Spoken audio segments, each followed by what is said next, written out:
This should be the place. Let's find a spot to hide and bide our time.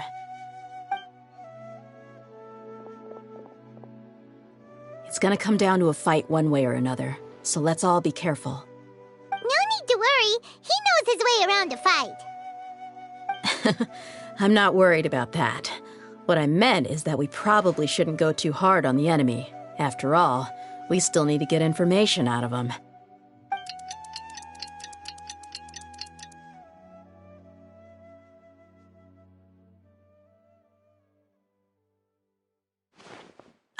Here they come. You ready? Let's not give them a chance to react and end this quickly.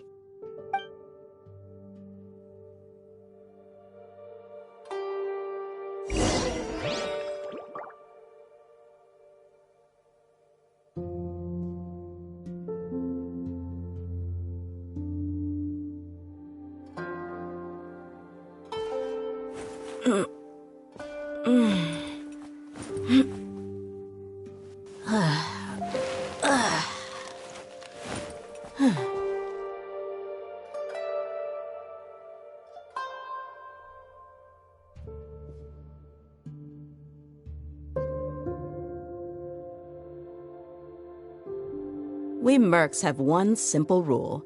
Whoever pays the most is your new boss. Let's get it on! Enough, Ailey. Right? Just like we rehearsed.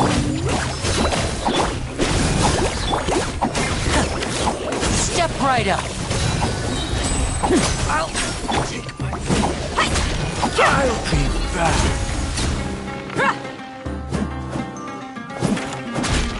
Look alive!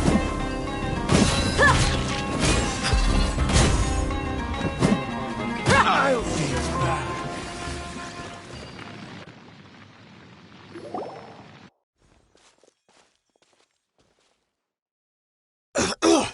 Huh?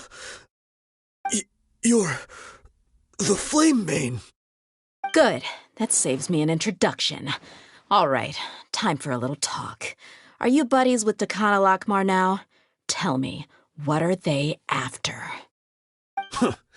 You know the code of being a mercenary just like everyone else. The first rule is to never divulge key information about our employer. What makes you think I'd talk?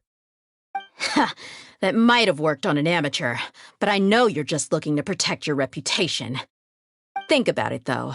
What's your reputation worth if you won't have the other tools you need to succeed in this line of work? Tools like, I don't know, your limbs or eyes? You've got 5 seconds. You might want to think twice about how much your employer's information is worth to you. Whoa!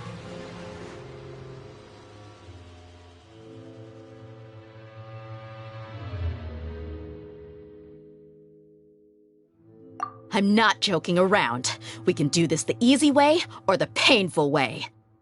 2 seconds! I'll save you the trouble.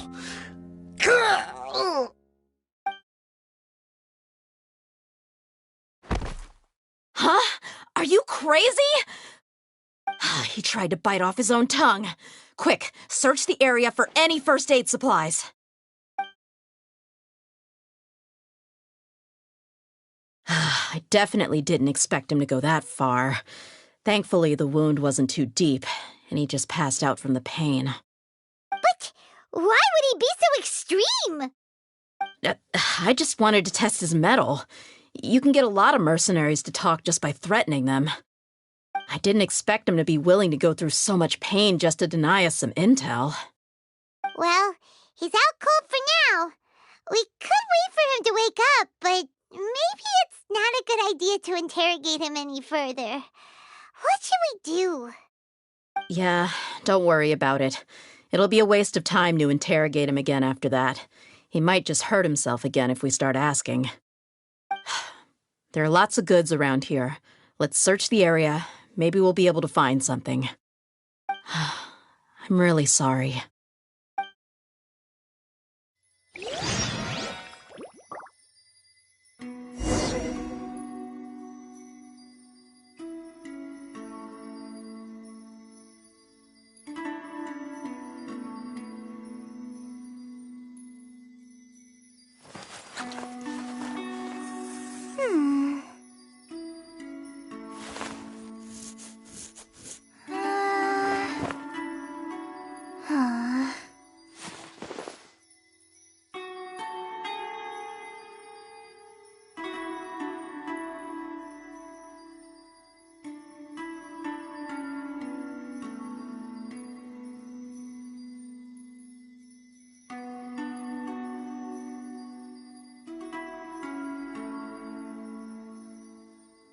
According to today's Forest Patrol route map, we need to head here first, then make our way over to there?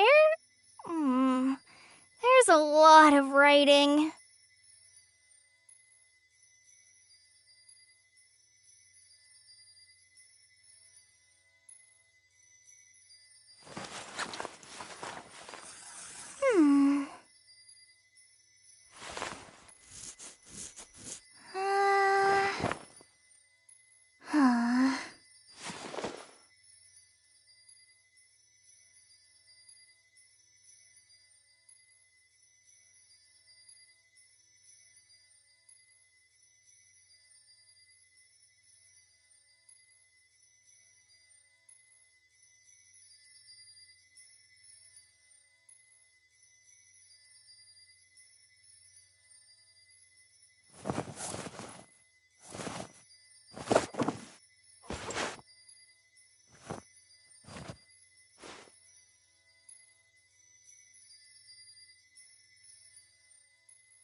I'm feeling alright today. I'll take the chance to try to get some more done than usual.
When I don't have much to keep me occupied, old thought patterns start to creep back in, and as soon as I start talking about it, the flashbacks start.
to today's Forest Patrol route map, we need to head here first, then make our way over to there?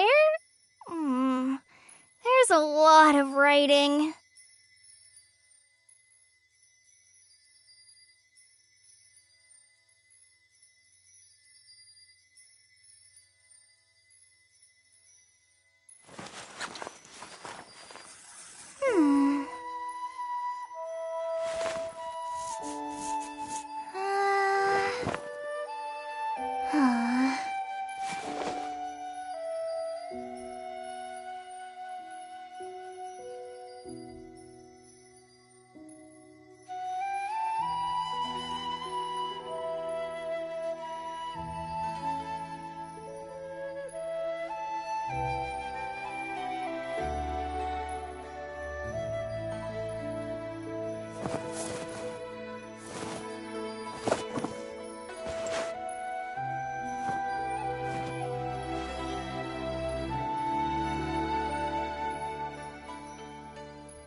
I'm feeling all right today. I'll take the chance to try to get some more done than usual.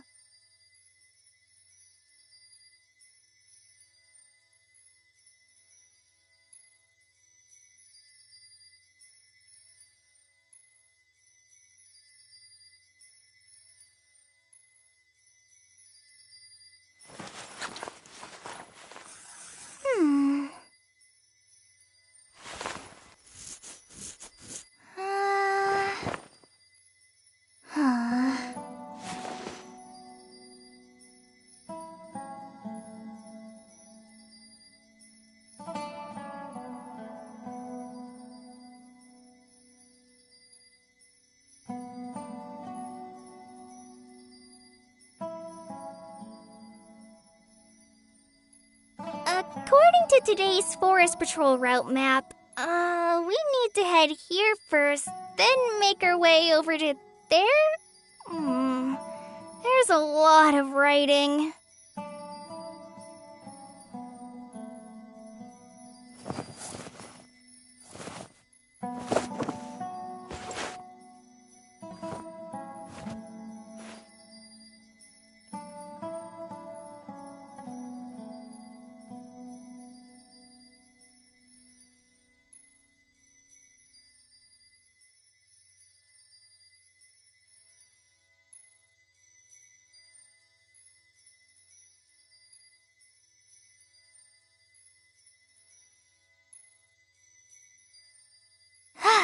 I'm feeling all right today.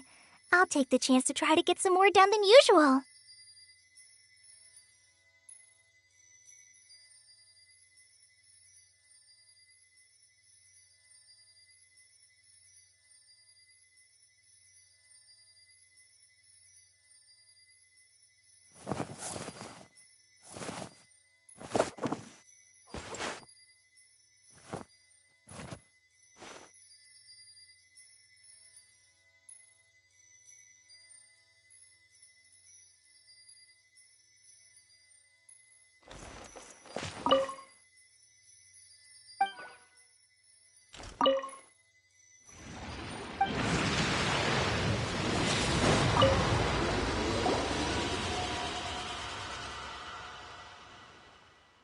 We found a piece of paper with a bunch of names on it.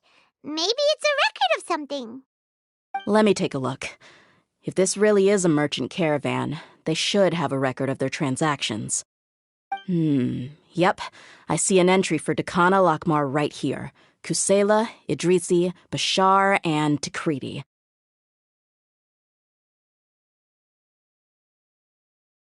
All familiar names. Dakana Lakmar has been trading for a hefty supply of food, weapons, and medicine. It seems that in the past, they used to receive some canned knowledge as well. This caravan is just one link in their logistics chain. Once in the rainforest, the caravan will exchange the looted goods for Mora, and the funds will then be passed to a specific person. That person will then pack the caravan full of necessary goods, which will then be brought right back to Dakana Lakmar. Wait, why is there no Mora value recorded for the final transaction? No value? Yeah, every transaction before the last one was marked with an exact amount of Mora, but the final one, where they paid for everything to be brought back to the desert, was simply marked as delivered.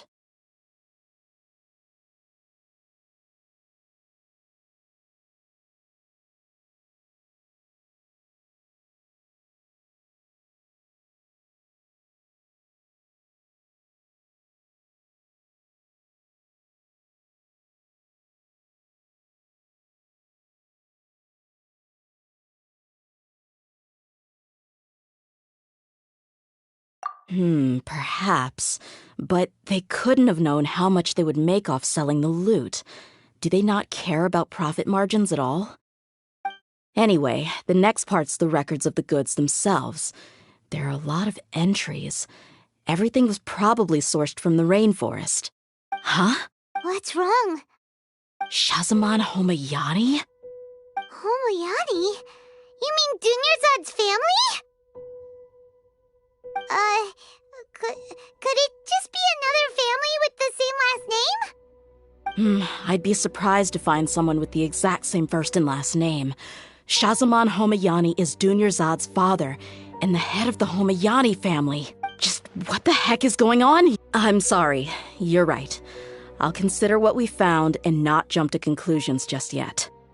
But what this piece of paper confirms is that the Homayani family has been providing goods to Dakana Lakmar. What if the Homayanis have been kept in the dark and don't know they've been trading with Dakana Akhmar? That's a possibility, but if that was the case, why is this caravan specifically named Shazamon as their person of contact? They could have just as easily bought goods such as food and medicine directly from Caravan Ribat or Port Ormos.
Yeah, funding violence and looting.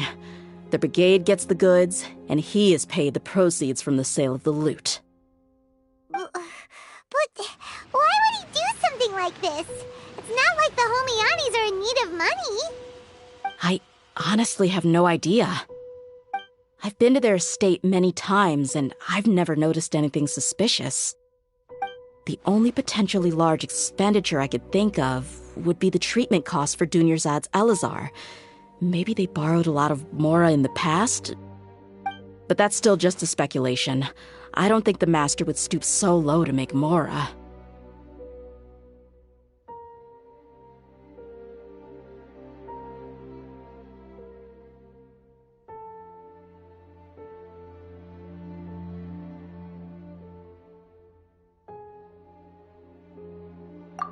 You're probably right. I know my lady's personality, and she wouldn't deliberately keep something like this from us. But what should we do now? All we found is just another mystery.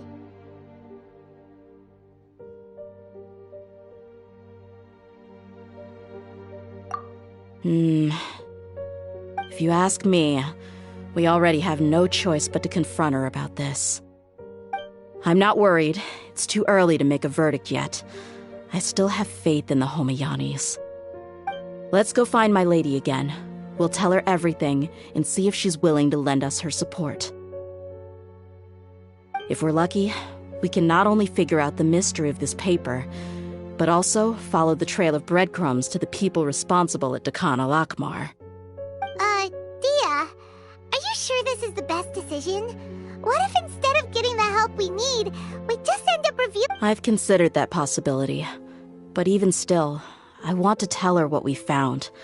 I think I owe her that much. True friendship is built on trust. She showed genuine concern for me when we first brought up the topic. I can't repay her kindness with doubt and suspicion. That's not how I deal with people. You're right. Paimon wants to trust Dunyarzad too.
Yeah.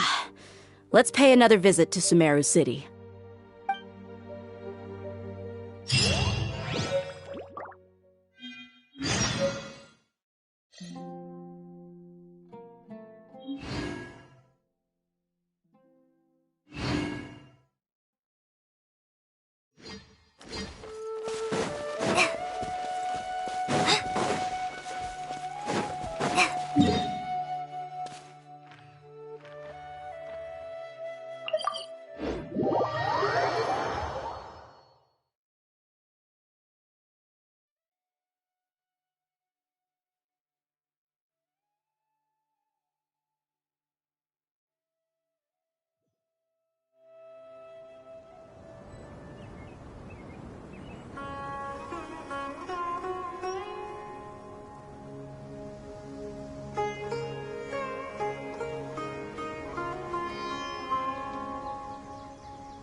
just putting the cart before the horse.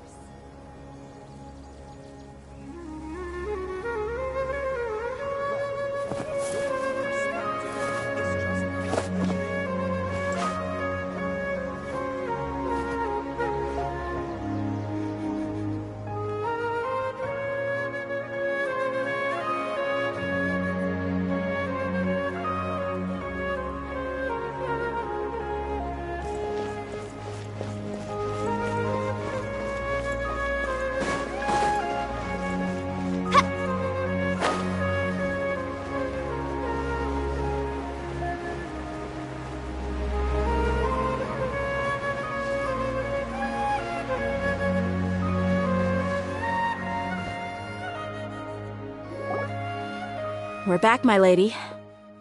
Oh, you're back a lot sooner than I expected. You mustn't have run into any trouble then. Well, how did it go? What did you come up with? Actually, we're still investigating. It's just that we've discovered something strange. I see. Something like that. You all look a little... Why don't you discuss it with me? It's okay, my lady. It's not so much about me being upset with my father or anything like that. How should I put this? So something is wrong. Even the Traveler and Paimon have been uncharacteristic. On any other day, Paimon would have already waved... My lady, please prepare yourself for what we're going to tell you next. It concerns the Master. The Master? You mean my father? Okay, I understand. Don't worry about me. I'll listen as attentively as I can. My father has been supplying... Yeah, it makes as little sense to us as it does to you. I've never doubted the Master's integrity, so I'm having a real hard time rationalizing how he could ever support an infamous brigade like them. Maybe he's not actually aware of the full story and just stumbled into the deal by accident.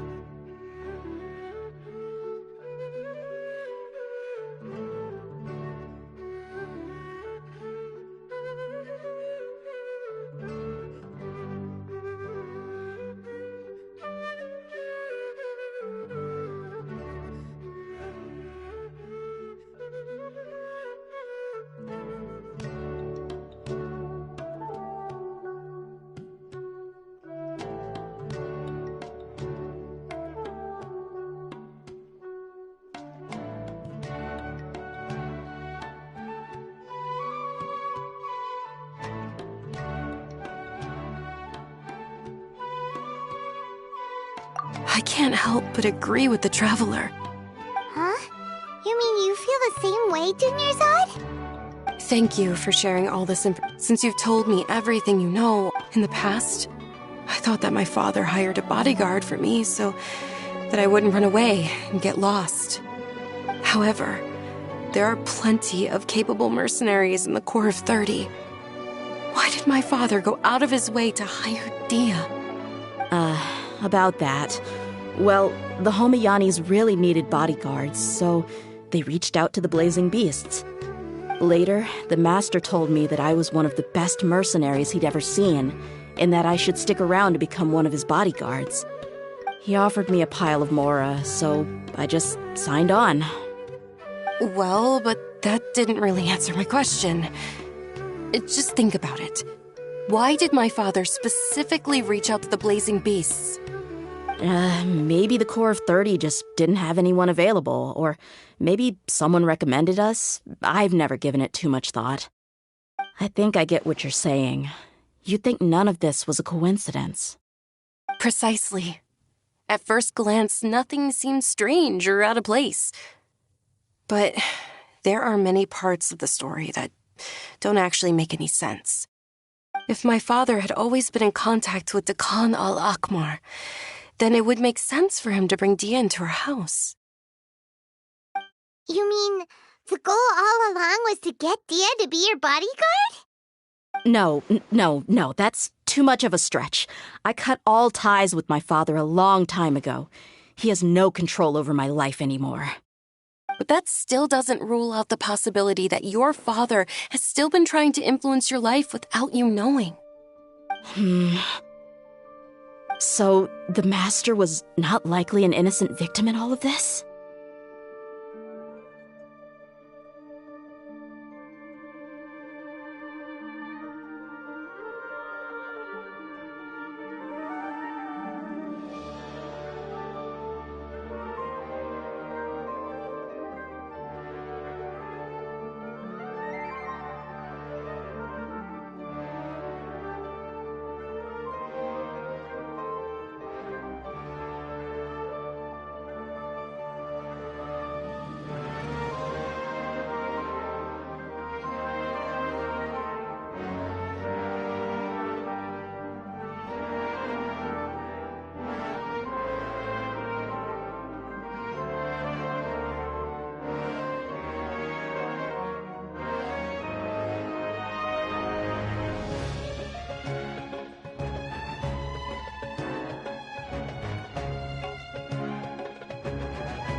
Sorry we put all this... It's okay, Paimon.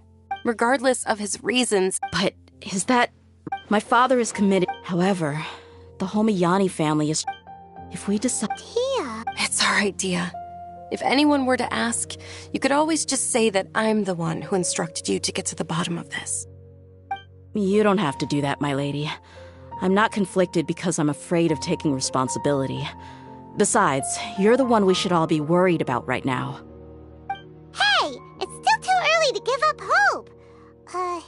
What was the thing about friendship again?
Right, yeah, besides, there's no point on getting all riled up before we've confirmed all the facts. Thank you, everyone.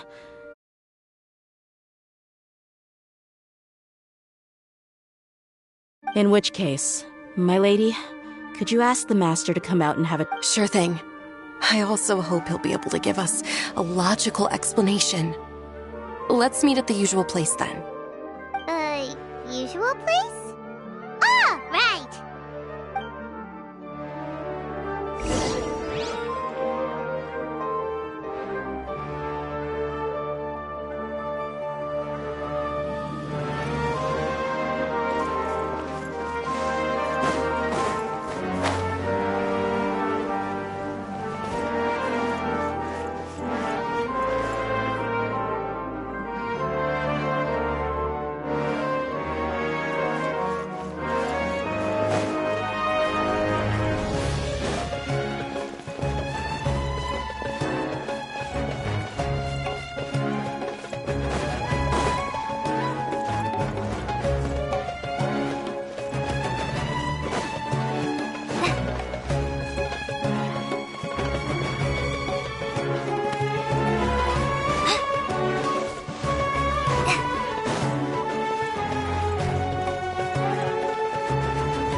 Thank you for coming, sir. Please allow me to introduce these two. This is the Traveler, and next to him is his travel companion, Paimon. Ah, yes. My daughter has mentioned them from time to time. It's a privilege to finally meet them in person. But we may skip all the pleasantries for now. What is the important matter you wish to discuss with me today? Well, we wanted to bring this transaction record to your attention. There's something on this record that we're all pretty curious about. So, that's what you found? Huh.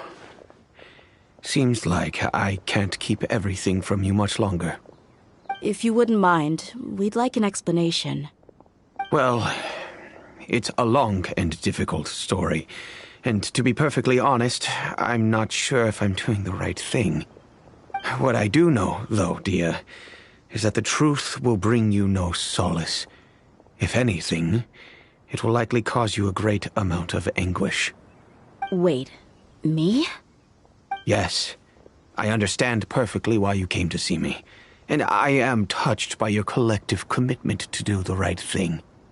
But knowledge always comes at a price, and sometimes, as they say, ignorance is bliss. Your father, Kusela, and I both believed that. Of course, you have the right to seek, and the facts of this matter may reduce everything you've built for yourself into sand, blowing in the wind. If you must proceed, then Kusela's heartfelt efforts will also fade into the wind like a fleeting mirage. His heartfelt efforts? I'm sorry, sir, but I'm not sure I follow. I've made it this far in life without a single drop of my father's support. I have my own ideals and ways of looking at the world, as well as people and causes that I've chosen to cherish and fight for. None of these things have anything to do with him. I came here today to support you as the head of the Homayani family. No warning will change my stance on that. I understand. Then let me tell you a little story. Our family once needed to take a trip to the desert when Dunyarzad was just a baby. Along the way, we were attacked by bandits. They had superior numbers and quickly overpowered our bodyguards. When all seemed lost, a group of passerby Eremites lent us their support. Those Eremites were Kusela's brigade, Dekan al-Ahmar.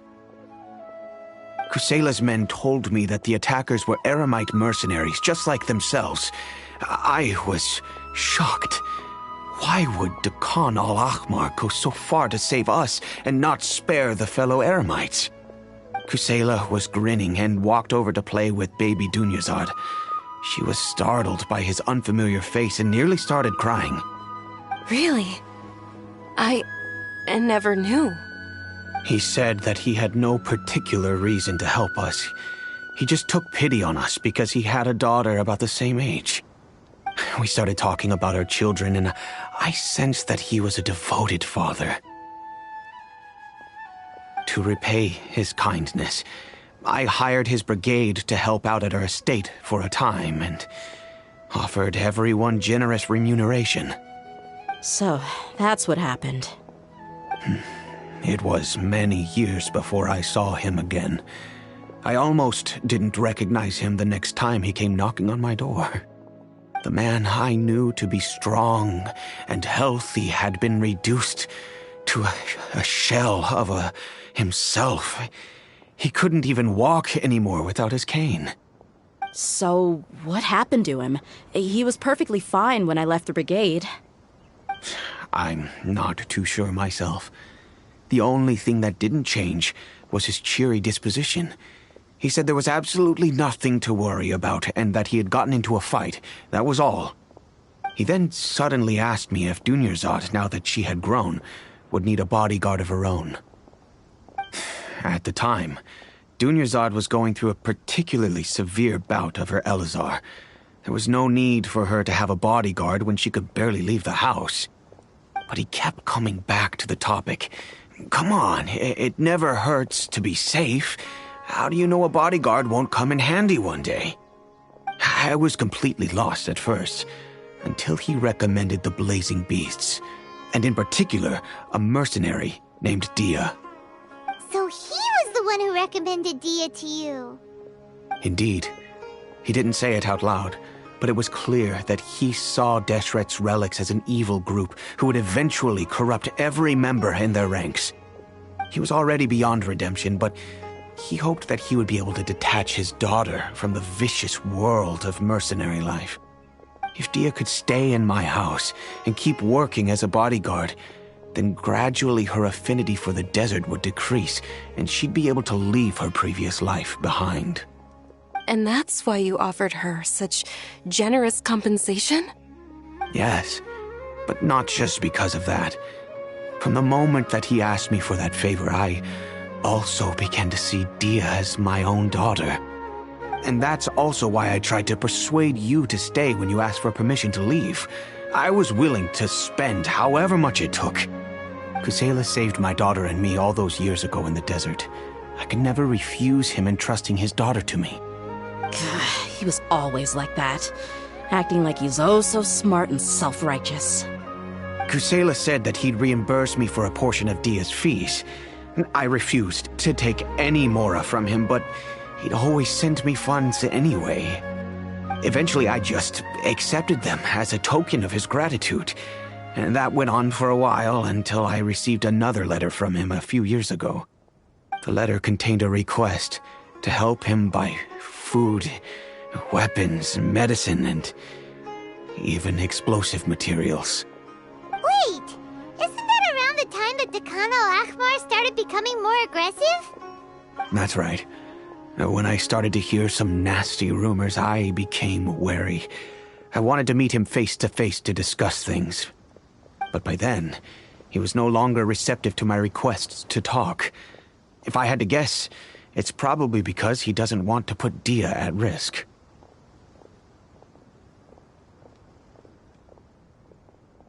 That thought occurred to me as well. I figured that he probably came to me for help because he had nobody else to turn to. After some deliberation, I decided to send him some food and medicine.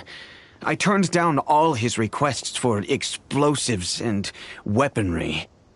I am aware that even such a reduced gesture of support could lead to others coming to harm, but I could not simply reject his plea for help. In the end, it probably was the wrong decision. I plugged my ears to the rumors and just chose a solution that made me feel least guilty about myself. If you can, please tell me where he is now. None of the things he's doing right now make any sense if he's just trying to keep me from getting tangled up in his world. If all he wants to do is steer clear of me, then maybe he shouldn't have brought me into this world in the first place. Oh no. Dia, please don't feel that way.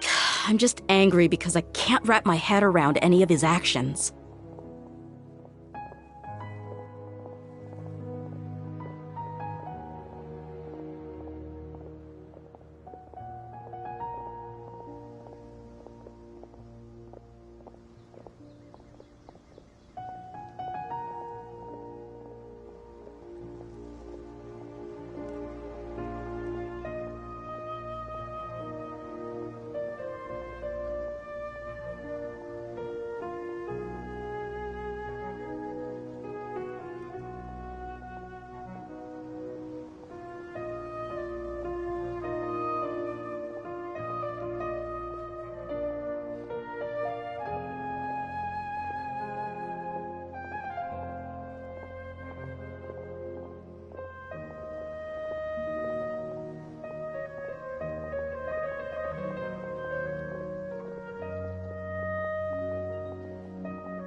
Another way?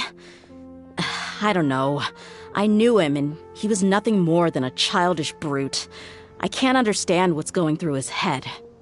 But I guess you do have a point. We haven't uncovered the whole truth yet.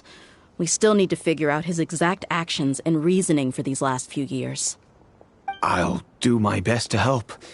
Of course, anything between the two of you would need to be resolved between you and him alone. I don't know Kusela's exact whereabouts. Outside of supplying his brigade with some goods, I tried my best to avoid getting involved any further with him. However, there's a man on the list named Jawed. He used to be a mercenary in the desert and is now a member of the Corps of 30. He's responsible for supplying weapons and liaising with the Dakan al-Akhmar's merchant caravan. I think he should know Kusela's whereabouts. I've heard that he likes to have a few drinks alone and enjoy the cool wind at night outside the tavern. Maybe you'll be able to find him there. Understood. Thank you, sir. Then I guess this is bye for now, unless... I'll stay and be with my father here. To be honest, I'm still a little dazed and haven't finished processing everything quite yet. My father has indeed done something wrong, but if I think about it, I'm also not sure if there was a right way to handle this problem. I feel like our only course of action is to turn everything we know over to the Corps of 30 and let them render judgment. Yes. I am prepared to accept whatever verdict they choose. It's time to face my mistakes.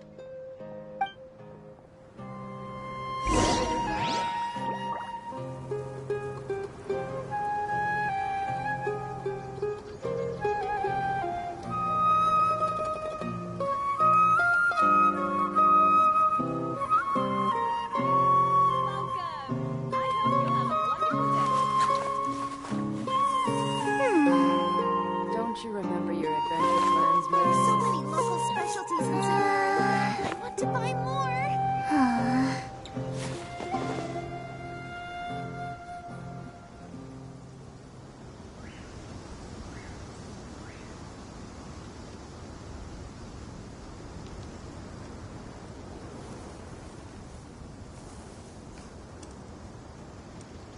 When I don't have much to keep me occupied, old thought patterns start to creep back in, and as soon as I start talking about it, the flashbacks start. So many local specialties in Sumeru.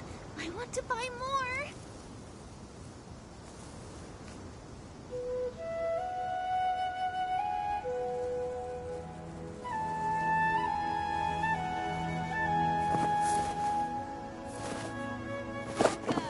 I hope you'll have a wonderful day. Don't you remember your adventure plans, my lady?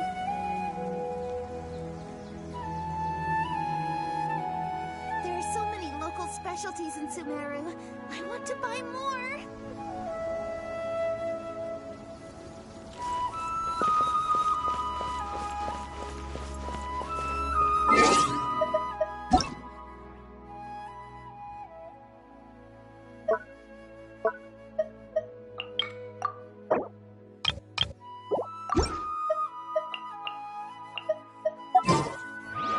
Welcome.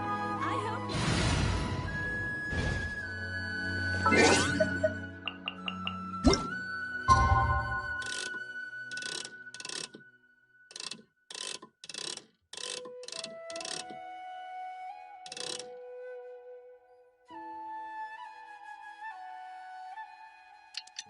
Huh?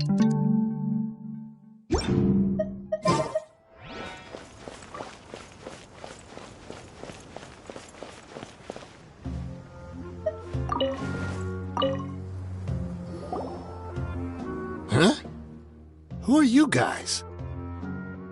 I know what you've been up to.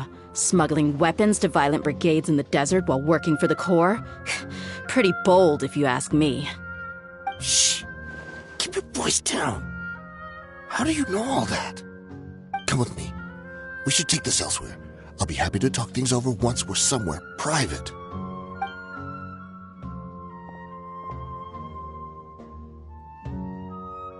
This place should do. All right, back to my question. How did you all know about me? Don't worry about that for now. You know what kind of punishment you'll face once we report you to the Corps, I assume. Wait, there's no need to jump the gun. Let's talk this out. What are your terms? So what's in it for you anyway, Mora? Well, I was a little tight on money at the time, and Kusela took good care of me in the past. I weighed it in my mind, and I couldn't find a reason to turn the opportunity down. I wouldn't only be helping my benefactor, but I could also make some quick Mora. Let me tell you how it is. We're investigating Dakan al-Akmar, and we're gonna put an end to their operations. If you provide some help for us, then we might just put in a good word later to reduce the terms of your punishment. Hey, why don't we discuss this a little first? Listen, I made quite a bit of Mora from my last run. You just give me a number, and I'm sure we can... Shut it. My patience is running out. You should know when a mercenary is after something other than money. All right, sheesh. But you gotta promise you'll put in some nice words for me later. They're always on the move. Here's the spot they were at the last time I made my delivery to the desert. Feel free to go have a look. I'm just telling you, though, it's not on me if they're not there anymore. Sure. And then you can forget about any nice words from us. Hey, come on. Now you're just being unreasonable. Really? And how do I know you're not leading us straight into a trap? Don't forget, you're the one with no bargaining chips. All right, I get it. Why don't you go take a look, and if they're not there anymore, I'll try to figure out something else for y'all. Now that's more like it. Let's move. And as for you, try to stick around the city until we get back. You don't want us to call the folks from the Corps and have them drag you back to the city.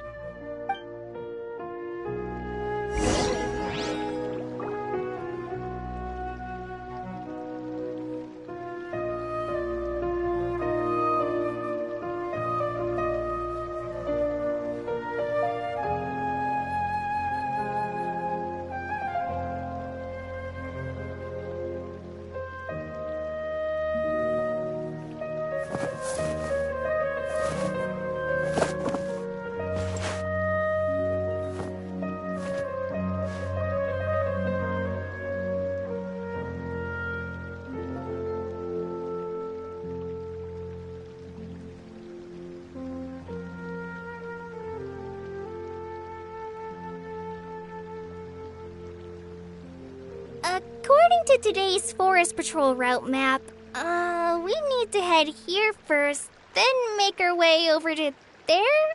There's a lot of writing.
Seems like we're in luck.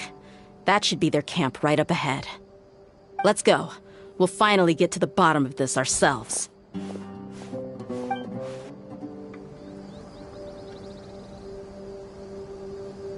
I'm here to see Kusela. Tell him to get out here. Dia, why are you here? Here's backup! Check this!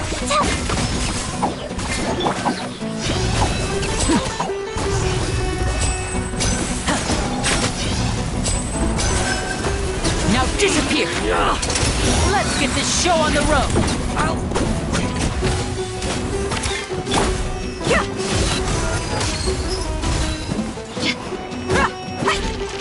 Haven't you all done enough? Oh, so are you also here to stop us? Stay out of this. It's got nothing to do with you.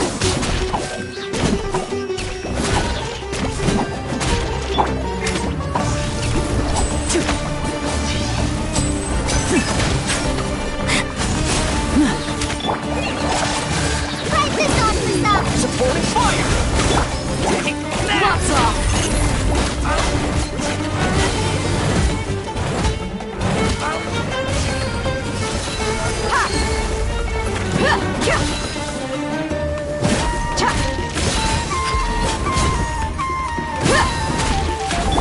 Stay put!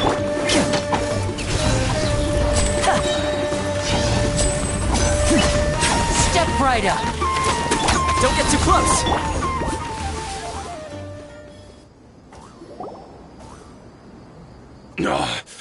She's so strong. Enough fighting. We all know each other, and I don't want to take things too far. Just bring Kusela to me. There's no use hiding him anymore. Did you understand a single word I just said? Or do I need to bash your skull in some more? All right, everyone, let's all just calm down for a second.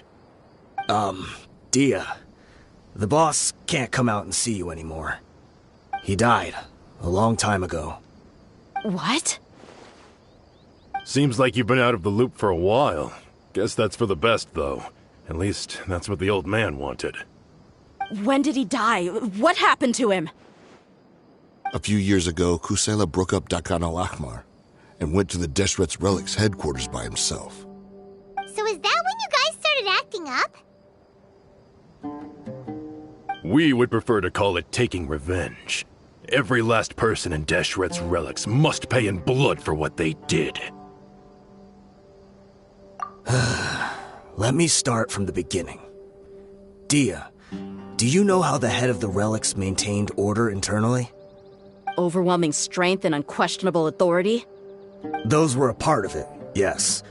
But just those on their own weren't enough. They had another tool at their disposal. They called it a person's record.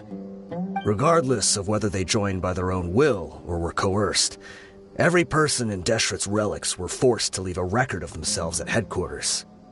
Whether it be their deepest sin, some unforgivable act, or their most immoral exploit, the record served both as a symbol of loyalty and the perfect material for blackmail.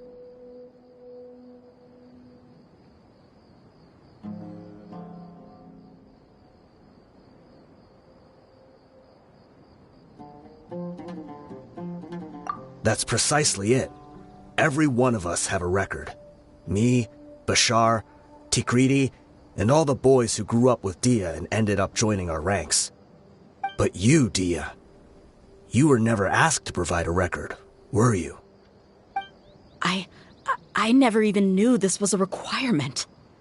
You were probably the only person in all of Deshret's Relics who didn't know about it. Ever since you were born, Boss had been trying to shield you from this organization's sinister rules. Not only that, but he also banned all of us from committing any nefarious acts. He said he'd take care of the dues we had to pay regularly to headquarters. But in the end, he was just an ordinary person. What could he do? He was forced to go to headquarters again and again to account for missed dues and incomplete records. He'd come up with all kinds of excuses and get beaten up as a result. We all knew he was doing that for you. He wanted to get you out of this world, no matter what it took. And that's why he became a shell of himself and couldn't walk without a cane. Wait, but that doesn't make any sense. I didn't know about any of this, and I'd never seen him get injured or beaten. Because you were too young at the time. How would you ever tell between wounds from a beating and wounds from battle? When you left home after that final argument with him, he seemed to age by a decade overnight. Even his hair went gray. So, even the blazing beasts were... Yep. It was all his doing. Had he not arranged them to come to you, you probably would have been reduced to a pulp before you ever left the desert. A few years ago, Boss said he needed to make another trip to headquarters. He was already pretty weak then, and we all assumed he was going to get beaten again. I suggested that he hand the role of leadership over to me, but he said there was no longer any need, since the Khan al-Ahmar would soon be no more. His words made no sense to me, but that night, we heard that a massive fire tore through headquarters and razed everyone's records to ash. Everyone gained their freedom that night. Many members fled, not just from our ranks, but from the other brigades as well. But how could we leave with a clear conscience? All of us who knew exactly what had happened. The boss can't have just died for nothing. Those heartless jerks at headquarters took him from us. From that point on, the sole purpose of the Khan al-Ahmar became revenge. The big fire that Boss started was quite a blow to headquarters' strength. It's given us the opportunity to launch our attack. Even though we're outnumbered, we vowed to see our revenge through to the very end.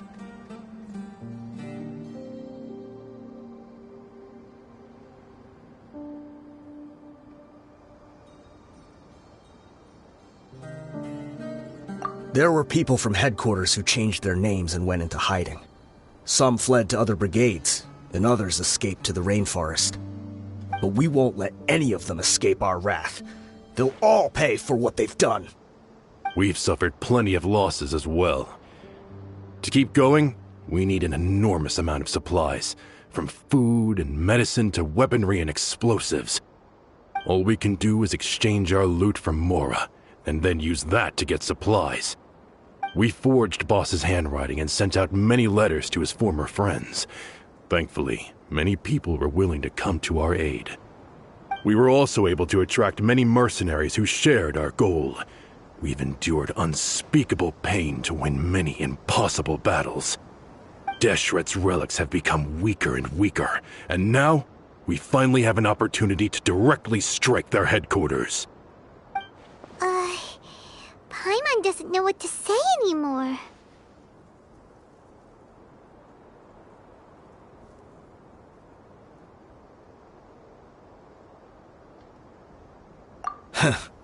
We do know right from wrong, but we were sinners from the very beginning.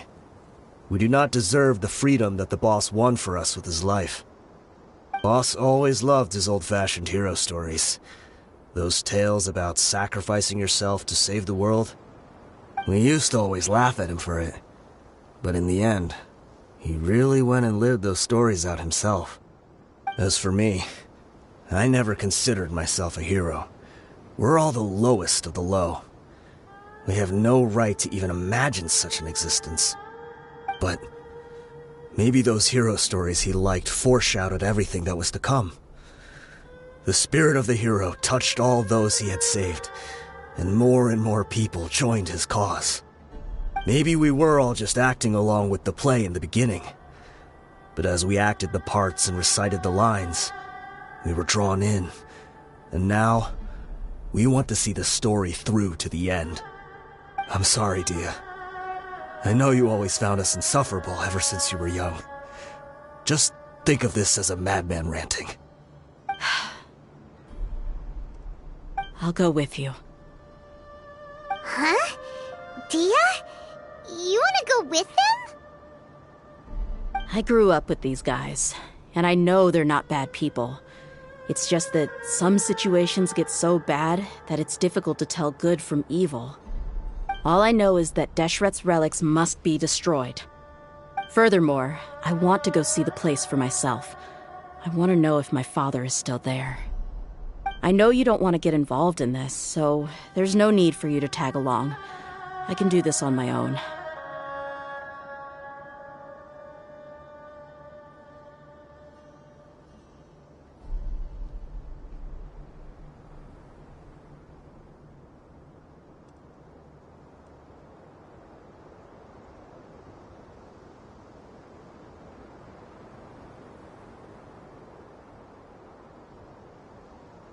Yeah, Paimon feels like we'd only regret it if we don't see this through to the end.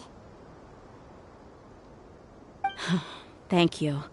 We'll be a lot stronger together with you. I bet Boss would lose his mind if he ever knew you'd join us at the very last moment like this.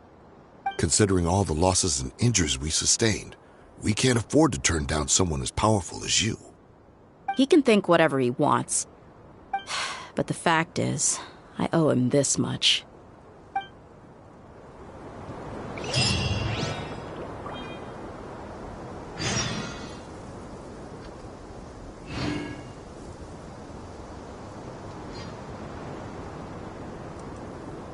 I wonder what my dear sister Lynette is doing right now. Missing me to death, I'm sure.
So long as the audience thinks that seeing is believing, there's no limit to the number of tricks I can pull off.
Is this the entrance? We sure didn't run into much trouble on the way here. Should be.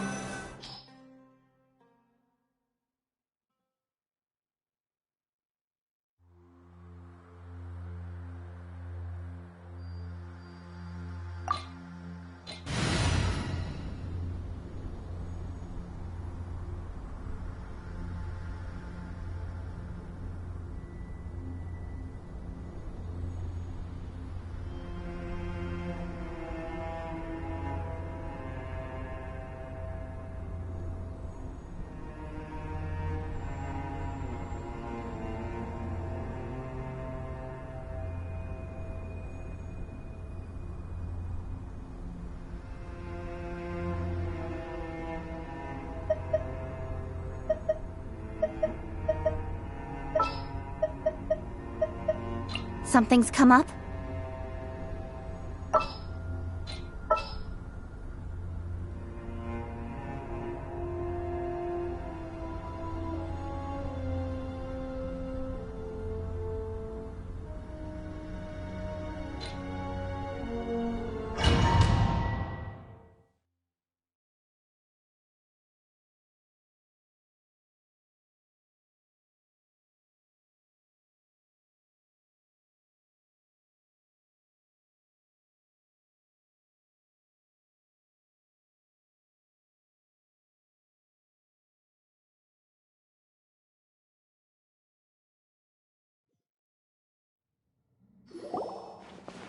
Wow.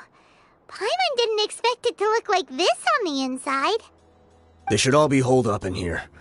Don't know how many people they've got left, though. Who cares? We'll round up all of them. Still, we should be careful. Even if they've only got one shot left, it could still take us out.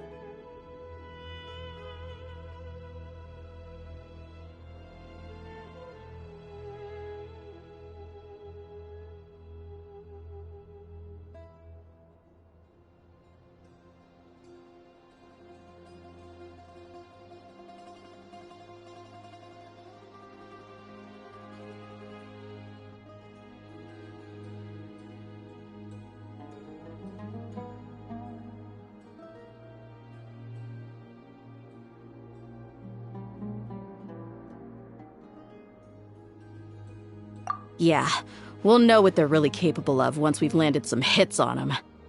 Deshret's relics may have been a force to be reckoned with before, but their name means nothing now. Yeah, they don't stand a chance with you here.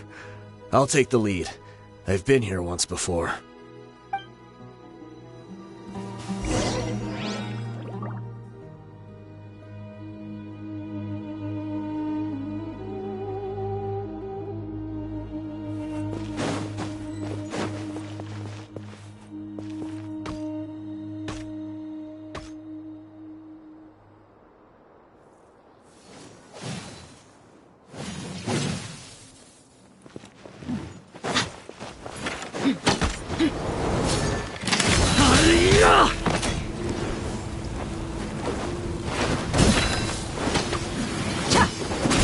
Check this out!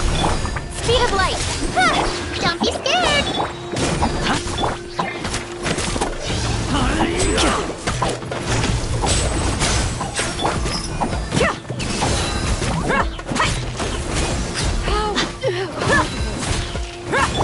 Incoming!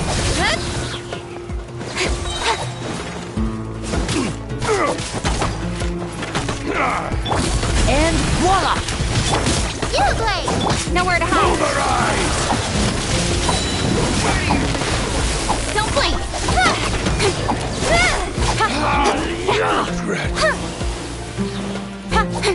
I'll be back.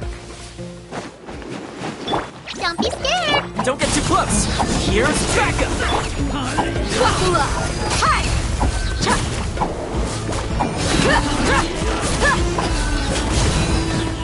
I'll take my leave. You asked for it!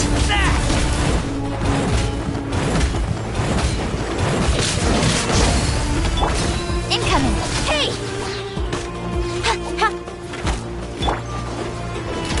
Let's get it on! Feeling lucky today? Step up! Stay put! Hey, go away! With sword comes shadow. Speed of light. Supporting fire! No more tricks up your sleeve! I'm getting sick of this game. Here comes the finale! Now disappear!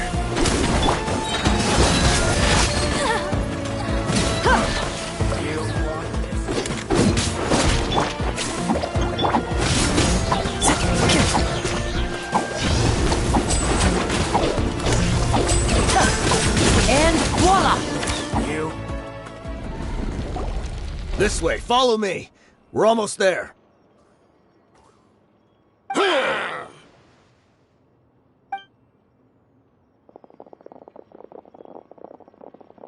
right! They went charging ahead without checking for any traps! Hey, you guys okay? It seems like we just got trapped in here. Don't think we triggered anything else. Watch out, the enemy's coming from ahead! Well, now that things have come to this, seems we'll have to fight our way through. Don't worry about us. We knew something like this could happen. Let's go! We can't let the boss down! Let's check if there's another way! The sooner we can make it through to help them, the better! Let's see.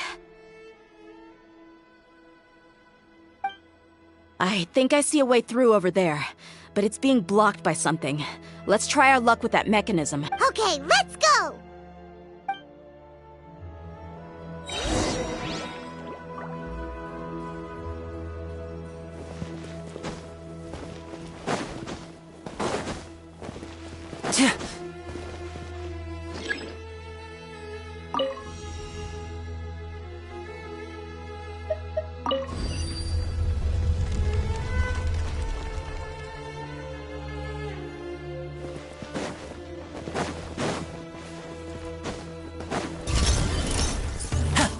Now disappear! Fire it up! You, Blade! Incoming! Hey!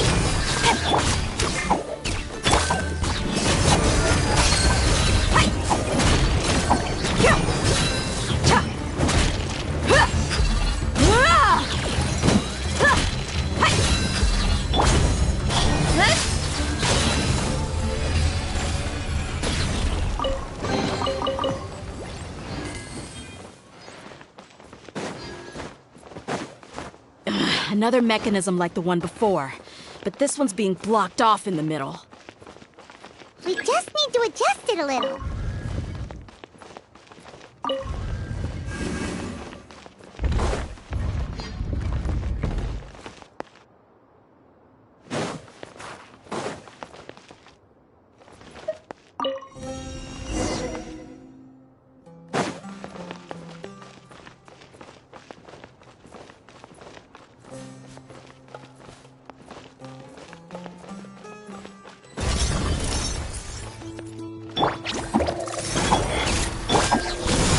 I got you covered!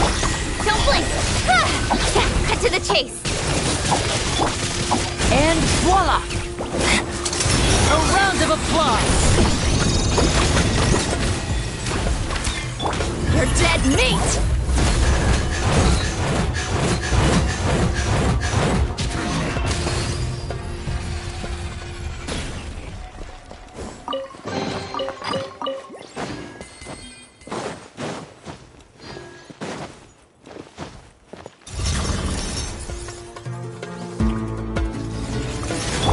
Stay put!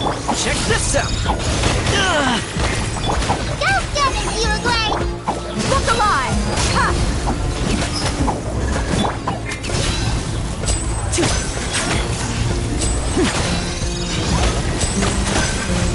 Now disappear!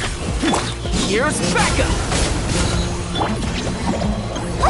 With sword comes shadow. Incoming!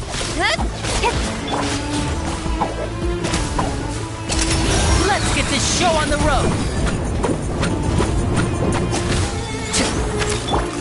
Let's get it on! Ha! You asked for it!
I wasn't expecting anyone to make it through from the other side.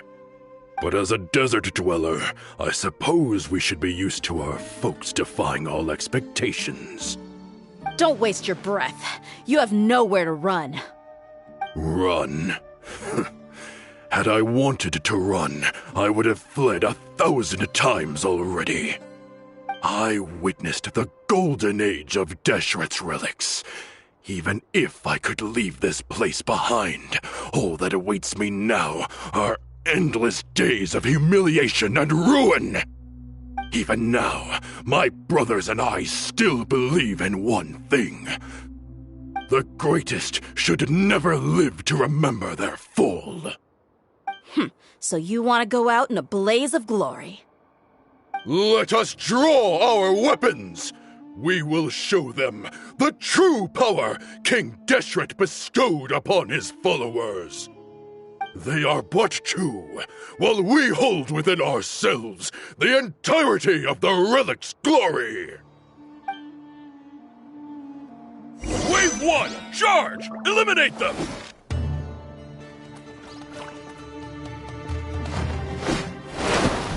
Eat this! Don't be scared! Hey!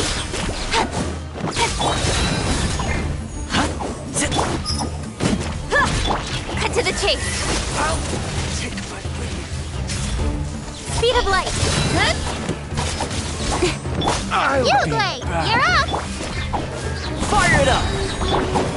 And voila! Where do you think you're going? I'll be back. Don't think that you won. You're just getting started.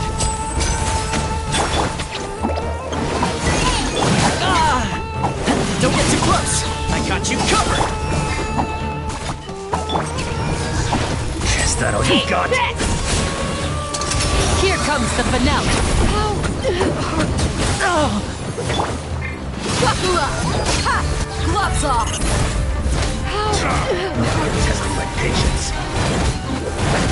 Let's end it, Will. Incoming.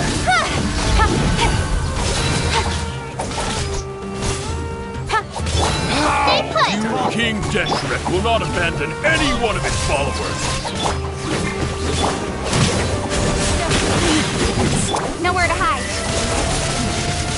Incoming. Now you're testing my patience. You, Blade! You're up! I'm getting sad. A round of applause!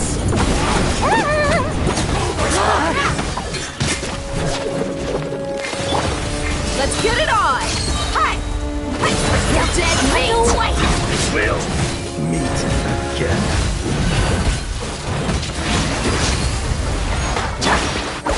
Go get it! Don't blink. Your brothers! With me. This is where we prove our faith. Do you all just want to die? None of us plan to leave this place alive!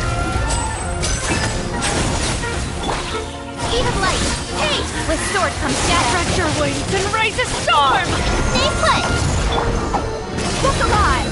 Huh. Cha.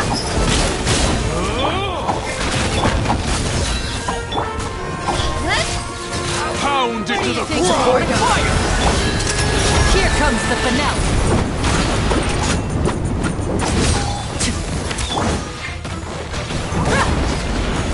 Let's get it on! Lord You of asked Sand, for it! your sacrifice is ready. You, Blade! Fire it up! Goodbye. But we'll need to step right up.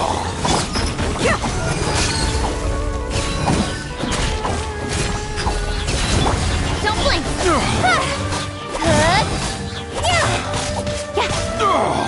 The golden slumber.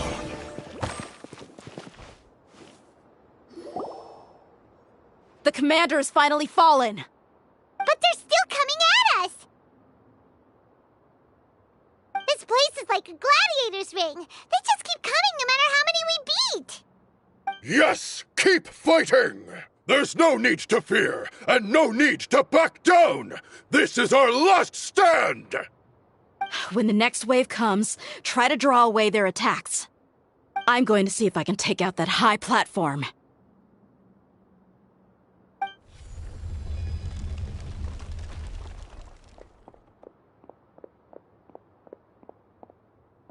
Get out of my way! Come and face me, Michel! Ugh, so they've broken through the front as well. Apologies, Lord Michel. They fight like absolute madmen! No matter how much we throw at them, they just keep coming for more!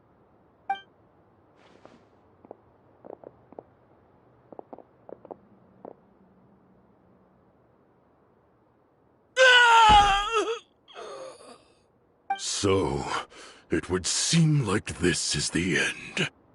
Time to pay for everything you've done, Michel. You think I would give you that opportunity?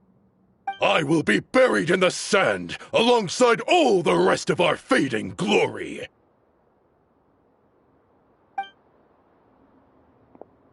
Hey, wait!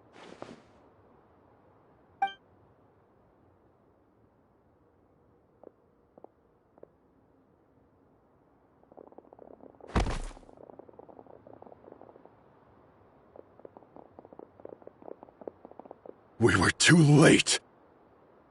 It's over. There's no more need to fight. But if you're still going to cling on to your so-called mercenary's pride, then I'll give you all a good beating as well.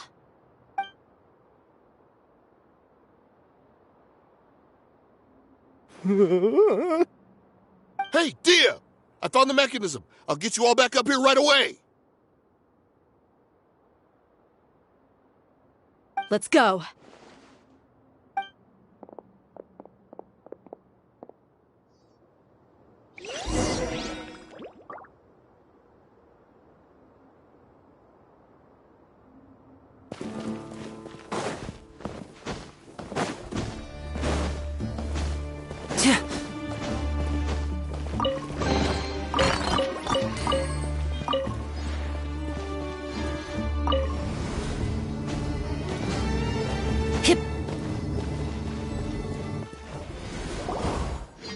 Who are you filthy rats? And why are you always pestering us? You call yourself a member? Who knows what intent a bunch of rats may have? We try to catch a couple, and you all just show up on the other side instead. How are we supposed to figure out what you're after? Hey, have you ever heard of a man by the name of Kusela? Why would I know? It's not like I'm in charge or anything. This is your last chance to talk. Hey, I said I don't know anything. I'm just an average member here. I'm telling the truth. If you're here to find someone, why don't you look through the records yourselves? Who can remember every name and face with so many people coming in and out every day? The irony. His life became a light for so many, yet to others, it wasn't even worth remembering. Where's the records room? Answer me! It's right over there. All the files are in there. You can go through them as much as you want. It's not like any of them still matter anyway. I mean the old records room. The old records room? You mean the one that got burned down? Kusela. Ah, yeah, I remember him now. The guy who could hardly walk. Watch your mouth. That's our boss you're talking about. He was definitely faking it. We all let our guard down as soon as we saw him come hobbling in. But in the short time it supposedly took him to take a dump, he'd already gotten away and started a fire in the records room. He couldn't have possibly outrun us if he wasn't a fraud.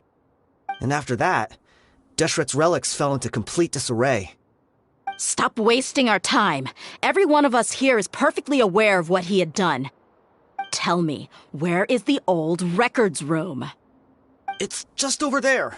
Go see it for yourself if it means that much to you. There's nothing left in there but ashes.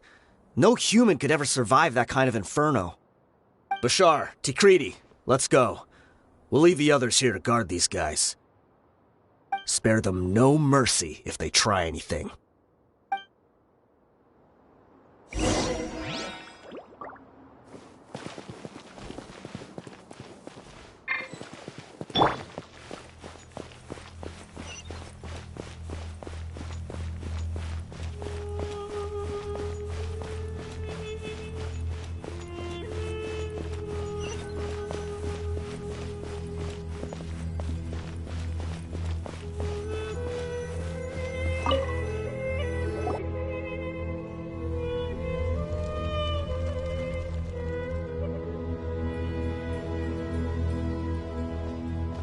So, this was his final destination.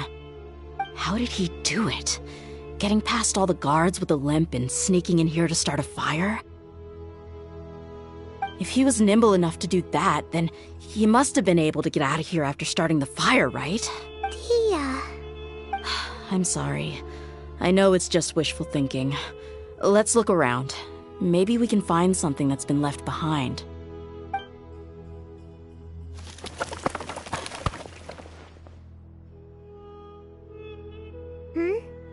Is this a cane? It must be the one that Dia's father used. Kusela. Thanks for everything, boss. We're fortunate to somehow find that cane after that fire. Let's split up and look around some more. What if something else has been left behind? But what else could survive a fire like that? Huh?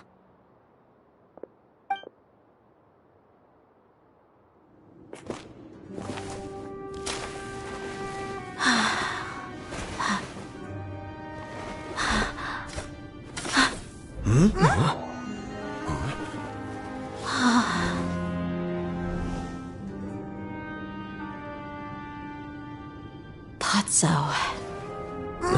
Wait! Isn't that the toy sword you played with as a child?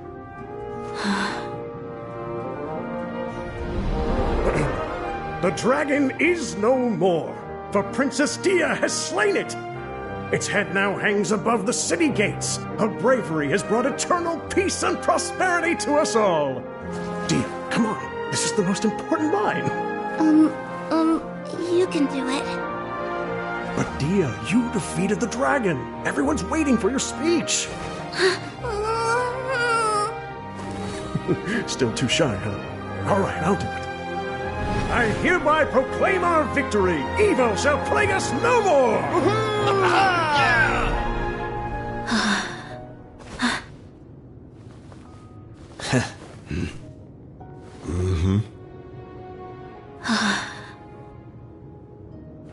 I hereby proclaim our victory. Evil shall plague us no more, Dad.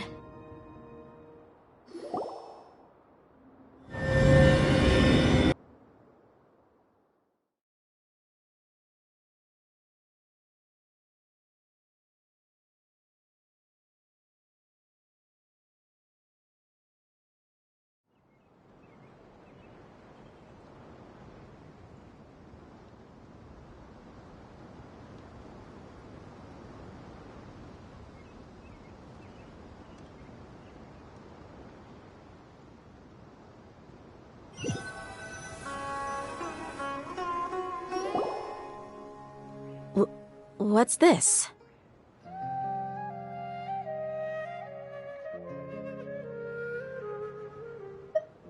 Don't you remember? You asked Paimon what she would do if she were to wake up tomorrow with loads of money. And Paimon said that she would get boatloads of tasty snacks. You looked super confused at the time, but said it was an adorable thing to say. These opportunities don't come by often. So today, Paimon's gonna treat you to a special crash course on Paimon's life philosophy.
Stingy.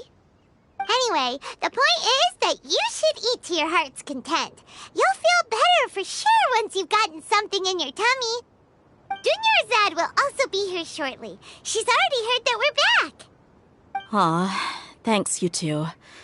Honestly, this is very unlike me. I just had a lot on my mind on our way back, so I didn't know what to say. My chest was filled with all kinds of intense emotions. They just shook me even more than all the feelings we've shared during our previous adventures. But when everything came to an end, those emotions also vanished without a trace, and I was left feeling more empty than ever before.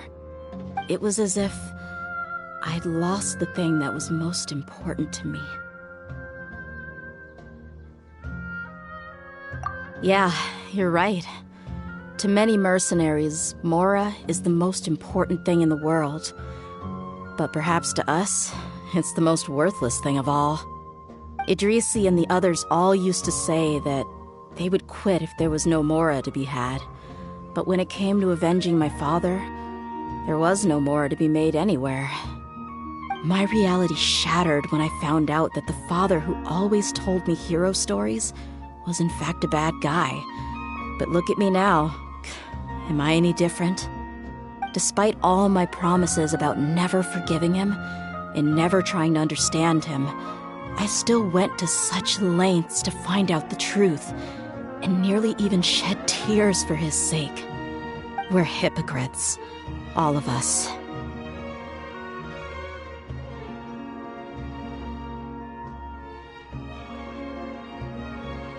Yeah, you're right. It's just a pity that we often only recognize our true feelings after it's already too late. You're back! Are all of you all right? Ah, there she is. Yeah. Many people from the Corps of 30 came over, and I just wrapped up everything with my dad. All I can do now is wait for their verdict. Huh? Dia, you're looking quite down again. Paimon will explain.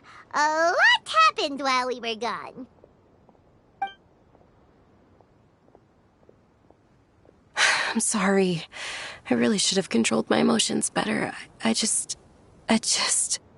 It's all right, my lady. You were hurt by all of this as well. Truth be told, I'm starting to feel a little guilty watching you cry like this. But Dia, your pain must be even worse.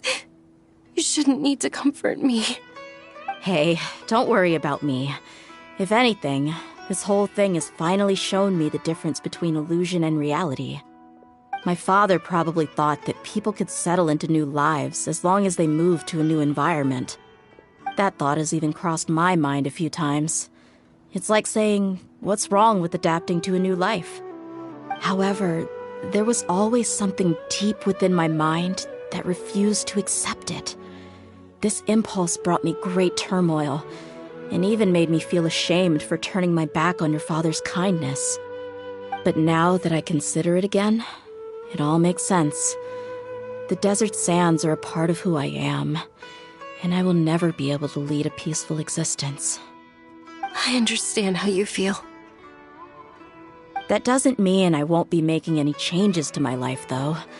As an example, I'm now thinking about taking on some small odd jobs. It's just like Idrisi said. I also want to catch up to my father and become a character in his play. Even if the ending of the story may be childish and ridiculous, it won't really matter.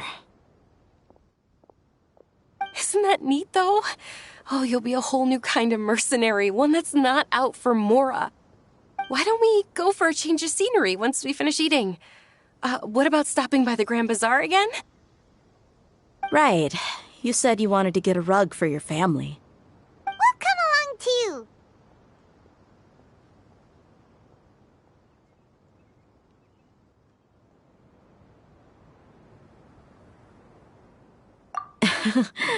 I can't thank you enough for taking care of me this entire time. Welcome! I hope you'll have a wonderful day.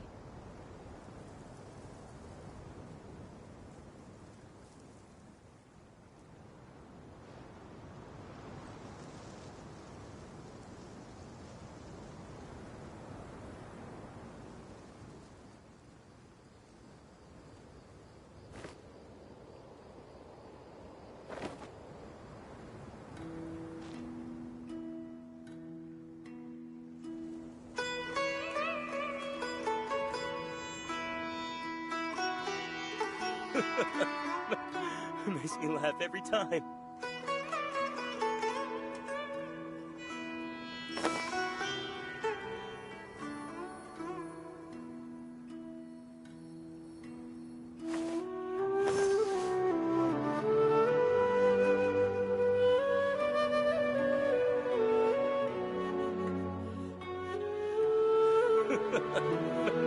Makes me laugh every time.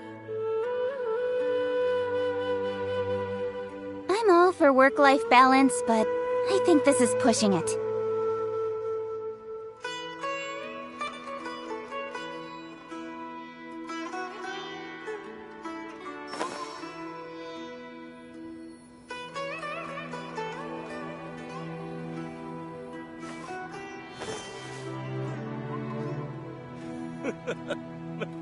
Makes me laugh every time.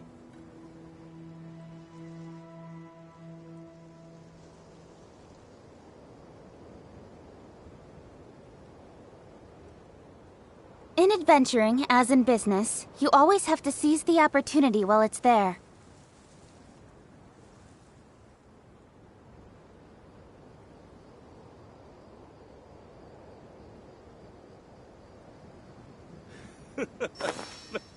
Makes me laugh every time.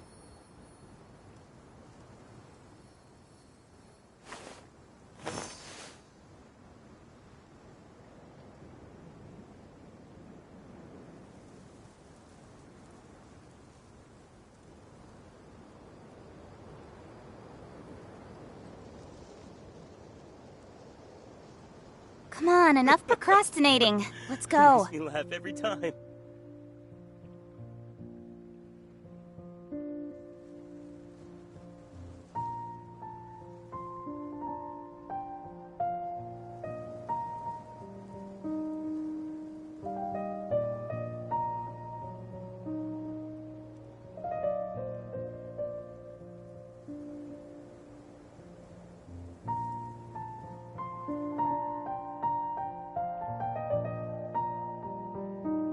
In adventuring, as in business, you always have to seize the opportunity while it's there.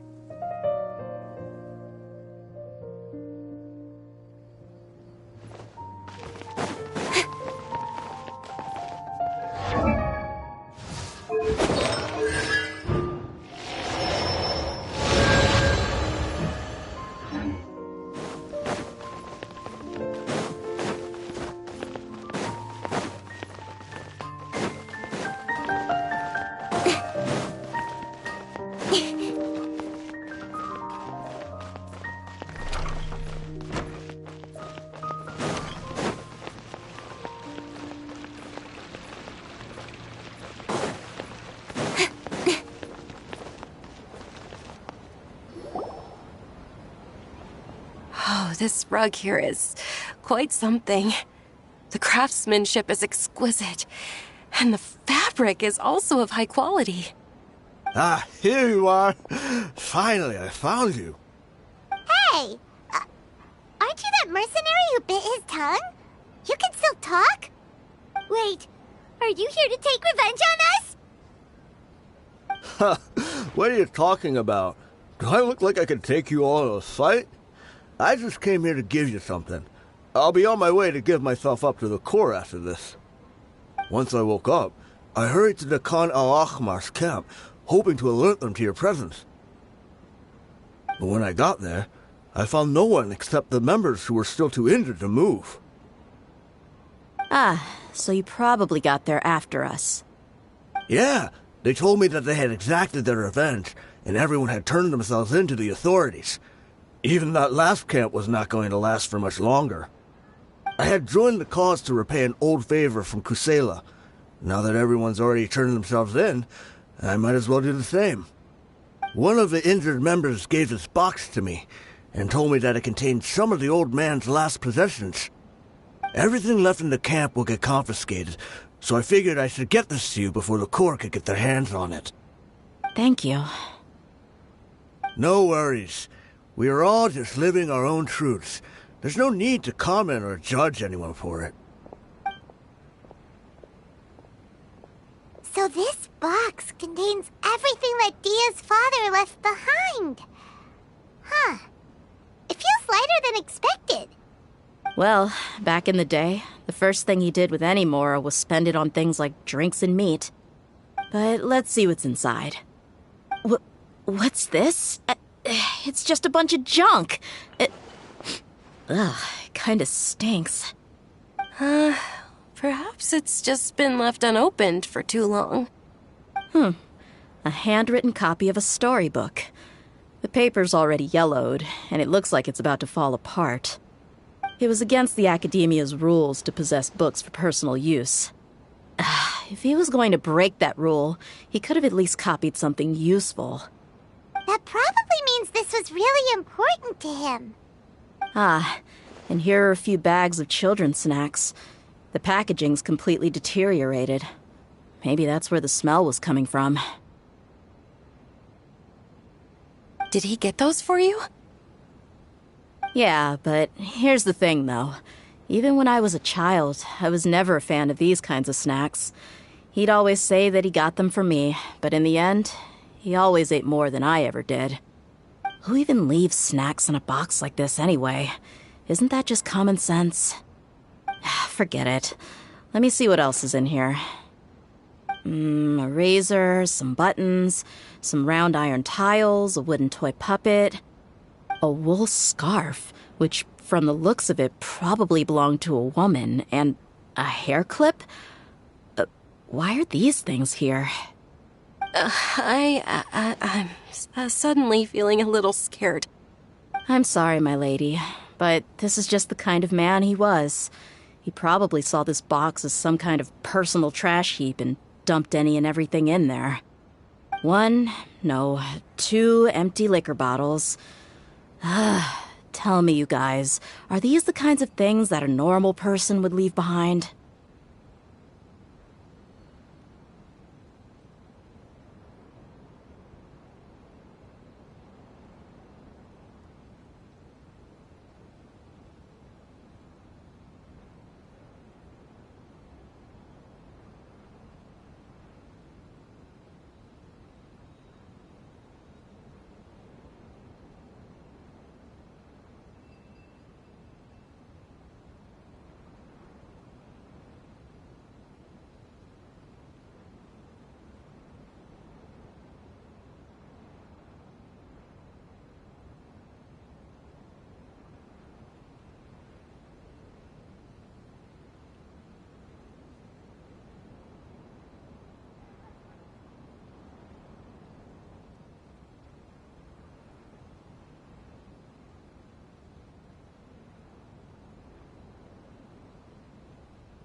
Huh? There's something in the bottle! Oh, you're right. All right, I got it out. It seems to be a piece of paper with some writing on it. The bottom part's all damaged from moisture, though. Let's hope the writing didn't smudge. I was suddenly seized with an urge to write a letter after finishing this bottle. I just folded it up and left it in the bottle, though. If I end up forgetting about it, it won't really matter. To Dia. It's a letter for me?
It's all right. I'll just read it out. If he went to the trouble of writing a letter, there must have been some important things that he wanted to say. Or at least record down. My condition's becoming worse and worse. Can't even walk without a cane anymore, much less go out and have fun. Guess I don't have many days left. If you're reading this letter, then I suppose I'm already long gone. You were adorable as a baby. Everyone loved you. And regardless of whether you were crying or laughing, everyone enjoyed having you in the group.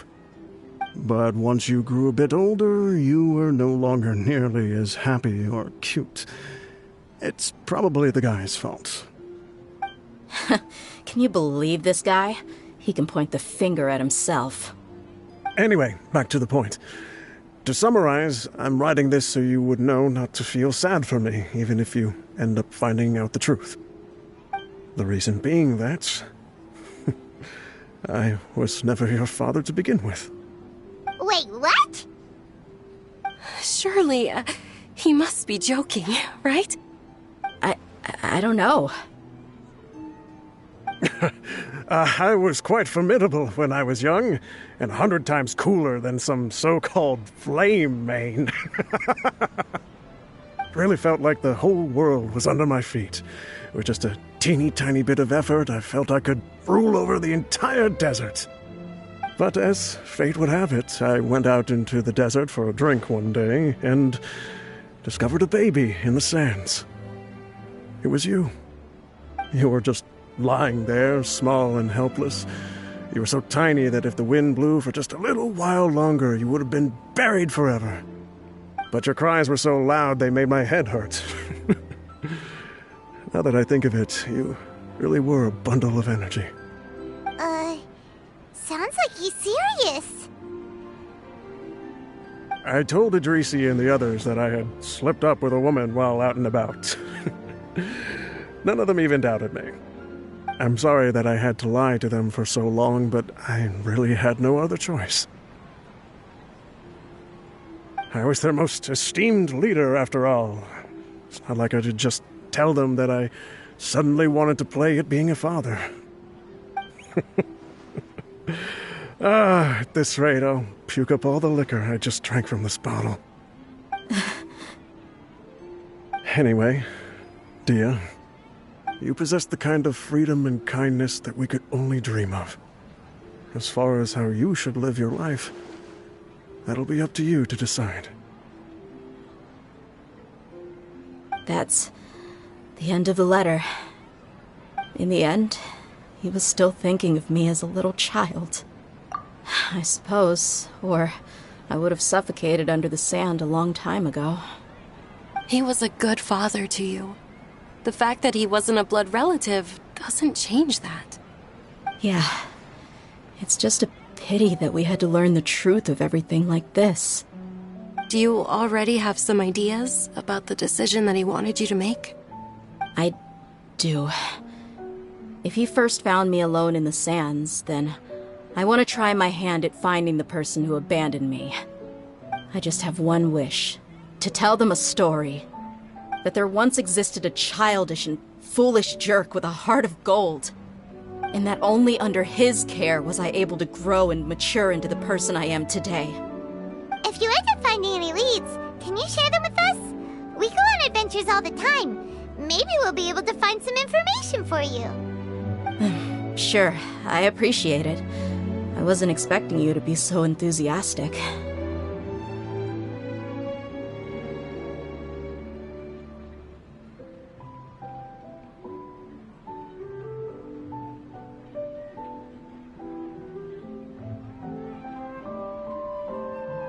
I'll help too. Thank you. All of you. Thank you so much. My life has certainly had its twists and turns, but I've always considered myself lucky. Because no matter where I've gone, I've always been surrounded by incredible kindness.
Come on, enough procrastinating. Let's go.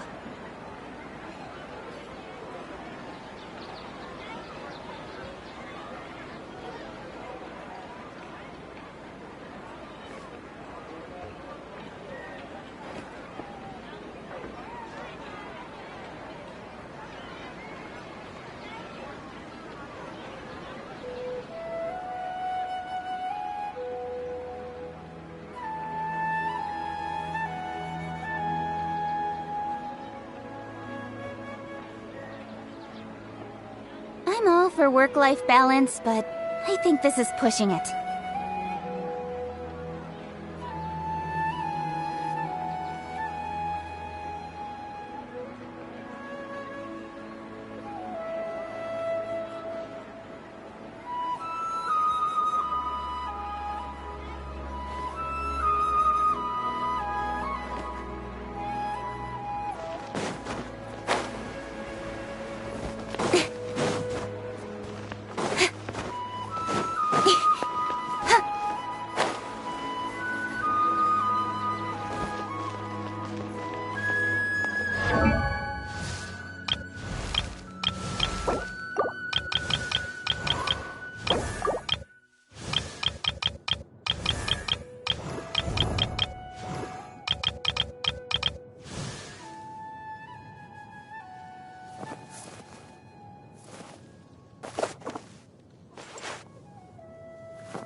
Come on, enough procrastinating. Let's go. These parts are safe for sure.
I'm all for work-life balance, but I think this...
I'm a little more familiar with you now.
I'll never get a handle on all this paperwork. I need a holiday. This is no time for distractions. Seriously, you have a great magician standing right here. You don't want to miss the best part, do you?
Stay calm. Look at you, Boomtown. Ready, go! I got you covered!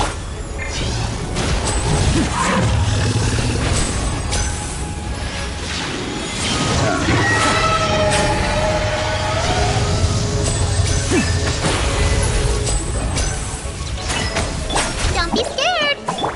Now disappear!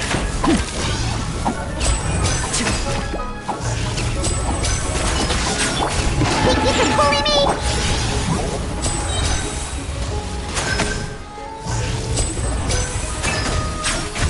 And voila! Let's get this show on the road! Don't get too close! Stay put. I'm a rock.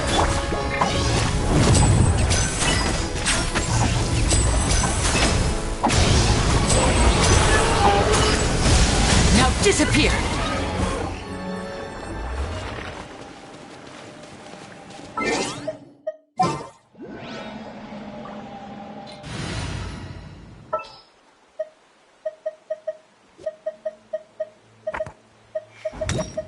Time for afternoon tea.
Ad Astra. Thank you for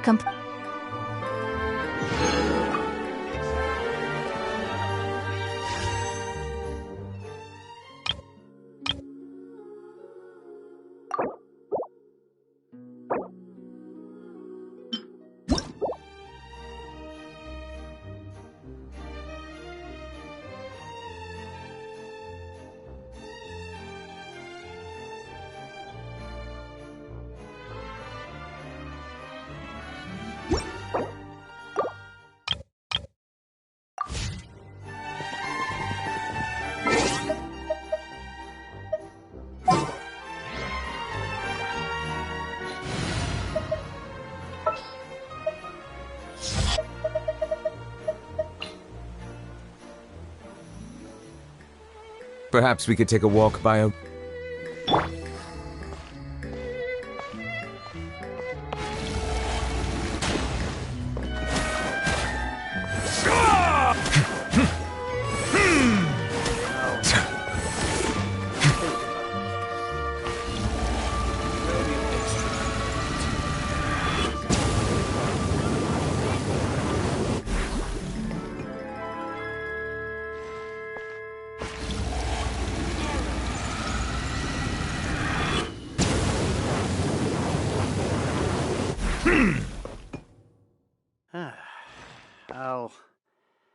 I'll think There'll about be an it. extra.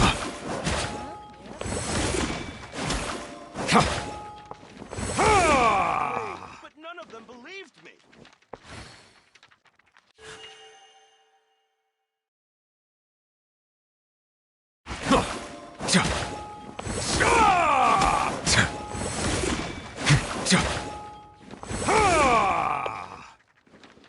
Silence!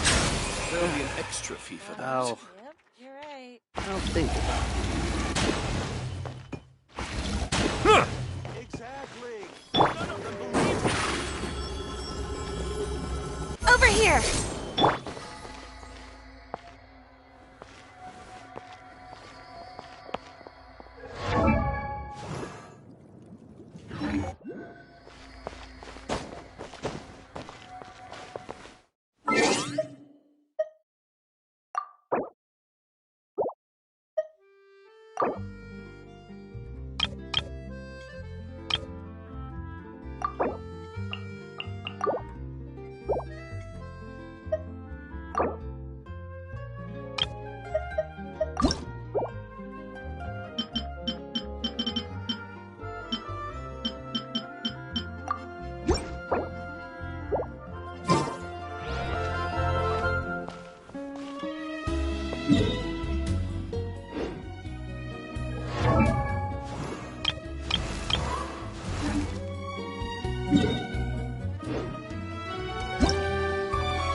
Oh, you're back already.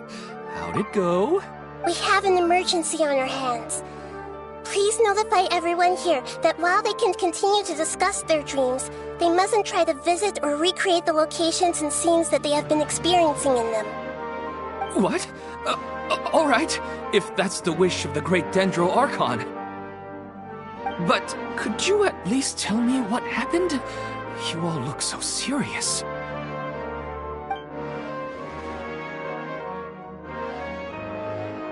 I see. I never knew even a dream could be so dangerous. Don't worry.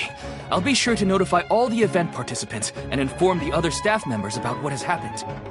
Using the event registration list, I should be able to contact more people that were interested in dreams and warn them about the situation. Thank you. That would be very helpful. Let me confirm if all of today's participants are still here. Atta has already left. It seemed that he was on his way to make a hammer, so that shouldn't be a problem. Oh, wait a second. Where's Katya? Has anyone seen Katya? Has she already left? Oh, I think she already left. She said there was somewhere she wanted to go. Oh no. Did she want to look for the place from her dreams too? Can you tell us where she went? Yes, she did briefly mention it. Somewhere near Chatrakam Cave. Alright, thank you. We'll go look for her. Please help us tell the others not to do anything reckless. Sure thing. Who would have known things would have turned out like this?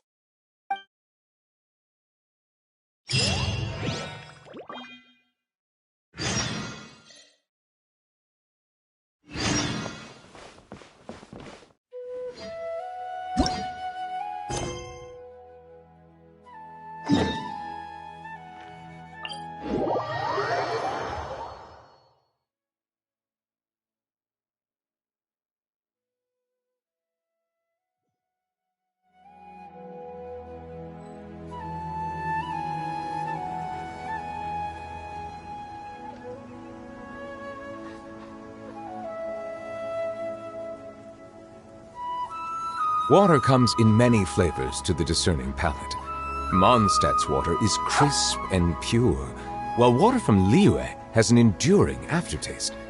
In Inazuma, the water possesses a depth of flavor unlike any other. Sumeru's water, meanwhile, has a rich and complex flavor profile, but it must be savored patiently to fully appreciate it.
She's sitting over there!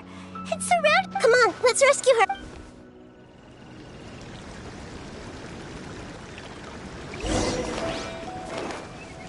Hey! Scratch! Get out of your dream! And voila! The wind knows me. Everyone hold hands! She seems to be in the same condition as Ilman earlier. Yes, but luckily she hasn't been injured or jolted awake yet. See you tomorrow, Professor Aisha. Huh? Why am I back here again? Dreaming? But what oh, I see. It was all just a dream. Huh? What's— Nearly 20 years and it still hasn't bloomed. Does it have something to do with your dream? Please. Sorry. I'm still feeling a little groggy. Please give me a moment here. Alright. Where to start? Right. This plant. So, Professor Aisha gave me this plant just before she left. She was a good friend of my parents and my first real tutor. She was also an outstanding Amorta researcher. In addition to her extraordinary academic talents, she was also skilled in combat and would accept lots of work from the Adventurers Guild. Oh, so you mean she's left on an adventure? Yes. When I was about 10 years old, she told me that she must go look for the secrets of the Abyss, and that she would be gone for a long time. I grabbed hold of her and wouldn't let go. I didn't know what the Abyss was. I just knew that She hugged me, and we cried for some time until I fell asleep. When I woke up, I was already back home. She still decided to leave, but had left behind a letter for me saying that I was the person she cared for most in this world. She claimed that investigating the Abyss could help more ordinary people protect the people and things they care about. She had obtained some important evidence during her past adventures. If she didn't set off right away, she might miss the perfect opportunity. Guess Ad Astra Abyssosque isn't just a slogan. She left a seed in the letter, telling me that if it sprouted and bloomed, then she'd come back no matter what sort of risky situation she was in. She said she looked forward to seeing me all grown up. But strangely, I've tried watering it, feeding it, everything I could think of. But I've never been able to get it to bloom. I even went to ask the Amorta researchers, and they couldn't explain it either. May I have a look at the plant? Of course. I was hoping the great Dendro Archon could help me solve this problem. Let me see.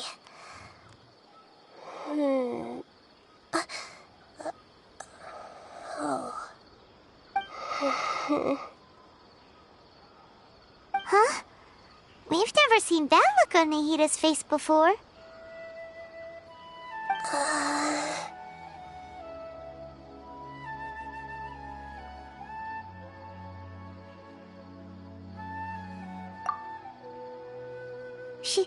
She looks a little unwell. Hold on, we'll be right back.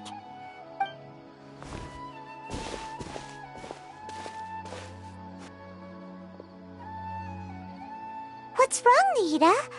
You can't tell what's wrong with the plant either? No, I immediately understood what's happening with that plant. I'm just not sure if I should say it. This plant is not known to the academic world. It's a new species that our teacher managed to cultivate by some special means. Judging by its features, I can tell from the moment it sprouted it'll never be able to bloom. It can't be. It means that this Professor Aisha she keeps mentioning might have foreseen the danger and was prepared to never return. From my experience observing people, she would undoubtedly regard this as a brutal revelation. When forced to confront such brutal truths, people may break down into tears, talk nonsense, or lose their tempers. I know she has to face the truth, but at the same time, I don't want to hurt her. Tell me, what should I do? Yeah, that's a tricky one. Seems like you've already got a good idea of the feelings she might experience.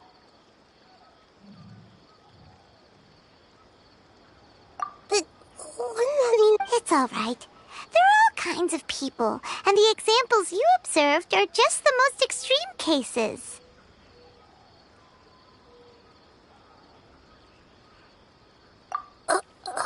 Okay. Thank you. Let's go back and tell her.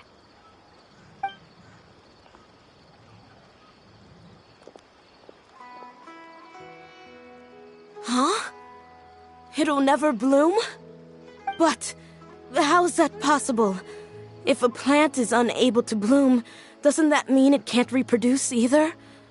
All that's left for it to do is slowly wither away.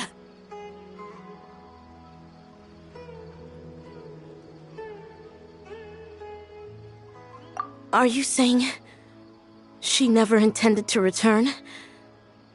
Seriously? So everything she said was a lie?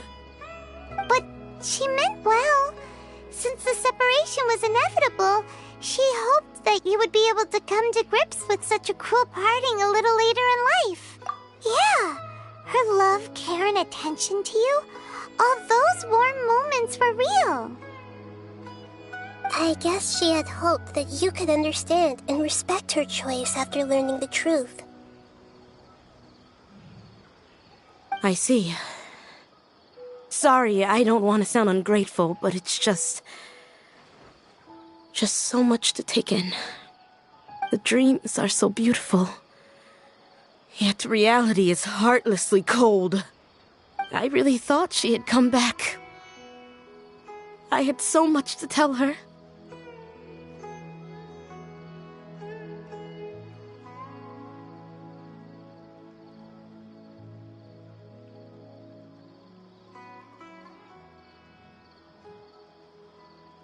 These dreams may not be as pure and beautiful as they seem. Some kind of power may be exploiting your feelings. Really?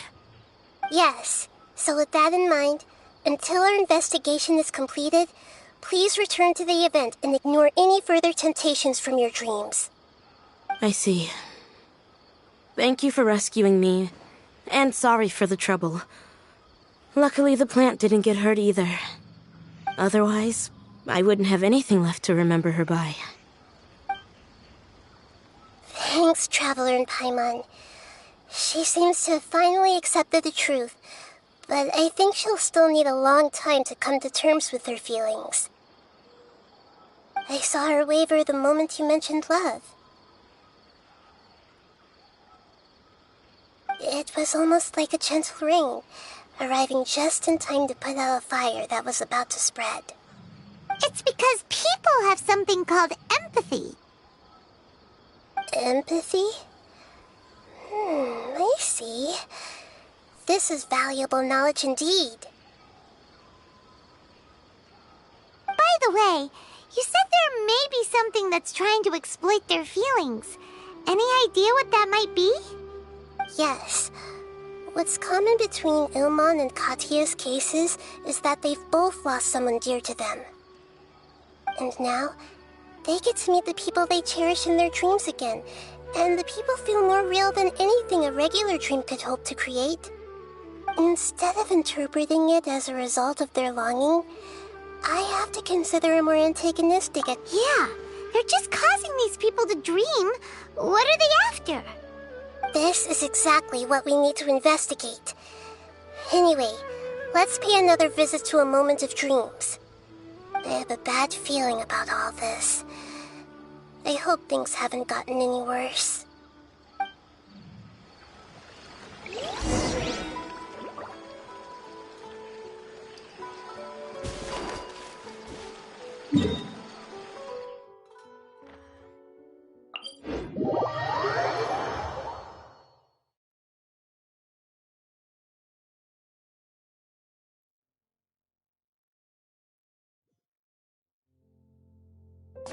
I'm here.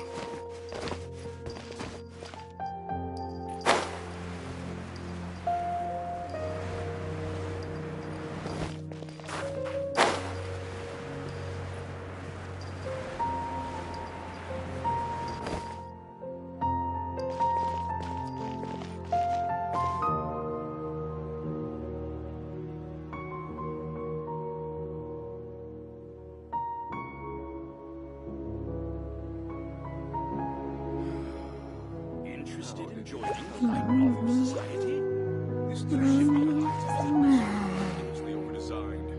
I need to sell these now.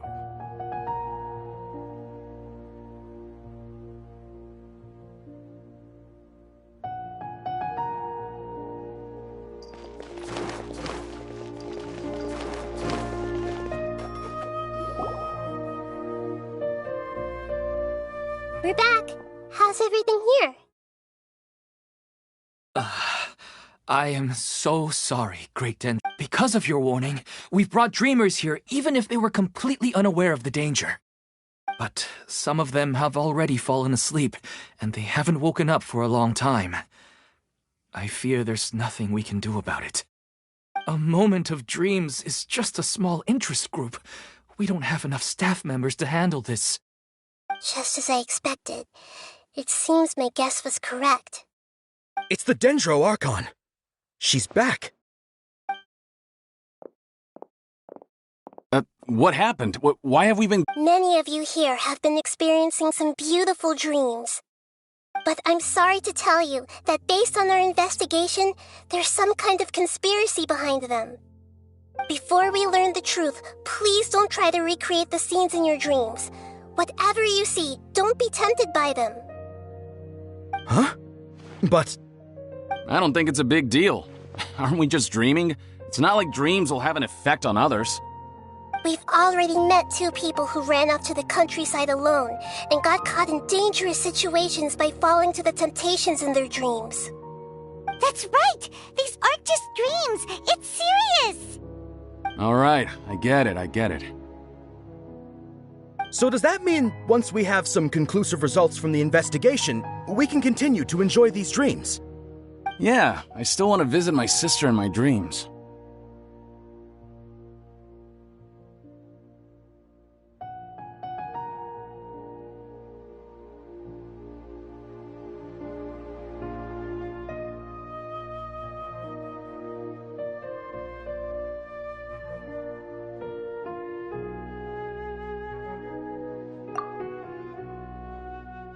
I'm sorry if what I'm about to say sounds a little offensive, Great Dendro Archon, but we had a discussion with the folks who just arrived here.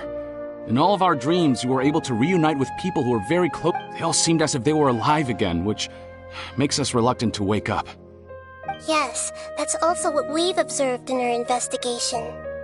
So if the results of this investigation would mean an end to those dreams, that'd be quite cruel to us. All of us understand the danger, but perhaps you can't quite understand just how much those people mean to us. I don't think everyone will be on board with the plan to abandon these dreams for good. Before the conclusion of the investigation, they'll at least want to meet the people in their dreams one last time and say... We've never had such a difficult situation before. It appears that not many people are willing to cooperate. So they still want to return to their dreams despite knowing the danger?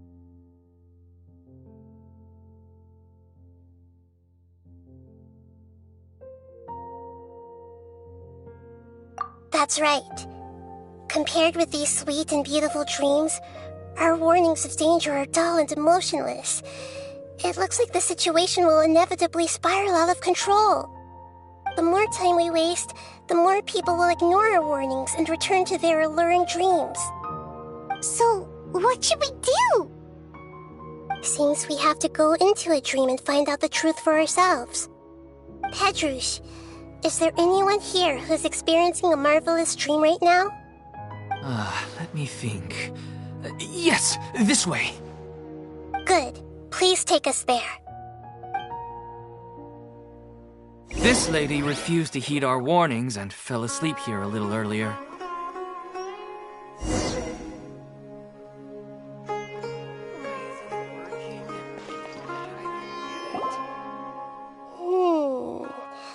She's only asleep and hasn't started sleepwalking. It seems she hasn't sunk too deep into her dream yet.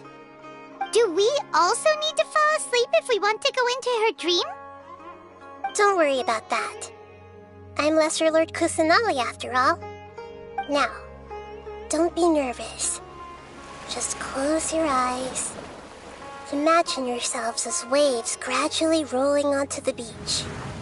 You slowly wash over the shore and sink into the sand.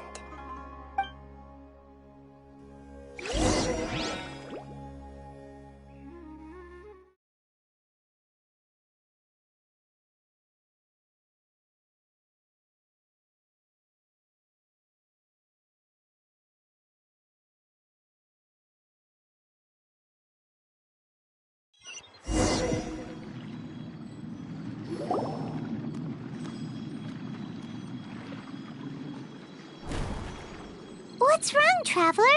You look a little disoriented.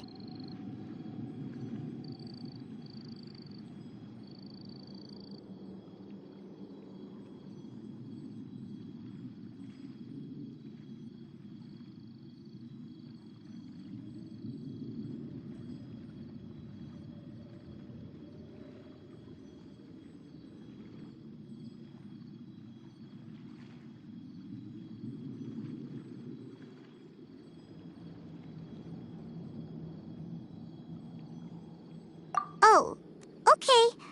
Just remember that Paimon is always here for you. Anyway, seems like we've made it into the dream. I thought we would arrive at some familiar scene, but we seem to have landed in a completely unfamiliar place. Whoa! So many giant plants! Even in the sky! Amazing. Theoretically, we should have gone straight into Debbie's dream. Things do seem to have gone a bit sideways here. Anyway, let's see if we can find any leads.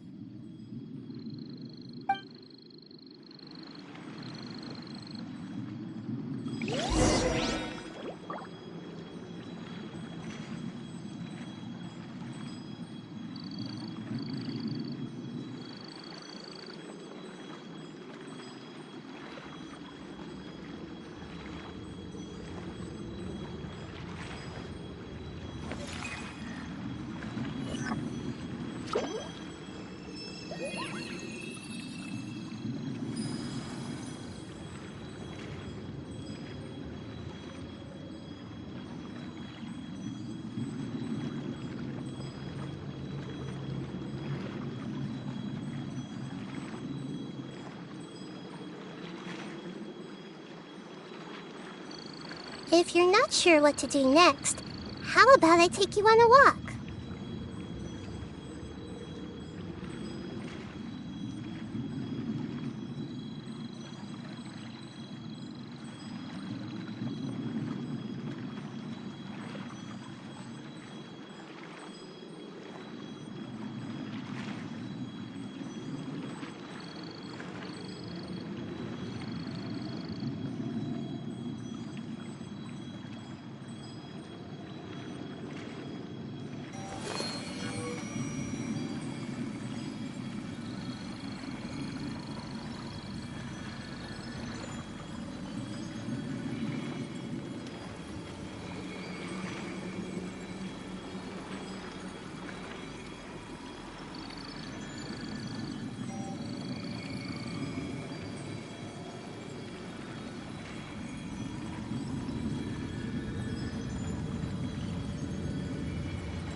What they say is true. You have to see the world for yourself to appreciate how beautiful it is.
If you're not sure what to do next, how about I take you on a walk?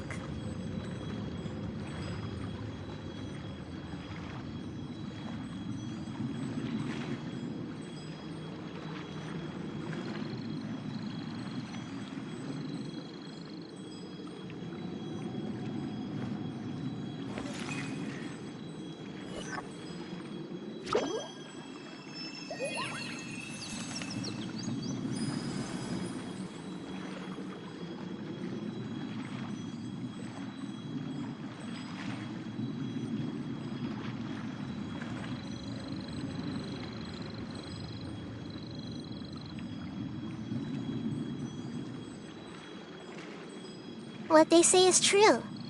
You have to see the world for yourself to appreciate how beautiful it is.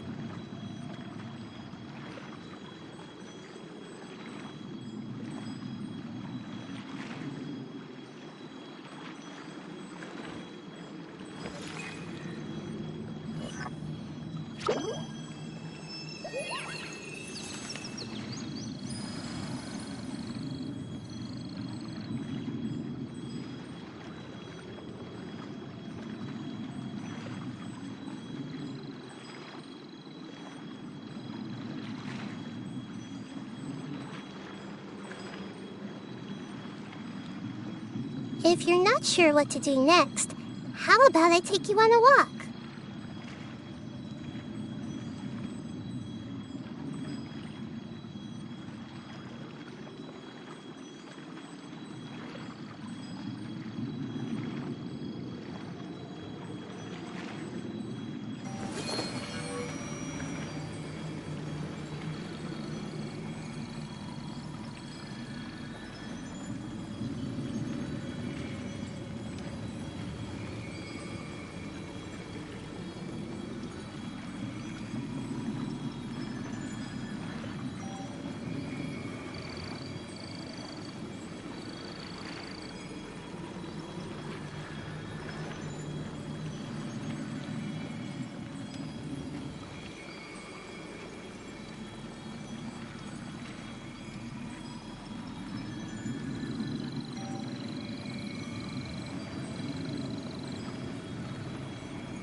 I see everything!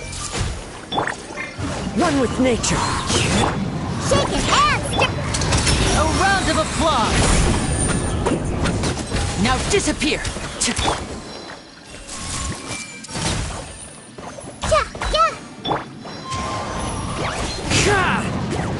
Clouds high. The birds come. Teamwork is dreamwork! Hey!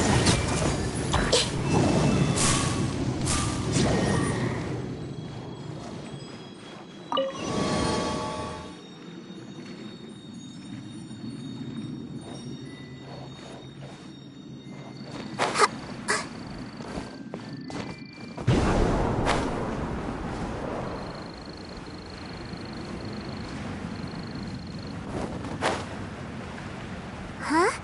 A door? Wonder where it could lead.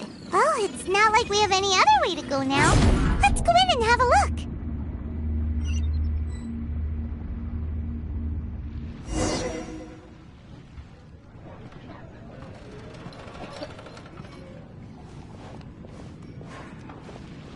Hey, this place looks familiar. Isn't it Puspa Cafe? Oh, Paimon sees Debbie! She's right over there! Looks like we've come to the right place. These alluring dreams often portray a scene from real life, which concurs with our previous findings. Really? But what about that space we were in just now?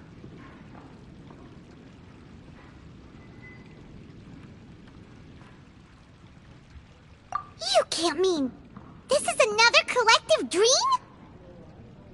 Yes.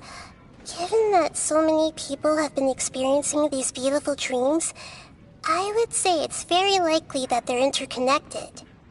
Compared to an interconnected dream, independent individual dreams would be much harder to manage and manipulate. Ah, Paimon gets it now. Well, let's go talk with Debbie. Oh, but there are some other people next to her. Are they dreaming too? If this space is exclusive to Debbie's dream, then the others beside her are most likely the people she cherishes. Anyway, we should confirm that first, just to be sure. Huh. How do we do that? Just leave it to me.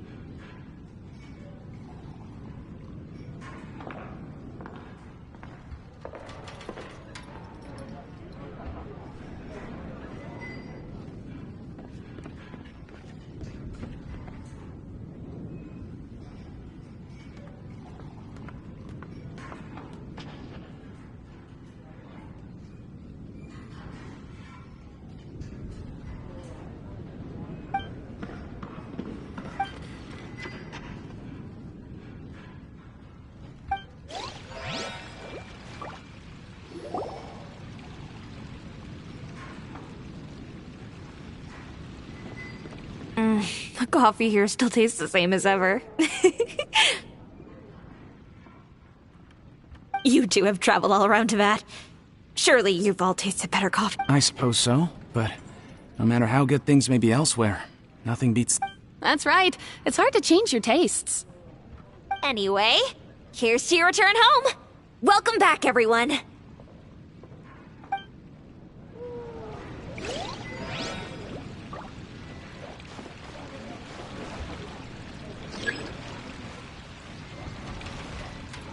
Everyone hold hands!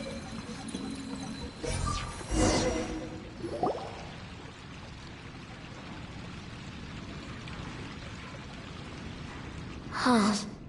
How could they be? Well, I guess it doesn't matter. Huh? She sounds a little hesitant. I've confirmed that this dream belongs only to Debbie, because I'm unable to hear the thoughts of the other two people with her. So, this is the power of the Dendro Archon? Paimon, I better watch her thoughts from now on. Don't worry. I don't often use my powers like this. It's rather impolite. Alright, I need to get myself ready. It won't be easy to break it to her, but there's no avoiding it now. The Great Dendro Archon! What brings you here? I'm sorry to interrupt your celebration, but have you noticed that what's happening here doesn't quite match up with your memories? I don't quite understand. Great Dendro Archon. What do you mean? I get it. The Dendro Archon is trying to say that it's a once-in-a-lifetime opportunity that we're able to gather here. Hey, how about a cup of coffee for all of you? My treat. We just returned from a fruitful adventure. Memories. A once-in-a-lifetime opportunity? Think carefully. You of all people should know what really happened to them. Are you sure that meeting here and chatting the day away like this isn't just a product of your own wishful thinking? Yes. The reports from the Steambird were true. The ship they were on struck a reef and sank. And I never heard from Basima and Gaspar again. Hey, come on now. What are you talking about, Debbie? Yeah, trust your memories. Nothing you see. I get it now. This is a dream, isn't it?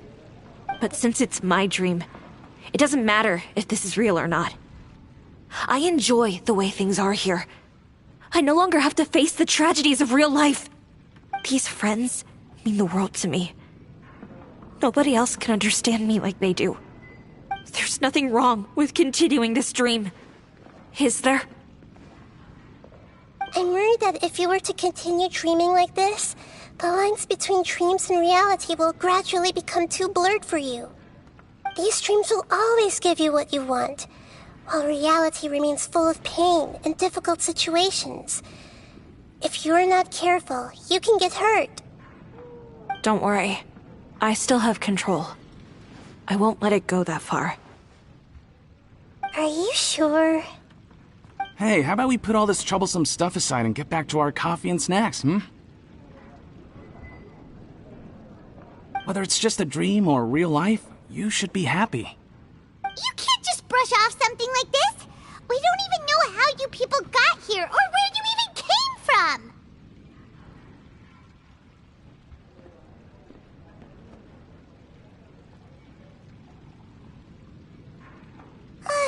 Sorry. Paimon didn't mean to upset anyone. No, it's alright. I understand that you're just trying to look out for me. It seems that for now, this place is still relatively harmless for you. But I wonder if there's any way to go deeper into the dream. Huh. Now that you mention it, I once heard a strange voice tell me that there's an entrance here. I'm not interested in checking it out at the moment, but maybe I'll go in and have a look later. Okay, thanks for your help. Just as I expected, we're only on the surface of this dream. Let's go.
Wait a second.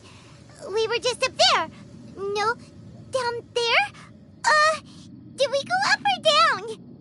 Don't panic. This is how dreams work. We've left Debbie's dream, but the dream is still continuing onward. I'm not sure where it'll lead us.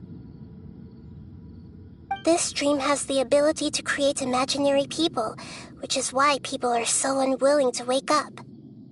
If it weren't for what we just saw, Paimon might still find that a bit hard to believe.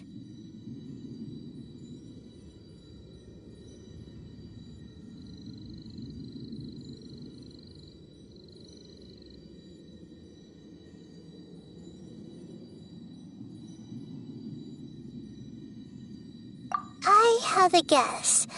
If these dreams are connected, then there should be some sort of order to them. The fact that Debbie was able to realize that she was dreaming means that she is not very deep in the dream yet. But the space we're in has been turned upside down. Do you remember the characteristics of dreams that I mentioned earlier? Oh, right! Dreams are chaotic. That's right. It's possible that we're heading deeper into this dream now, and the deeper we go, the closer we'll get to the essence of the dream. Right! So the answers might be waiting for us deeper in the dream!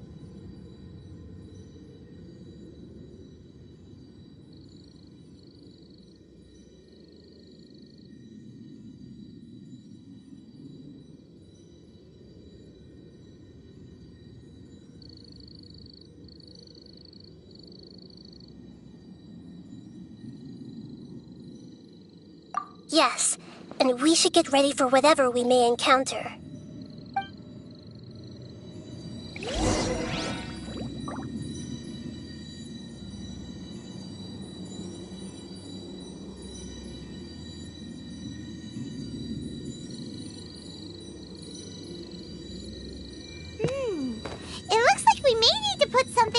right there.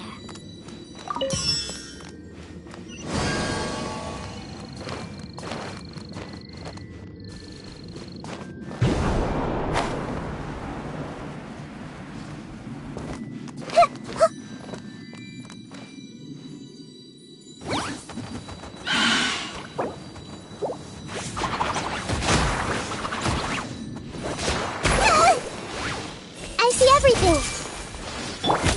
Into the wind. Look at you, Boozound. Yeah. Hey.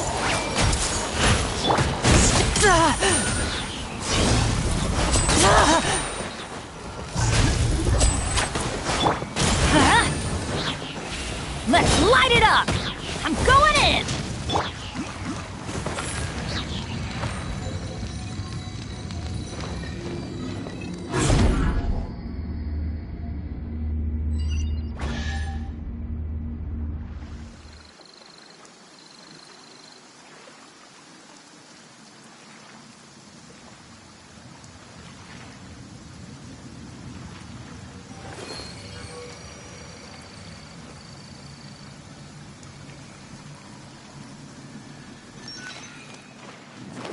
Whoa.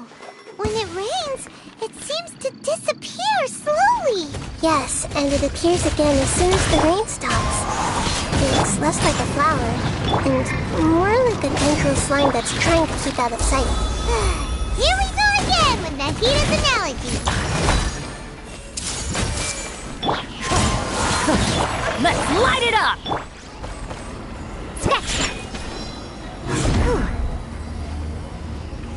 Huh? Are we back up here again? Wait. Paimon's confused. Are we up here or down there? Good thing we didn't fall. Yes, we did. We just fell upwards. That's not helping, Nahita! Paimon has no clue what's going on anymore.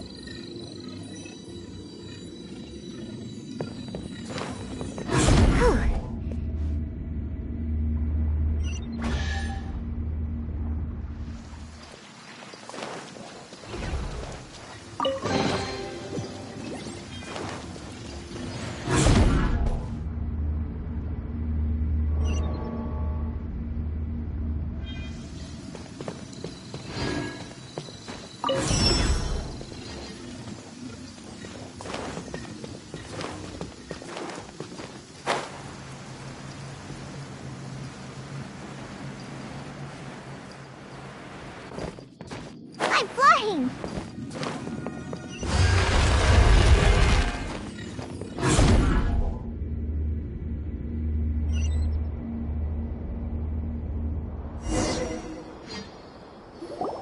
Wait, weren't we already here a little earlier? This is probably Ilmon's dream. Huh? Why would he start dreaming again?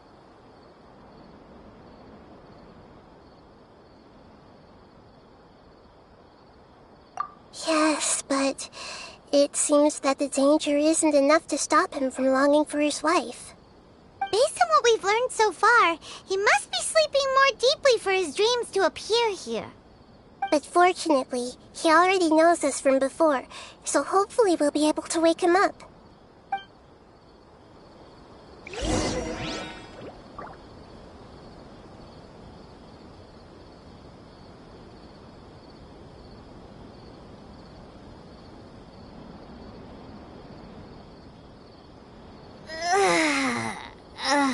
That stretch feels good.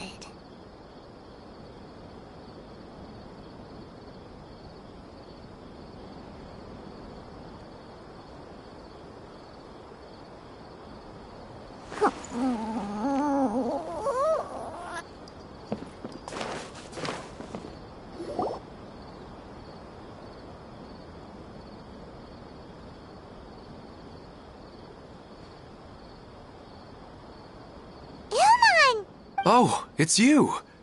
Incredible! I didn't know you would appear in my dream, too. Did you say dream? Wait, so you know this is a dream? Of course. Such good things rarely happen to me in real life these days. Here, let me introduce everyone. This is Minar, my wife, who I mentioned before. And this is our daughter, Hydar. Hello. It's a great honor to meet the Dendro Archon. Whoa, Dad! You know the Dendro Arc? And what's this? Is it a new toy? No, it's Paimon, not a toy! Anyway, now's not the time for that!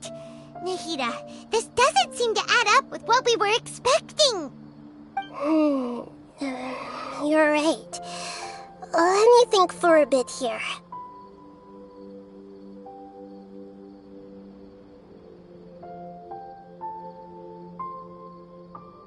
Oh, right!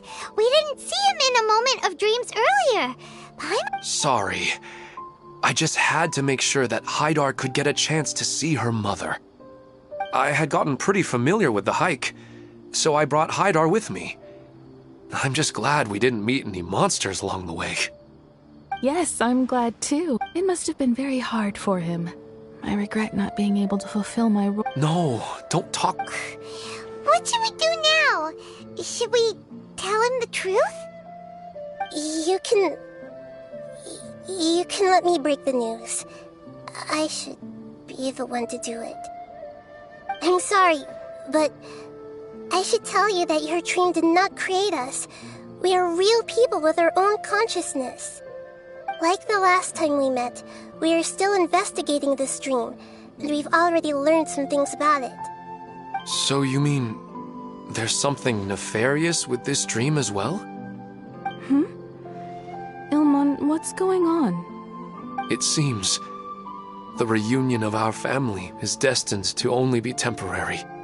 Huh? Is Mom leaving? Maybe. But in all likelihood, that is indeed how things... Oh. No, Mom, you can't leave!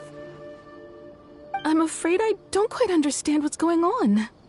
Don't worry, Hydar. Mom's not going anywhere. Please, don't cry. Minar doesn't understand any of this. I'm fully aware that this is a dream, so that's why I've never told her the truth, but... Never mind. It's not like I would know what to say. I mean, I don't get any of the complicated stuff. But regardless of whether this dream is good or bad, you're here to resolve it, right? Yes. Then please, let us enjoy this moment for just a while longer. Regardless of whatever caused this dream to come to pass, I feel extremely grateful to have had the chance to reunite with my family. But does this dream really have to disappear? I'm afraid so. Sorry. Okay. I see. Please, come this way. You can go even deeper into the dream by heading in this direction. I have heard that the further down you go, the more pleasant the dreams become. And the more you want to stay. The answer you're looking for may also be found there. Go ahead. Thank you for helping us, and I'm truly sorry. You're welcome. It's not like I have any say in the matter. I'm just an ordinary person, after all. Who am I to interfere with the work of a god? I'll be right behind you. I should at least let Minar and Hydar know what's going on here. Otherwise, my daughter might be mad at her mother after we wake up. We're not doing something bad, are we, Nahida? That depends on how you define good and bad.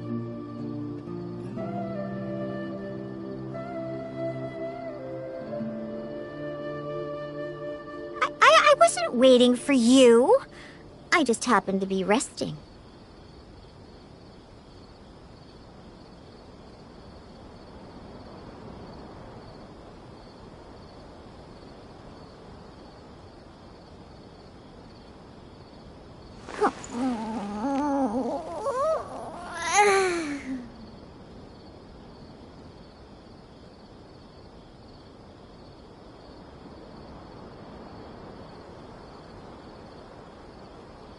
Lizardtail, Pepper, Starconch.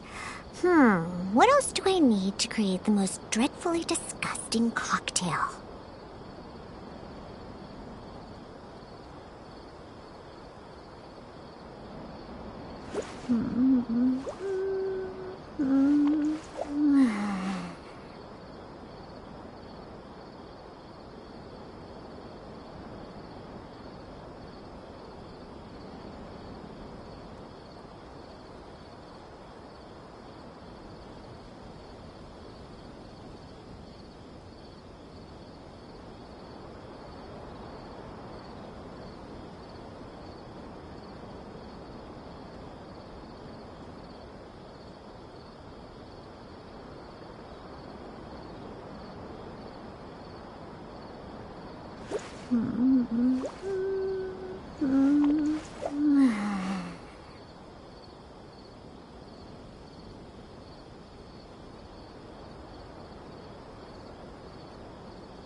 It's the same place again.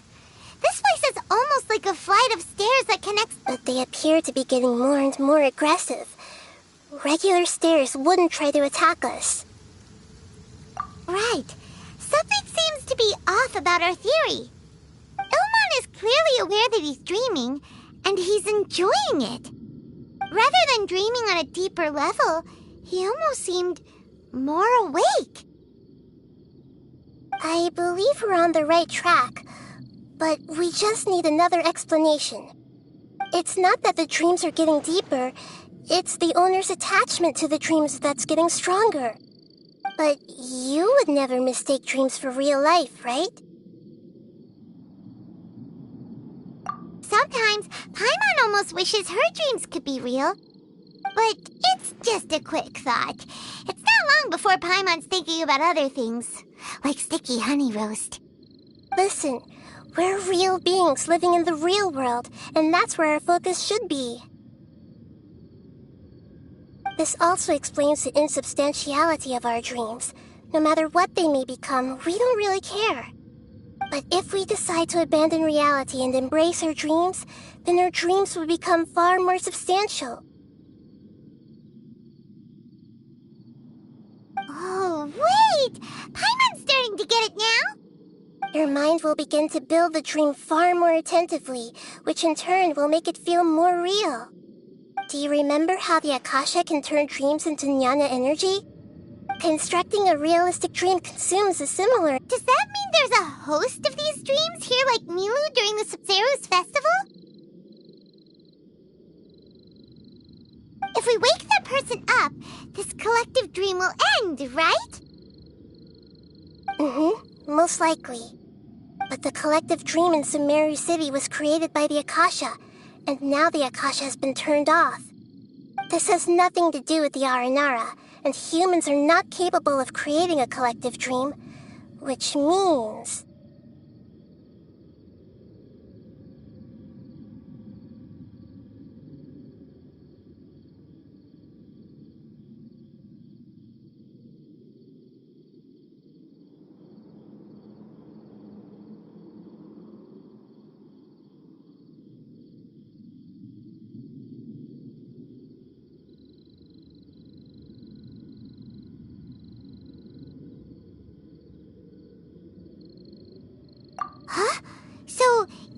manage to restart the Akasha?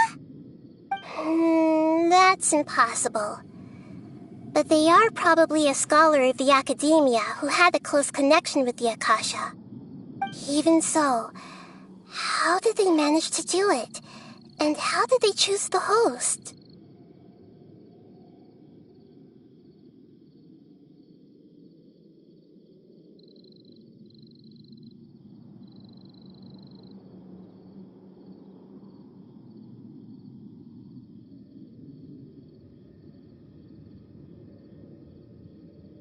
Yeah, we haven't gotten to the end yet.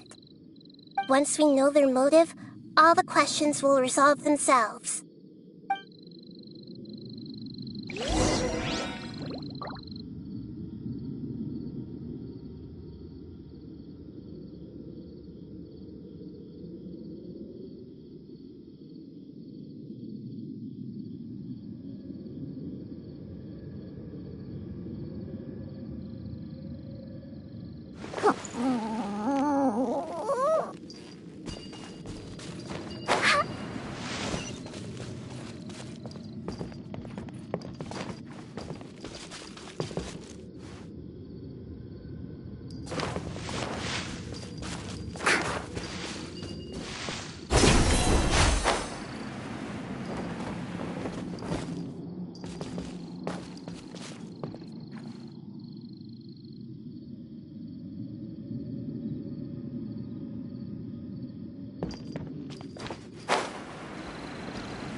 I'm here.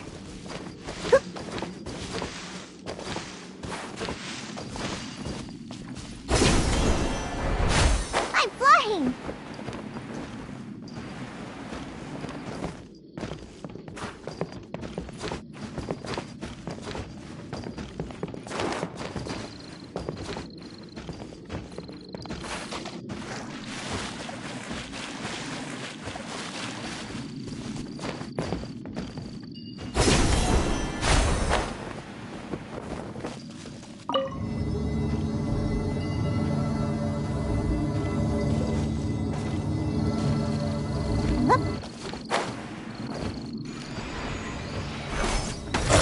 Think you can bully me? And voila!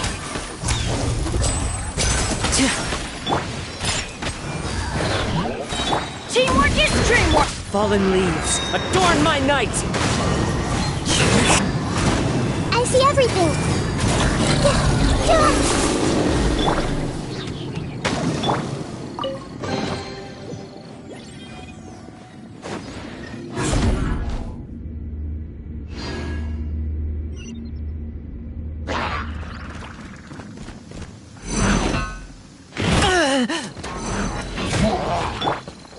One with nature!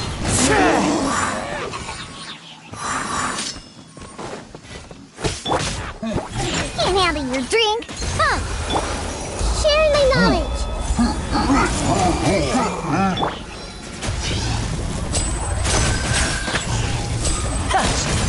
Now disappear!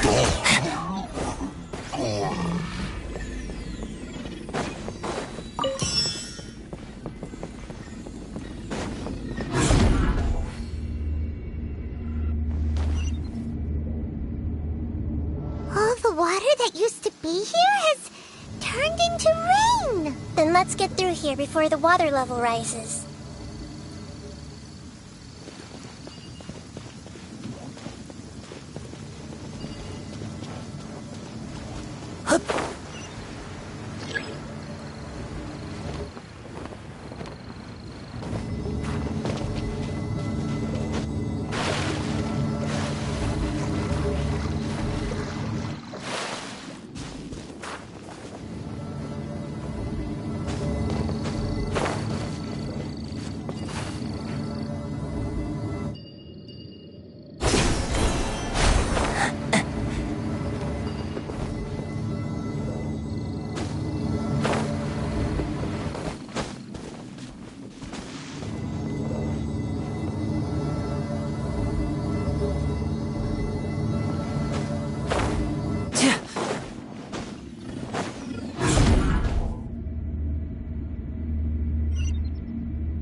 new to Paimon in this. This should be the final destination.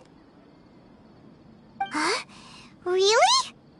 Yeah, these are just ordinary city streets.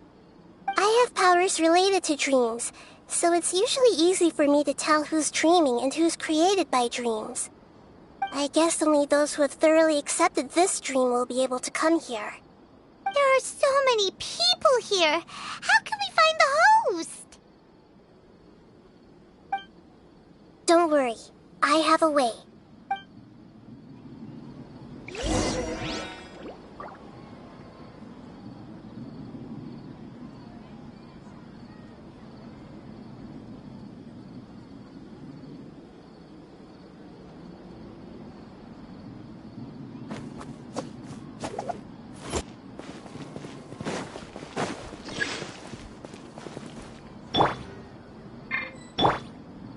Everyone hold it. Lisa's always so calm. I wish I were the same. He's just in an ordinary dream, so it shouldn't... Shadia has such good taste. I can never go wrong with her opinion. No, it doesn't seem to be her. Shadia has such good taste. I can never go wrong with her opinion. No, it doesn't seem to be her.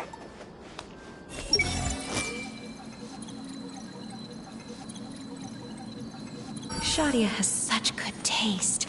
I can never go wrong with her opinion. No, it doesn't seem to be her.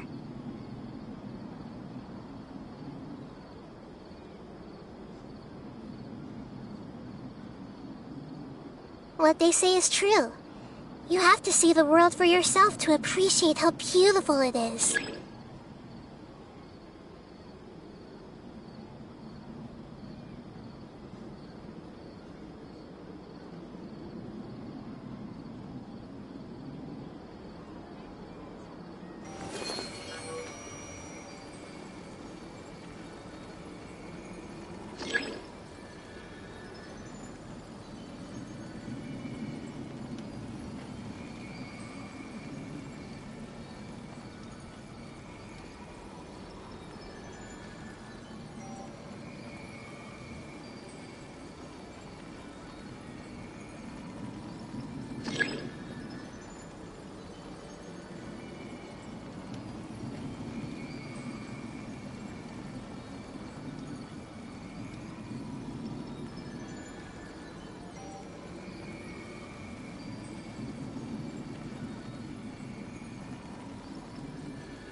Everyone hold hands!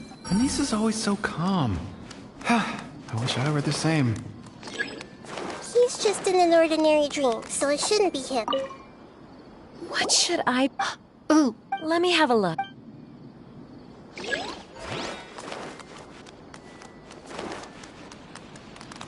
Hey!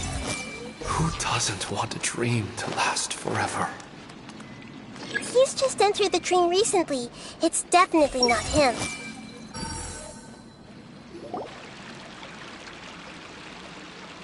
You know, I've heard that plants grow better if you play music for them. And on that note, it's been a while since I last heard you play. Sorry, I've been a little busy these last couple days.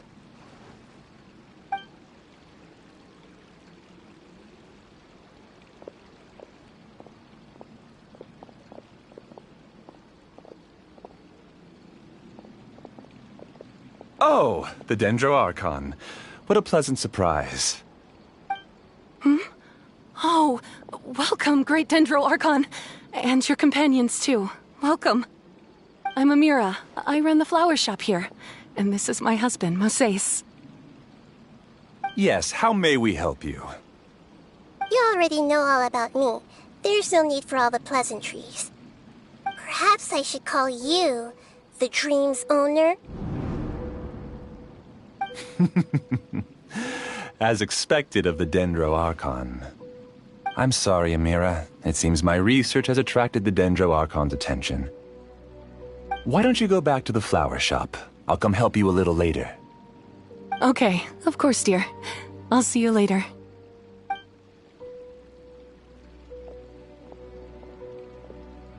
It appears that I was too naive to think I could deceive the Dendro Archon in person like this. To avoid looking like too much of a fool, allow me to ask the first question. How well would you say you understand this dream? This dream was built by the Akasha, and it has the power to create imaginary people who no longer exist in the real world. As for you, you found a unique way to become the owner of this dream, going so far as to have even given up the ability to wake up again. Given up the ability to wake up? Impressive! You truly are the embodiment of wisdom.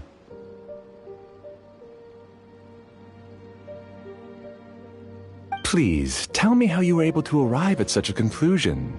In return, I'll answer the question you're most curious about. It's simple.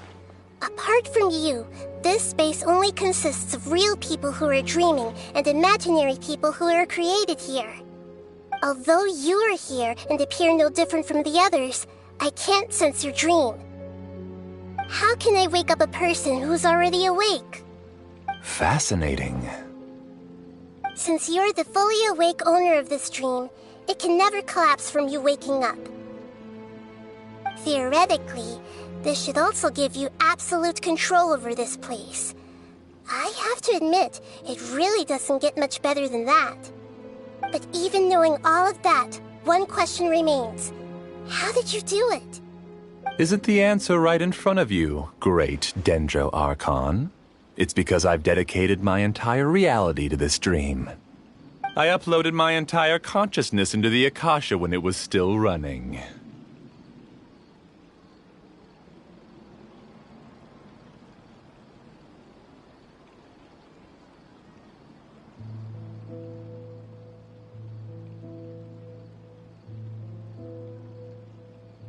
Actually, this all started because of an accident. My original goal was not about the Akasha or a collective dream. No. You were motivated above all to create a hyper-realistic person. The desire to reconnect with a real loved one is the one shared sentiment between all our dreamers. That's right. However, human models are too complicated. Only the Akasha has a jnana energy supply powerful enough for me to generate and sustain my models. The Akasha is truly magnificent. If I siphoned a minuscule amount of its energy, nobody would even notice. And even this minuscule amount of energy was already more than enough for my purposes. Even using just crude methods, I was still able to train a fairly realistic person. I named my first work Amira. Huh? You mean the girl we just saw? She and I entered the academia on the same day. Starting with admission procedures, we bumped into each other 6 times on just that first day. And because of that one day, we eventually went on to fall in love. We studied, conducted research, and made breakthroughs together.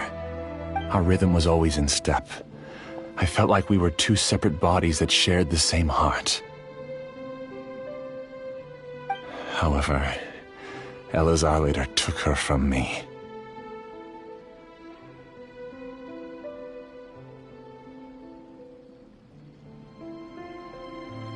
Yes, I need more training samples to perfect Amira's personality.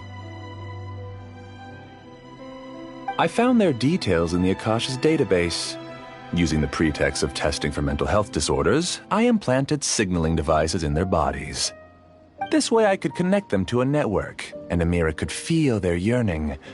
Little by little, they helped her to grow and develop a warm, human personality. To improve my efficiency and allow myself to focus on nothing but my research, I uploaded my consciousness as well, and became a part of the network.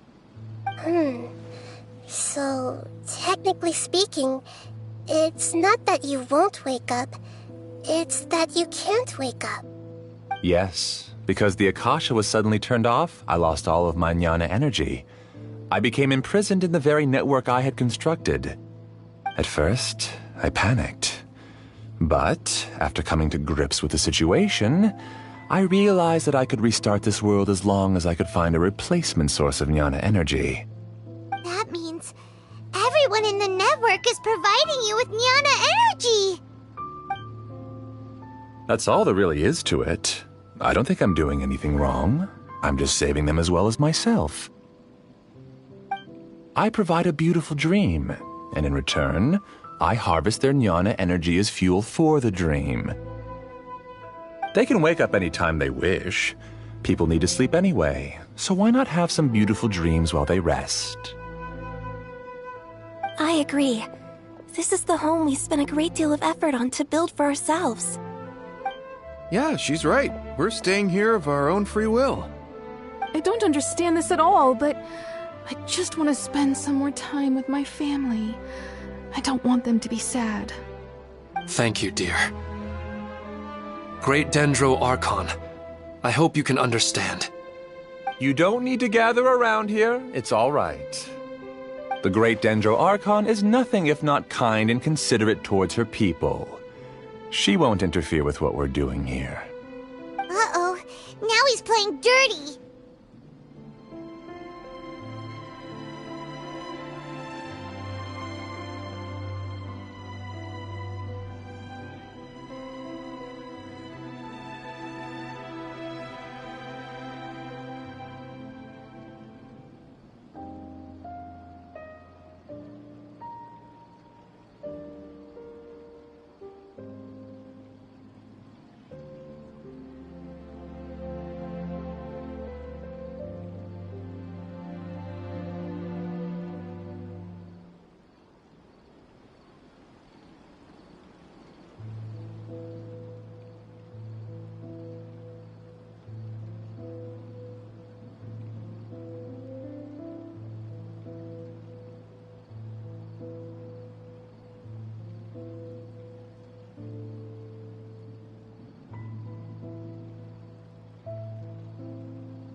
It seems like I won't need you to answer my last question. You're willing to tell me all your secrets because you have nothing to fear.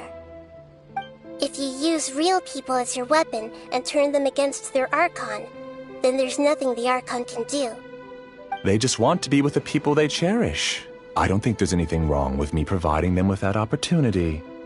They don't wish to eternally part with their spouses and friends. What's so wrong about that? If you understood humans a little better, or had also experienced firsthand the absolute devastation of loss, then perhaps you wouldn't be so cold towards us.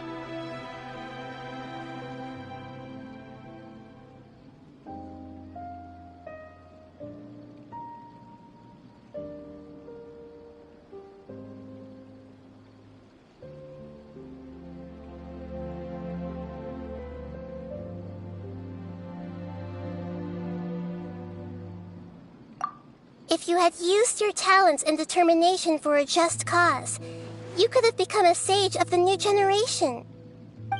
Unfortunately, you've committed one of the 6 cardinal sins of the Academia by attempting the forbidden and fearing none. You equated people's feelings with cold jnana energy and deprived them of the pain that they have to face. You lured them into these dreams, and even now, remain completely unaware of how evil all of this truly is. Pain? Luring? Those kinds of things haven't existed here from the moment this world was created. She's right here. This is Ilmon's child, Haidar. Huh? My daughter? What's wrong with her?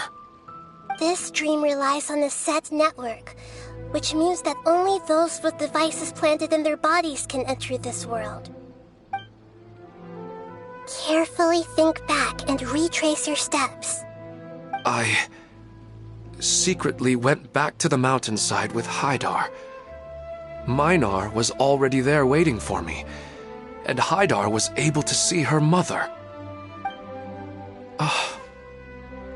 You mean she isn't actually the real Haidar? No, because unlike you, she can't enter this dream. The moment you came into this dream, it created a Haidar to realize your wish of reuniting with your family. So, tell me, where's the real Haidar? She's still out there on the mountainside. That's right. And she must have been terrified to see her father not in his right mind. Not to mention the monsters in that area. The situation is very dangerous. If Haidar's still out there, then... What are you talking about, Dad? I don't understand. I must wake up right now. I can't leave her there alone. Oh. It seems the others have also remembered something. People try to avoid pain and stay in their perceived bubbles of safety out of an instinct to protect themselves. This is human nature, but it is also one of their weaknesses. However, why are there still so many people striving to... It's because people don't only live for themselves. They have families, loved ones, friends, and communities. They have dreams that they are still trying to achieve. But in this dream, you showed them only the most comfortable and soothing things. This entire world has been built on the foundation of buried and unseen pain. It's all just a well-devised scam. It seems like I've stayed in the dream for too long. I still have so many things I haven't done. Huh. I thought gods didn't understand humans. That would have explained why they created such a flawed world where countless tragedies took place. I didn't expect you to arrive at the answer through sheer power of observation. But unfortunately, it means nothing now. If you wanted to spend a little time in the waking world, go right ahead. In any case, I wanted to spend some time alone with Amira. As long as this dream continues to exist, you'll come back. Humans aren't as strong as you think, and even if you're a god, they won't always listen to you. It's time to purge all the extraneous data and noise.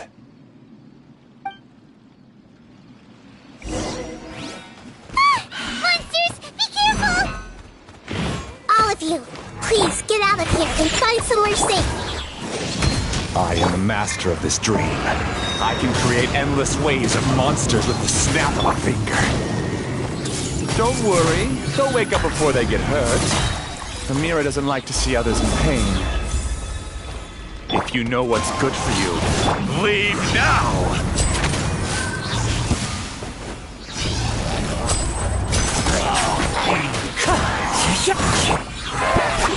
Diana Special! Going in!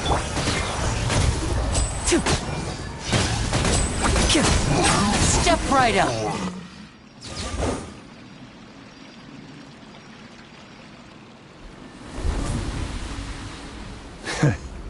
You haven't won just yet. This dream is mine! If I go into hiding here, not even an Archon can ever find me. And as long as people yearn for happiness, they will return here and rebuild this paradise! Hey, stop!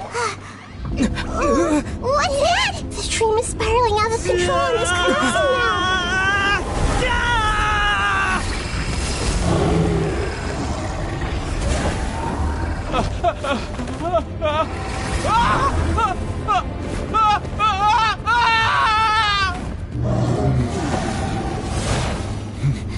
Oh no. Amira! Amira! Amira!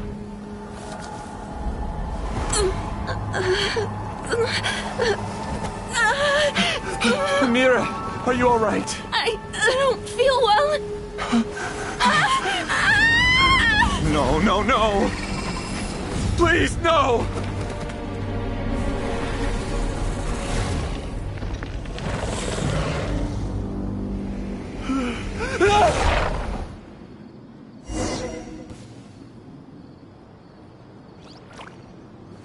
Get away from there!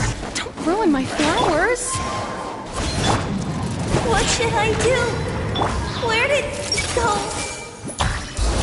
Left because he doesn't want you anymore.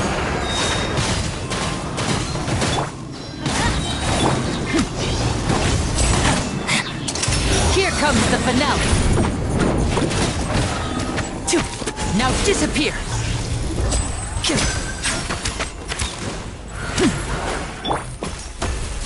Who am I? I'm not Amira. Glad that's over. But what happened just now?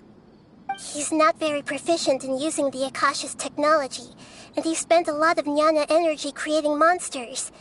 Now the system is out of control. All the people he created also turned into monsters, including Amira. It's terrible, even for a dream. Even Paimon's freaked out. Paimon can't imagine what they're going through. The good news is that the chaos seems to have subsided. Now we only need to wake up the people here and let them return to their real lives. Amira. My dear Amira. They're all gone. It was just a big dream after all. I couldn't change my fate, and my knowledge turned out to be useless. What a cruel world.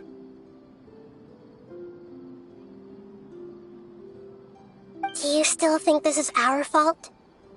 I don't care if the Jnana energy used to sustain this dream has all been transformed into monsters. This dream will let me disappear with Amira. It seems that everything that's happened is too much for him. He's lost all hope. I think seeing Amira turn into a monster was punished. After comprehending the hollowness of the unreal, it's time to revisit the meaning of existence. Existence? I'm different from the others. I've long given up everything outside of my consciousness. Using my knowledge of the Akasha, I have a way to extract your consciousness from here and put it inside a knowledge capsule. The Academia has probably kept your body, so you should be able to wake up soon.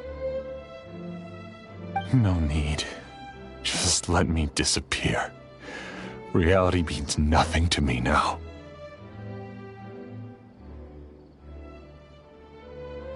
This isn't compassion. I won't let you escape your punishment by simply disappearing. As for your life after that, it'll be up to you how you want to exist. Alright, Traveler and Paimon, we should go back. We can finally wrap up this whole thing.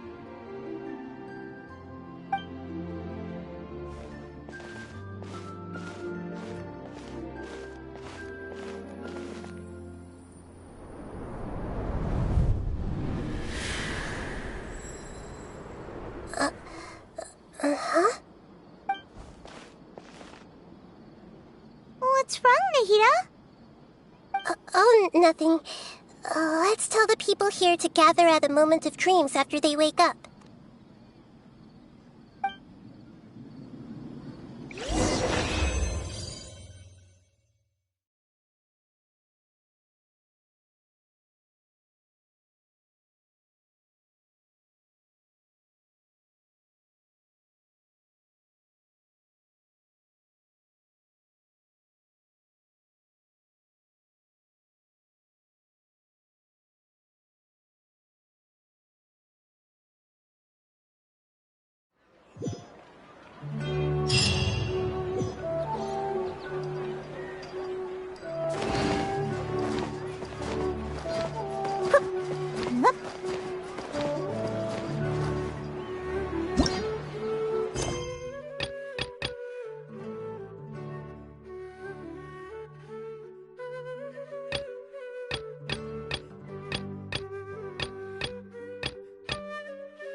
Pew pew!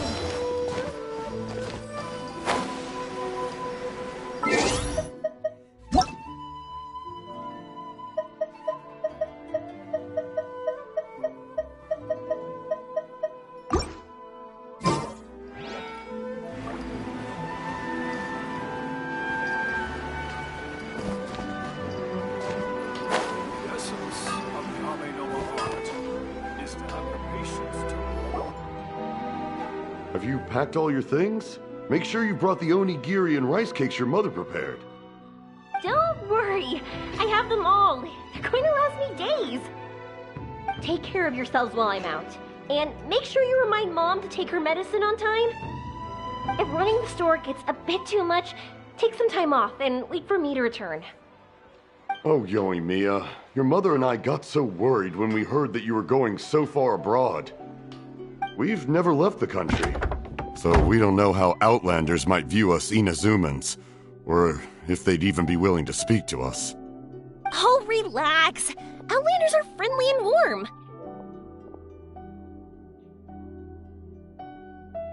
Look at Toma from the Yashiro Commission. He's originally from Mondstadt, but everyone thinks he's a top-tier guy. A mop tier? What mop? Oh! Do you mean the broken one at home? I just fixed it today, actually. No! I said top, not mop. You know, Toma even sent us some wine from his homeland not too long ago. We haven't heard this kind of friendly banter in a while, huh?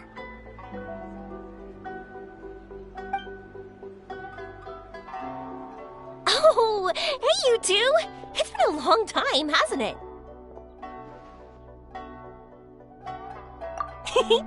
I'm excited because I'm going on a trip soon. Many things have changed. Lots of Outlanders have come to Inazuma, and lots of Inazumans have gone out as well. You two have been adventuring all over to that, so you might not be able to understand, but for us, this is a long-awaited chance to go out and fulfill our dreams. That's right, the Sakoku decree is gone. Ah, I remember you two. You're Yoimiya's friends, yes? Word of your incredible accomplishments has spread throughout Inazuma. My daughter's a big fan of yours. She said she'd love to be like you two. Come on, Dad. Who's never dreamed of becoming a hero?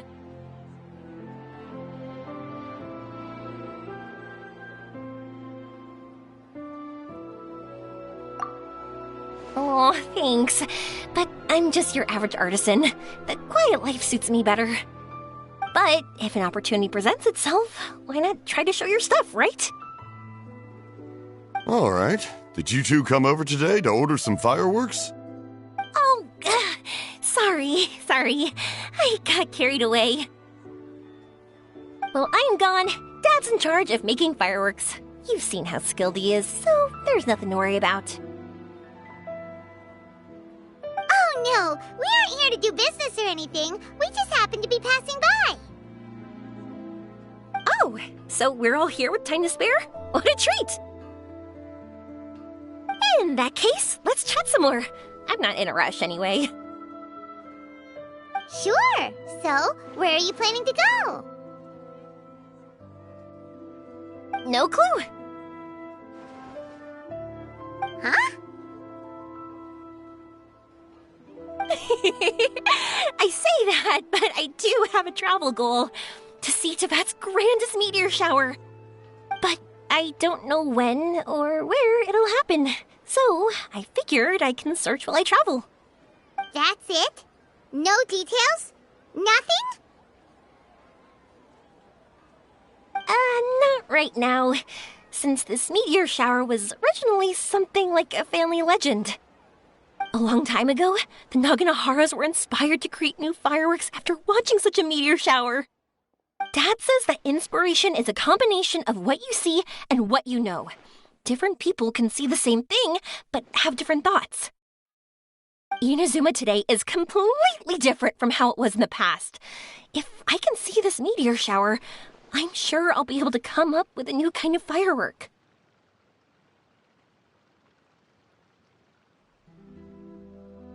I know, right? Of course, my main reason is that I want to go and look outside Inazuma. No need to be shy about it. You gotta play hard when you get the chance. You know, you're right, Paimon. Is it just me, or have you gotten wiser since we first met? Paimon loves being friends with you since you say such nice things.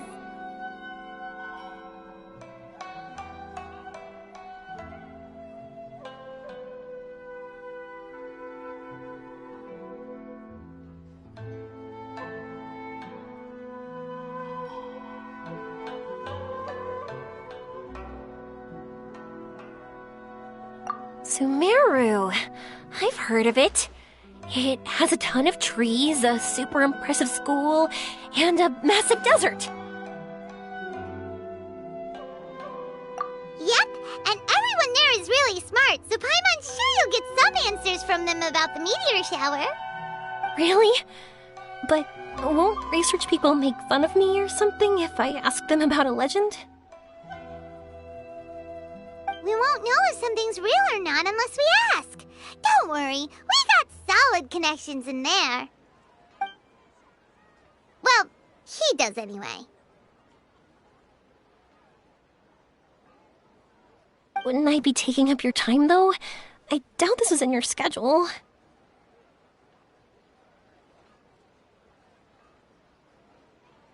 Exactly! Relax, Yoimiya. You've helped us plenty of times before. All right, then I accept your offer. Let's have some fun at Sumeru. Dad, you can have more peace of mind now that I'm traveling with them, right? Oh, yes. Your mother and I will be much more at ease. Remember, you two also need to take care of yourselves. I'll be back soon. Okay, let's head to Rito and catch a boat there.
Wow, so this is Sumeru? That tree's huge! Is the port built on top of it? And this place is amazing! It's way bigger than Rito's port. There are also a lot more stores here. Oh, there's more cool stuff for you to see. Don't you worry. This place is awesome! I had heard people describe it, but nothing beats seeing a place for yourself. If I hadn't seen the port with my own eyes, I could never have imagined such a place. So, the school you were talking about, the academia, is it here? Nope, we have to head north from here and follow the river to reach Sumeru City. Sumeru City, huh? I guess it's even more impressive than here?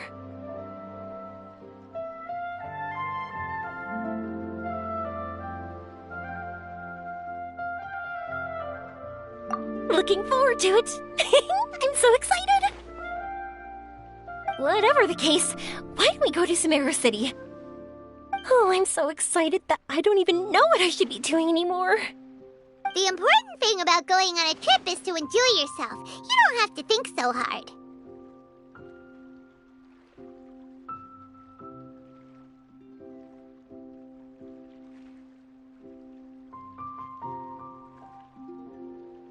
I'm just worried that if we don't get down to business soon, we'll take up too much of your time. But if you insist, then let's look around.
Oh, great! You're awake! Everybody has started to wake up. From the looks of it, you were able to successfully resolve the issue. Yes, though it took us a good deal of effort. There will be many people gathering here shortly, so please do your best to maintain order. I need to go to the academia with them now, but we'll be back soon.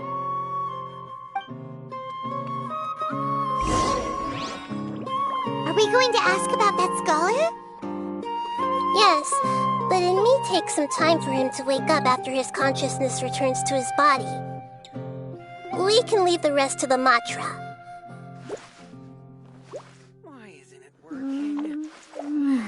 Get it.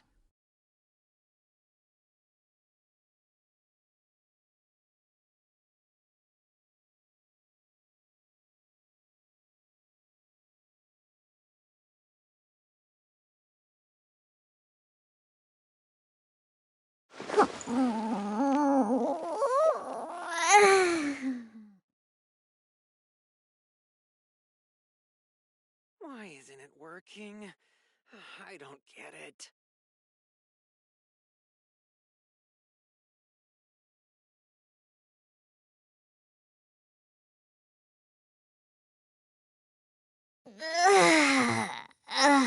That stretch feels good.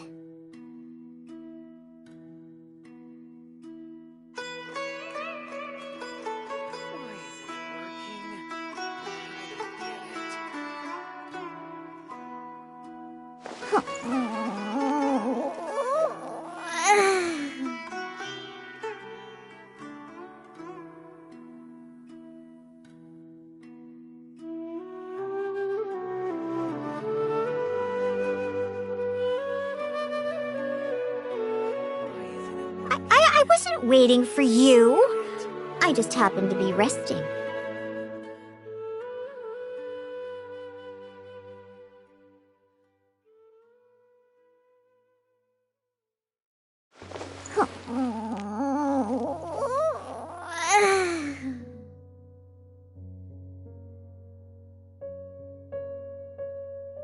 Why isn't it working?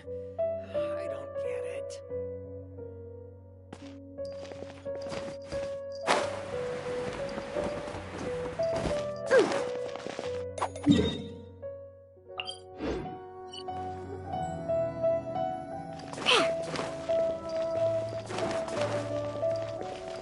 I'm here. Whoop. Oh, it's the great Dendro Archon. How can I help you? I would like to check the registration records of a Kasharawar scholar. He should be in an unconscious state right now. Okay, just a moment. Sorry to keep you waiting, Dendro Archon. We have confirmed that there's a scholar named... He hasn't regained consciousness yet, and is still receiving treatment at Bimarstan. Huh? Isn't his name Moses? I guess he didn't want to be recognized or bothered by anyone. Please, give the knowledge stored in this to the Matra and ask them to import it into Benuni's brain. Understood. But for safety reasons, I need to know why. It's simple. This contains his consciousness. It's long been trapped inside of a dream. He's committed an act that affected the safety of Sumeru. After he wakes up, I'll inform the General Mahamatra of all the details. I see. I'll take care of this right away. Thank you, great Dendro Archon. No problem. Alright. Everyone should have gathered at the Moment of Dreams by now. Let's head back.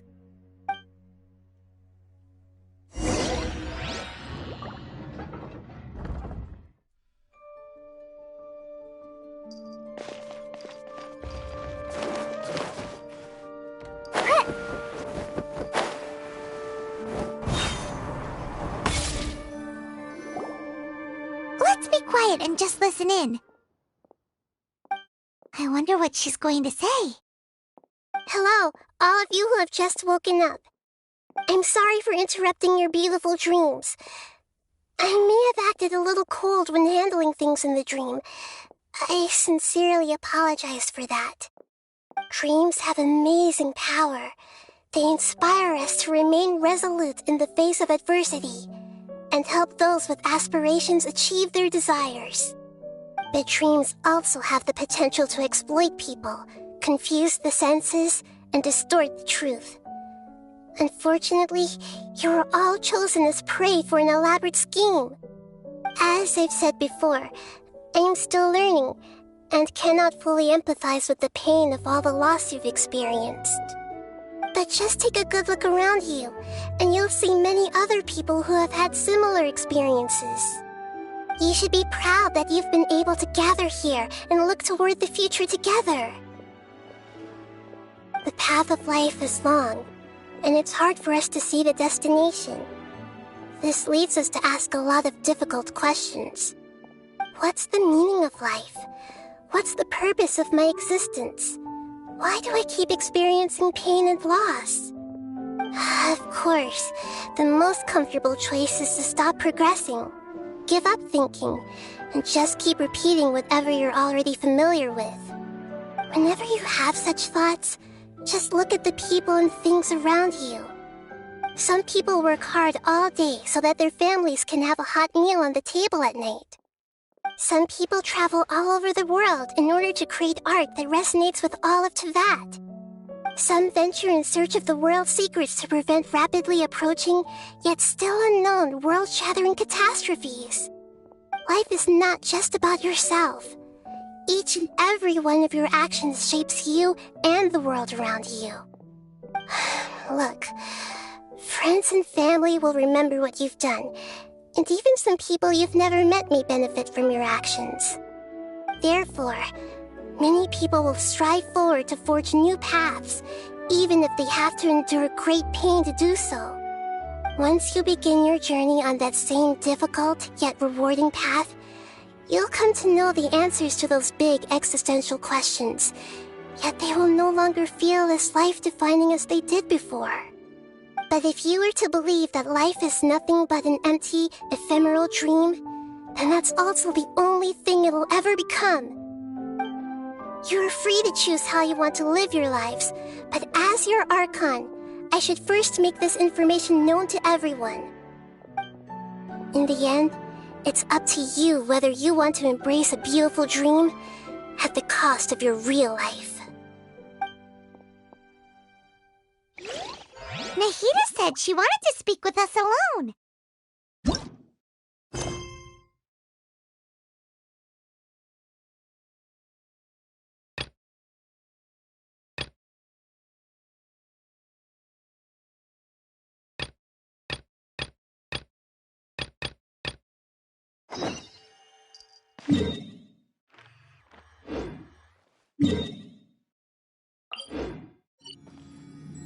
It seems like she went to the plaza in front of the academia.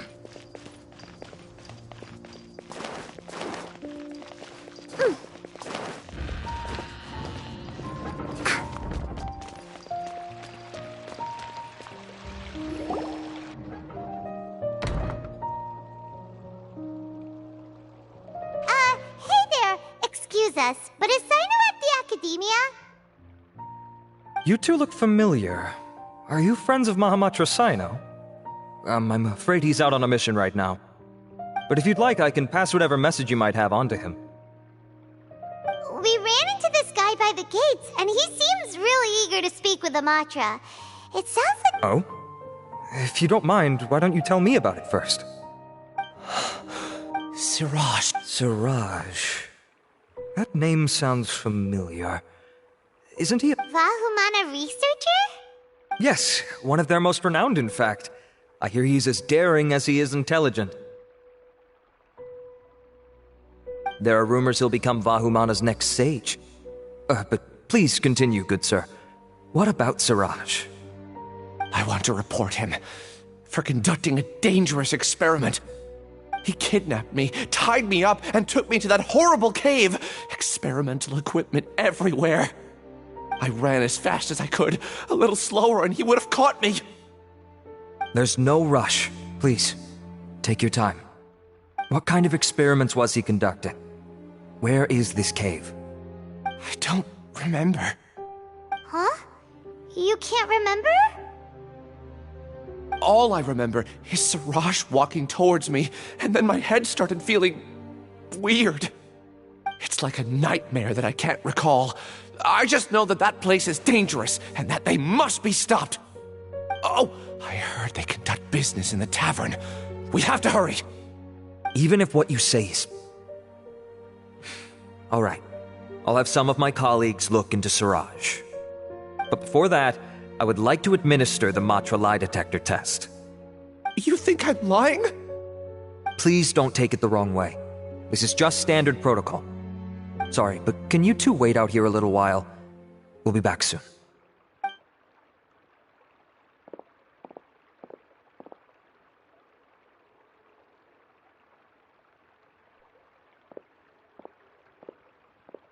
Huh? I'll hate them. Let me bring you up to speed. First things first, Ilyas passed the lie detector test. This indicates that what he said is highly credible.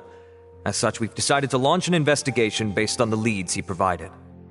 Per protocol, this matter was reported to Acting Grand Sage Al-Haytham. After hearing about it, he left a message for Mahamatra Sino and then asked to join the investigation. Huh. It's kinda weird for you to be working with the Matra. Is there a special reason? You're overthinking things. My interest was piqued is all. Really? I'm surprised you have this much free time. In that case, let's join in as well, shall we, Traveler? It's already against protocol for Acting Grand Sage Al-Haytham to participate in this investigation. As for you two... Oh, never mind. After all, you were the ones who brought Ilyas here. I'll allow you to accompany us, but you have to promise to keep everything confidential. Don't you worry, our lips are sealed. Alright, in that case, I'll fill you in on what we know so far. Ilyas claimed that Siraj will be conducting some business with a Kasharawar researcher at the tavern. This is one of his few clear memories. It seems he stumbled upon this information while escaping. Incidentally, Siraj isn't at the academia right now. He applied for long-term off-site research 1 month ago. It's close to the time that Ilyas had given, so we've decided to head to the tavern and investigate any suspicious persons. That's right. Arav, prepare to head out. You two, do as you will. Oh, come on! We already said that we're coming!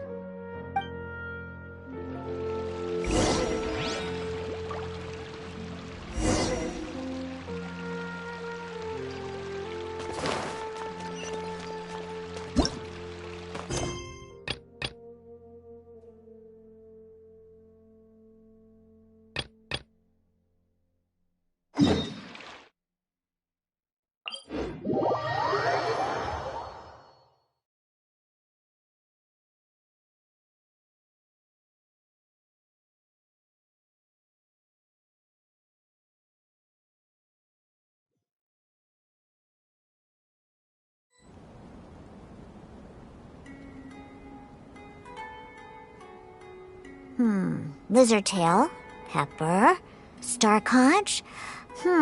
What else do I need to create the most dreadfully disgusting cocktail?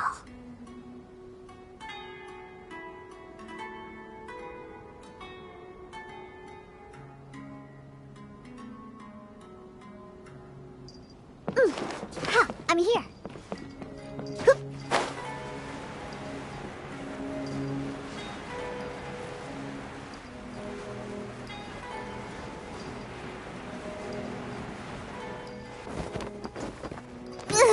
Oh, I smell wine.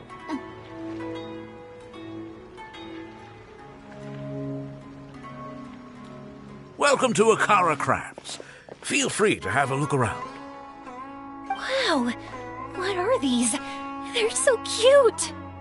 This is our current bestseller, the Aranara carving. Their designs are based on the fairy tales that circulate amongst children, so they're very popular with them. Miss, are you from Inazuma?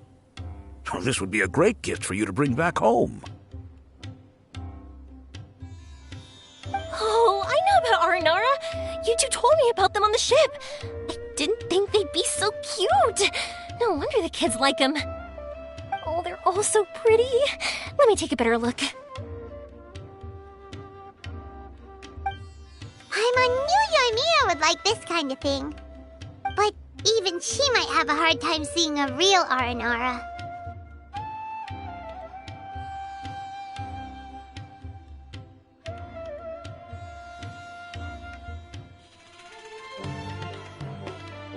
Yeah, sorry. sorry, Yoimiya, but we need to keep our promise to the Aranara.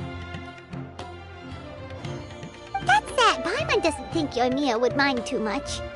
Her world's already chock full of imaginary creatures. I think I'll get this one. Ooh, that one. And the other two that you showed me earlier. You're buying that many? Yep. I'm going to give them out to Saika and the others. They're going to love them. Oh, and these carvings can also be used as prizes and matches against the Arataki gang. They'd also look great lined up by the window. Think about it. You wake up, and the first thing you see are these adorable critters. Wouldn't they brighten up your entire day?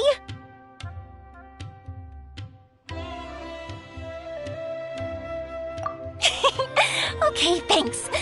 In that case, you take your pick too.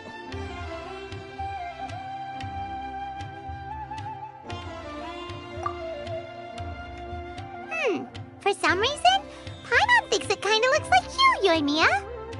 Now that you mention it, it kinda does. Hello, Nara Paimon. My name is Armia. Is that how they talk? Hope I remember correctly.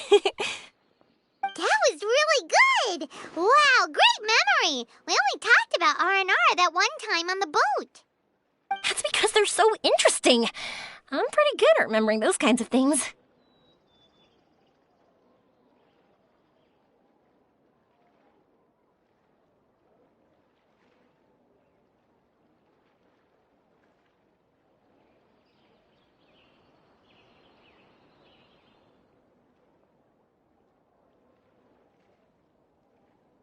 Of course.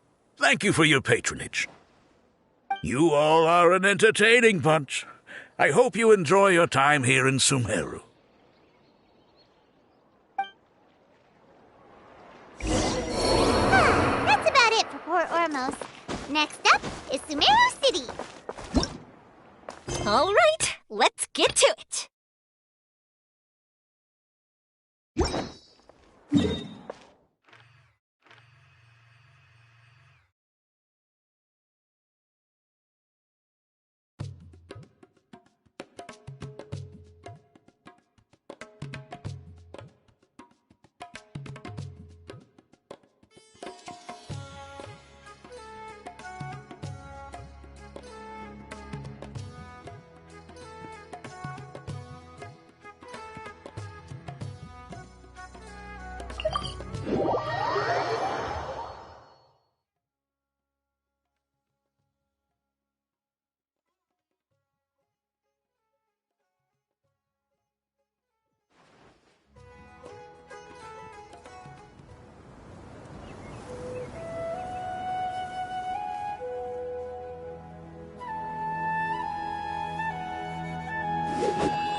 It's called being a freelancer.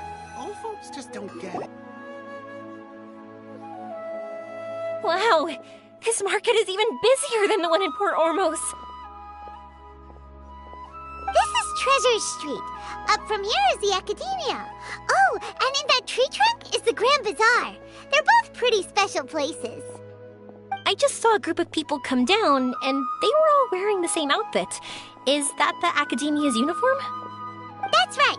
They also wear hats with different designs, depending on which darshan they're in. For example, we'll be looking for someone from Watawahist. They know a lot about stars and stuff.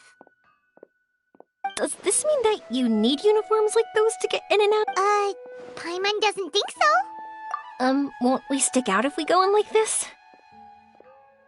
So even you? No, that's not what I meant. Then in comes a bunch of outlanders in strange clothes who gawk and run around everywhere. Oh, Paimon kinda gets what you mean.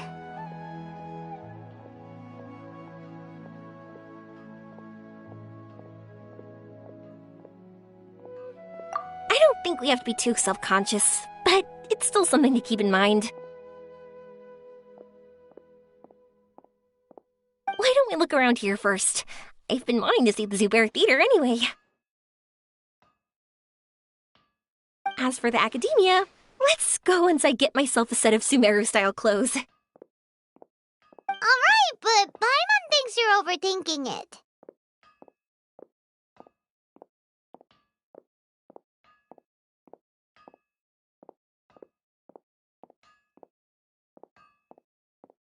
Nilu might have some good recommendations.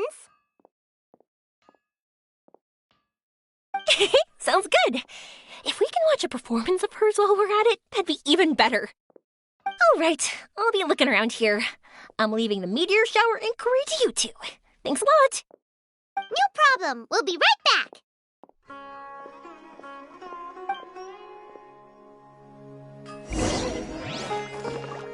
These parts are safe for sure.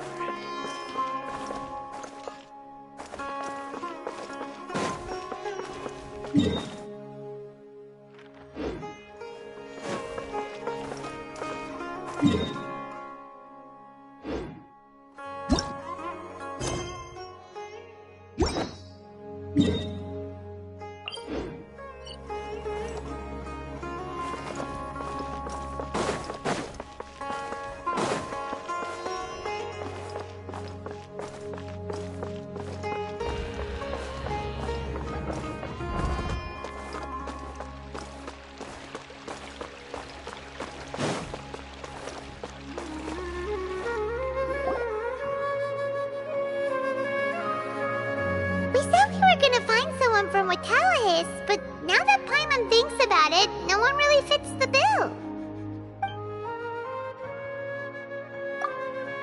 Paimon thinks Aetha might know something, but Paimon doesn't want to talk to him. Oh, why don't we just ask around? Maybe we'll run into someone from Watawahis. Looks like you two are in the pickle. Why not consult someone who always tells you everything she knows? Why are you here?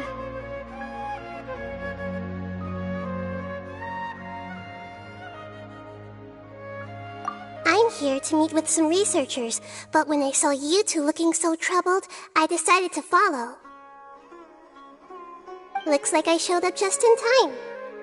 Okay, we might as well tell you. We have a friend who's come to Sumeru. I see. Your face says that it's gonna be a long time before the next meteor shower. My answer is going to be even more of a disappointment. You may have heard that the stars are related to people's fates.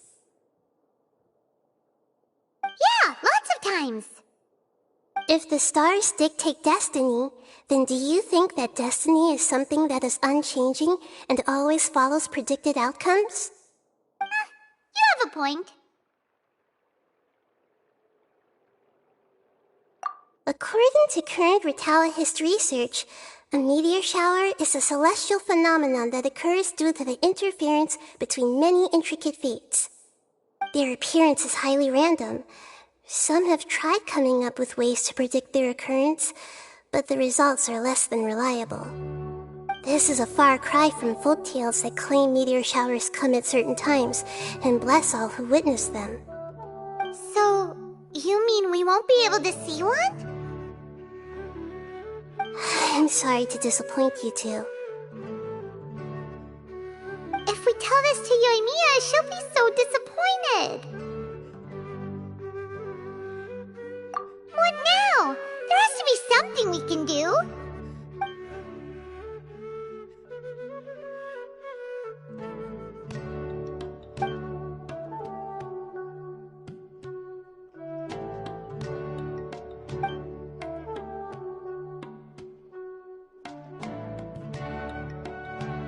Are you two okay?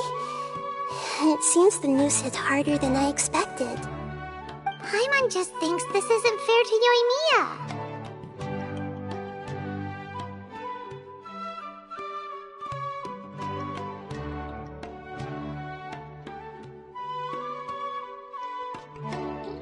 I get it. From how you described her, I can see that she is a kind and caring soul. So, why don't we take a page out of her book and protect her dreams with a well-intentioned lie? Oh? How do we do that? It'll be a story about a meteor shower. You'll accompany her on a brief journey, do a bit of work here and there, and then receive the meteor shower as a reward. Well, I can't summon a real meteor shower, but if it's in a dream, I can help out. Oh, that would be great, Nahida! Compared to what you've done for me, this is nothing. Use the meteor shower as a pretext to take Yoimiya all around Sumeru. Then, when you're ready, blow this. I'll tell the Aranara in advance. Once they hear the whole story, I'm sure they'll be willing to help. Huh. Then the dream will probably be like the one we had in the Avidia Forest, when we first met Hypatia. That was a real shocker. It was hard to tell that we were even in a dream.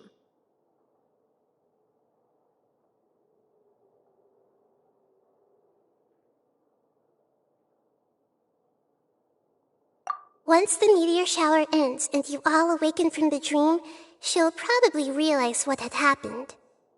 If you tell her the truth at that point, she should be a lot less disappointed. Paimon thinks this is the best way to simulate the meteor shower. Thanks, Nahida! You're welcome. I'm glad I could help. Still, you two should get this story straight before you join up with your friend. If not, she's gonna see right through everything. True. Let's discuss it on the way.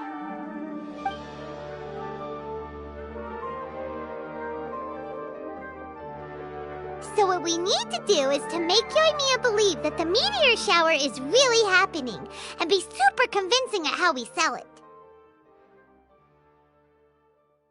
If Paimon wanted to go see a meteor... Yes, exactly! We'll say we're trying to figure these two things out, but we'll actually be bringing Yoimiya around to see the sights and enjoy local food. Oh, well, easier said than done. It'd be best if we could take a unique approach to making it fantastical, just like a real fairy tale. This is gonna be hard.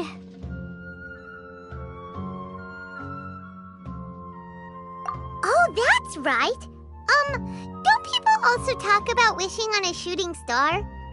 If we used wishes as the center of our story...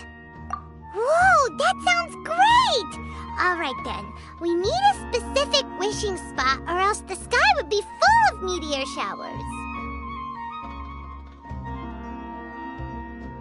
And then, while we're supposedly finding... This is shaping up to be the perfect plot! After all, the device can be anything, and the location can be wherever, as long... This isn't about being smart, it's about being a good duo. The idea... Alright, let's go. Yoimiya's probably sick of waiting for us.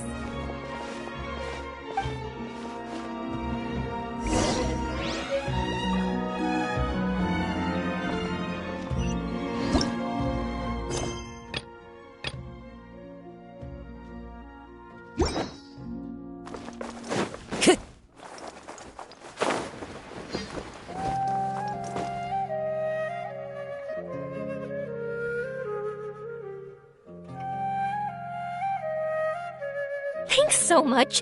If it weren't for your help, I would have gotten lost already. It's no problem. I'll be heading home then. Just a minute. Wait. This is for you. This is an R&R carving I bought in Port Ormos. I heard it's very popular with kids, so here, have one. It's alright. I didn't do much, really. It's fine. Take it. Come on. Just look at its big, happy smile. You can display it at home or hang it on your wheelchair. It'll cheer you up. That might sound silly to you. Like, why do you have to be happy just because it is? But that's the magic of a smile. If you don't believe me, try it.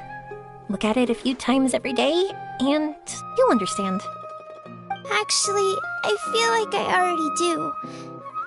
You love talking, and You love smiling, too. I just don't understand why you're so positive. I've never met anyone like you before. Sorry, I'm not very good with words. But since you say so, I'll accept your gift. Want me to take you home? It's okay. I can head back myself.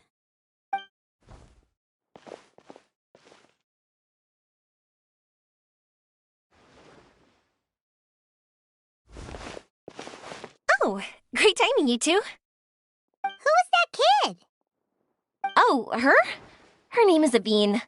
I saw that she was looking quite forlorn, so I wanted to make sure she wasn't feeling left out or alone. She was pretty shy at first, but I explained that I just arrived in Sumeru and had She agreed and we made our way back here. There were so many paths here, and they're all twisty, turny, and up and down. It's hard now. No, she didn't want to talk about that, and I didn't ask. I get the feeling that'll bring up some unhappy memories. But if I had to guess, it's probably because she hasn't been able to explore the city for quite some time. All she said was that she's sick and doesn't know when she'll get better. Whenever we passed by busy crowds, she kept turning her head and taking in all the things around her. At first, I thought she was afraid that someone might bump into us.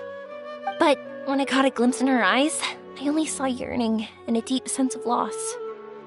It's hard not to be down when something like that happens. At first, she didn't really want to say anything to me at all. She just gave me yes and no answers.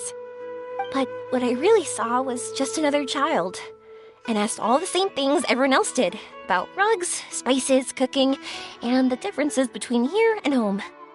Eventually, I think I earned her trust. There were many things that she liked in the city, after all. I say that, but honestly, you two probably caught the majority of what she said. Gotta start somewhere. Oh, by the way, did you guys learn anything about the meteor shower? You bet we did. Big time. You're in luck, Yoimiya. You'll be able to see the meteor shower from Sumeru. Really? That's great! Huh? What do you mean?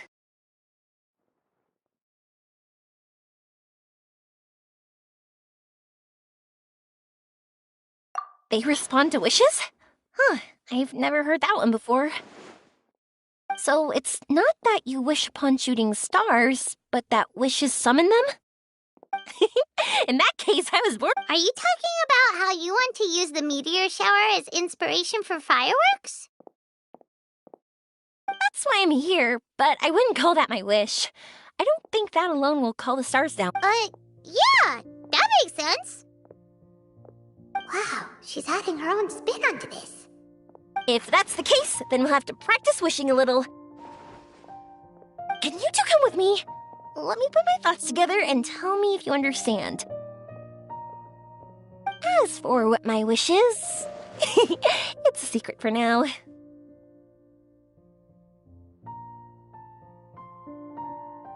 Yeah, and we'll take the opportunity to show you some views you've definitely never seen before. More places to see? All right, let's go.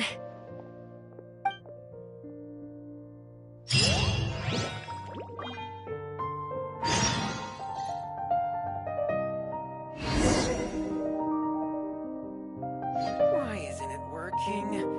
I don't get it.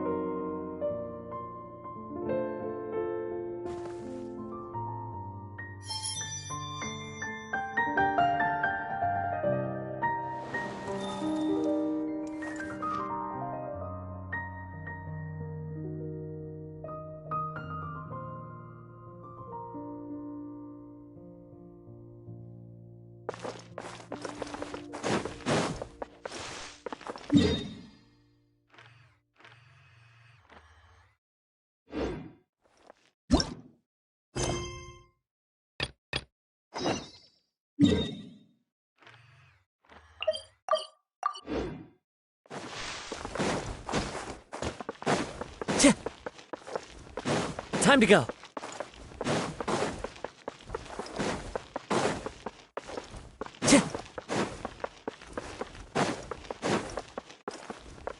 Time to go.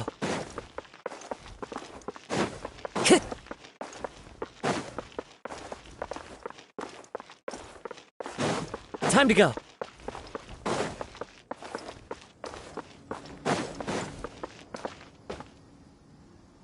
You're amazing, Nihira! Even Paimon was nearly won over by that scholar in that dream. Well, he's very good at manipulating the weaknesses of human nature, but perhaps he himself had fallen prisoner to them long ago. That dream was incredibly beautiful and enticing. Ordinary people couldn't see through it and easily lost themselves within it. But as long as you can still wake up, you can still move forward with your life.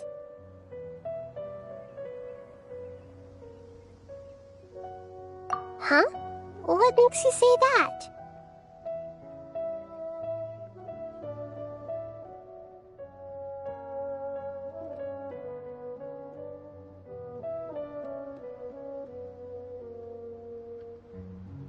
Right! You said that you didn't understand human feelings, but we saw how considerate you were with all these people. Your speech just now really connected with everyone. You did a good job! Thank you. I've heard a lot of sad stories along this journey, and several of them have touched my heart.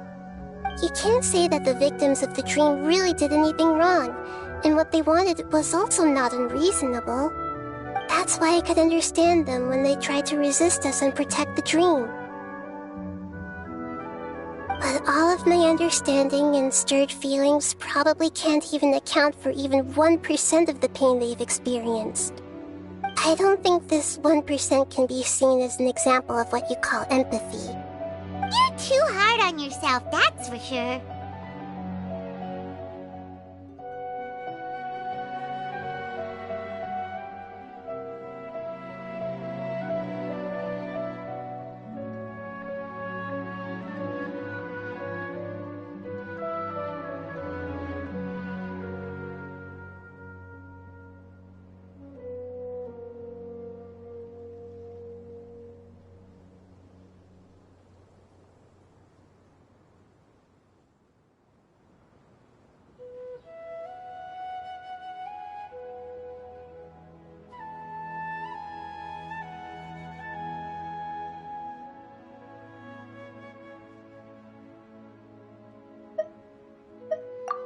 Alright. I've learned that emotions are nothing like knowledge, and that's why it's hard for me to put them into words sometimes. Beinuni, or Mercedes, said that I had never personally felt the pain of loss. But I have a vague feeling that the moment I entered the dream, I felt like I was wrapped in a blanket of warm feelings. It was so warm that it felt like I had returned to the start of my life, and I didn't want to wake up anymore.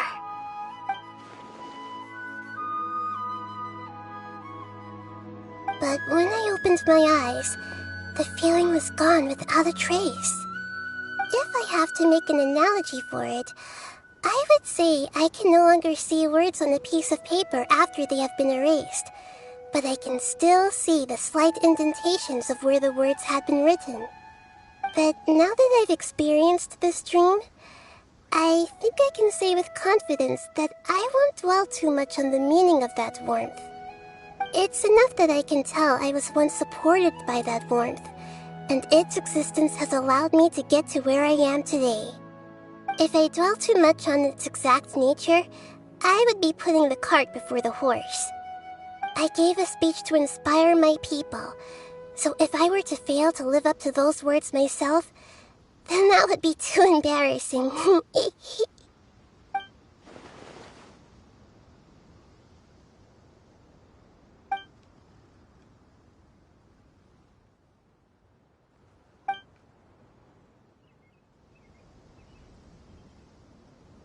what's with that serious look? You keep looking like there's something you want to say. Is there anything you want to tell me?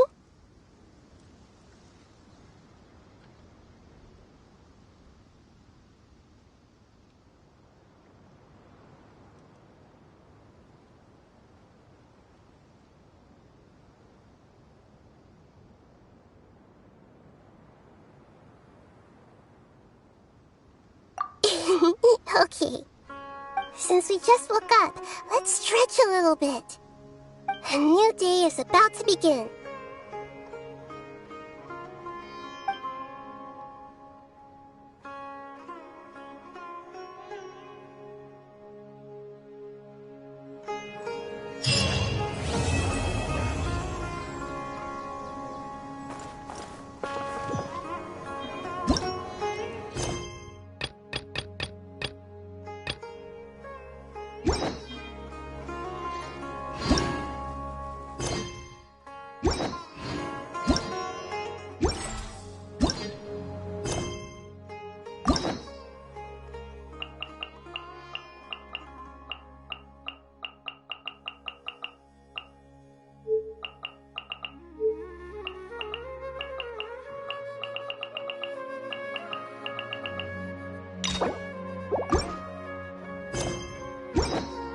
This scenery is wonderful.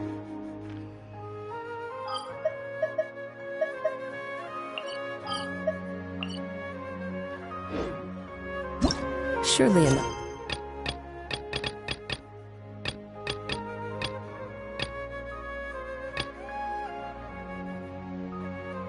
To convince anyone.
Take heart.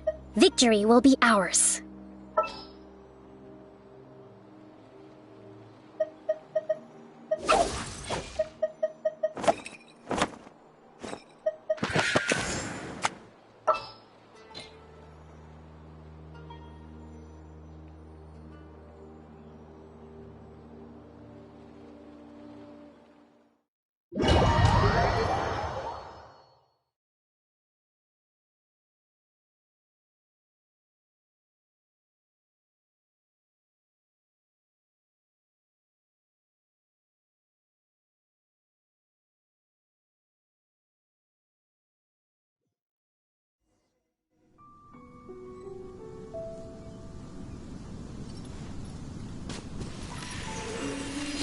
There's a ton of mechanical monsters here. They made this place their lair. Looks like there's no way to sneak by. Let's take care of them quickly. Step right up.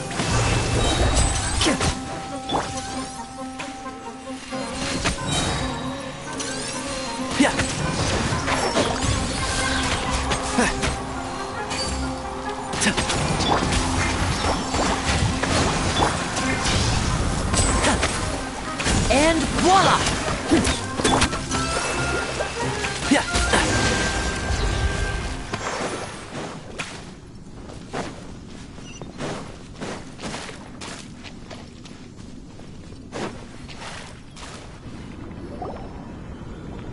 What is this? Leyline energy is spilling out from here. This device. It's extracting energy from the ley lines without end. Who in the world would do this without considering the consequences?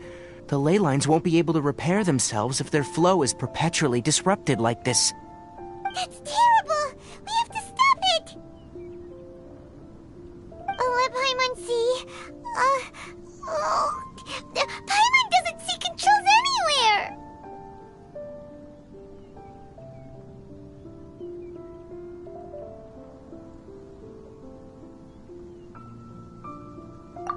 standing here is equivalent to being directly showered in ley line energy, which may cause irreversible damage to your body. Take Paimon and get out of here. I'll see if I can find a way to turn this thing off. But you're also vulnerable to the ley lines, right? We're staying. We can't leave you here by yourself. Then let's look for it together. If there's no control unit here... You know where it is? Hey, wait for us! Keep up.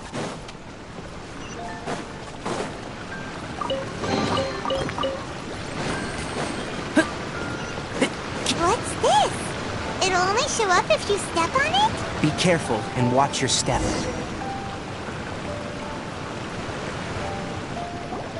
Look! Someone's here! Are you the one that's taking the ley line's energy? Turn off that machine now! Why aren't you saying anything? Too ashamed? His body is cold.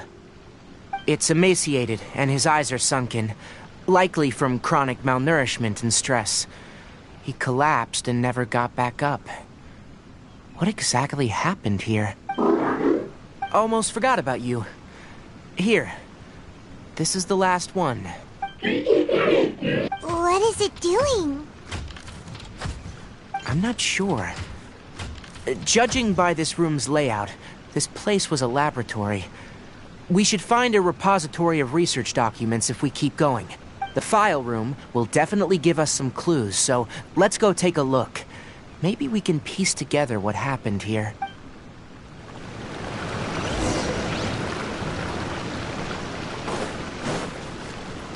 Wow! It's huge in here! This place is very secluded. It's a natural hiding spot. Did you two find anything? There are a lot of lab notes, but it would take way too long to read through them all. I found a tape recording used for an experiment. Tape recording? Yes. The Spontamod created a device that visually records experiments and consolidates the final production into a tape. However, these devices are expensive to make and aren't entirely stable. That's why they are only used in some laboratories and do not see wider usage. Come on, let's watch it. Hold on, let me figure out how to play the tape. Okay, this should do it. Karkata? Karkata? Seriously, I look away for 1 second and you're gone?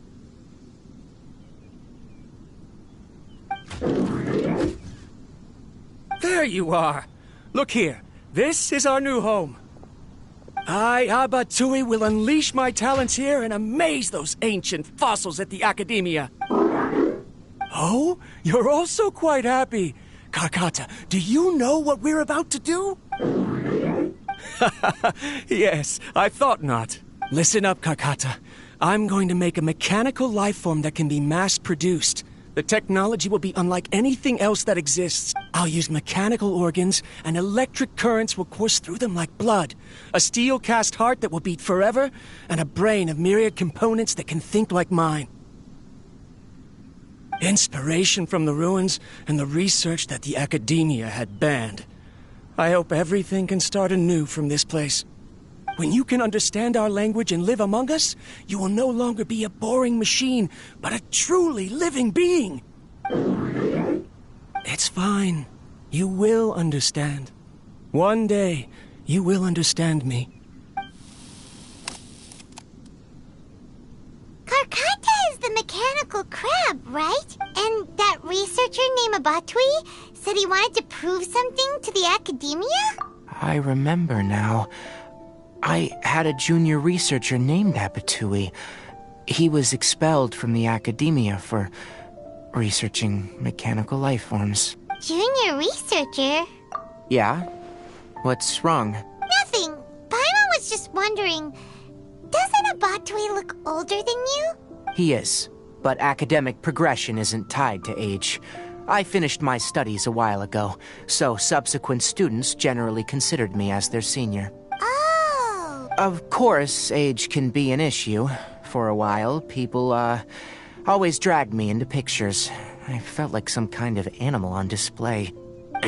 That isn't important. Let's go and see if we can find other tape recordings.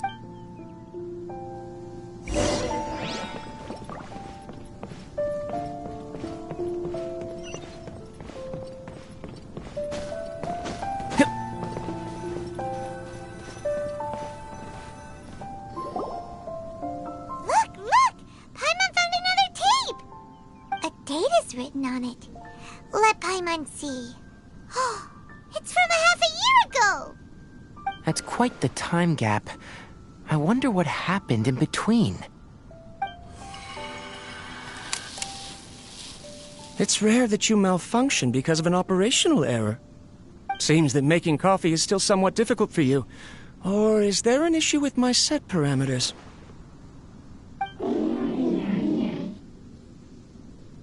All right, there you go. Water entered the chela and caused it to short-circuit, so it couldn't receive signals from the ganglion. Look at me, talking to you like this. You can't understand me anyway, can you? It's fine. I swapped in some new parts, so you should be all right now. Try moving around. Everything in working order? Be more careful next time. We're tight on money right now, so we don't have a lot of parts or power to spare. I'm glad. Karkata, did you know? Yesterday, I dreamed that you could talk.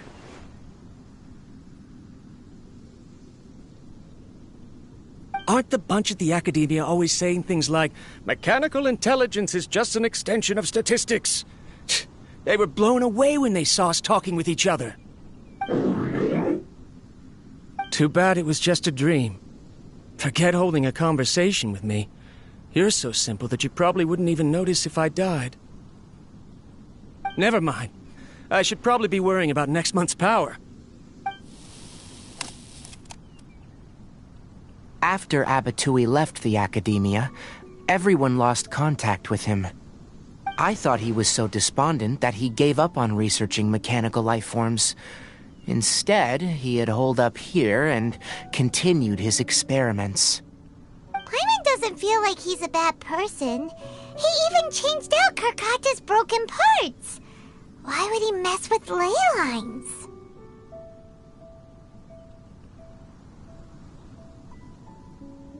Let's keep looking around.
If you press a leaf between dry sheets of paper, you can make an attractive and handy bookmark.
Following the serial numbers, the next recording should be here.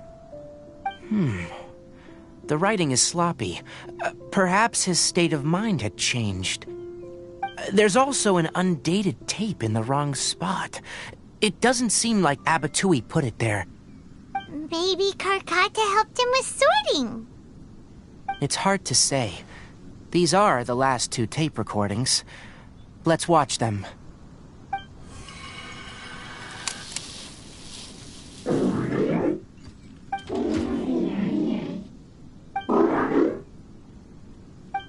Sorry, Karkata.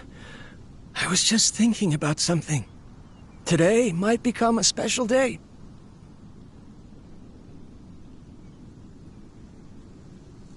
In my recent experiments, I successfully gave you a living being's instincts.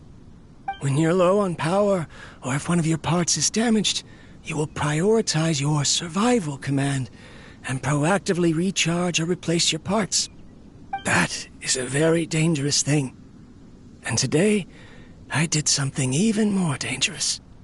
I've officially activated the 3rd generation ley line extractor.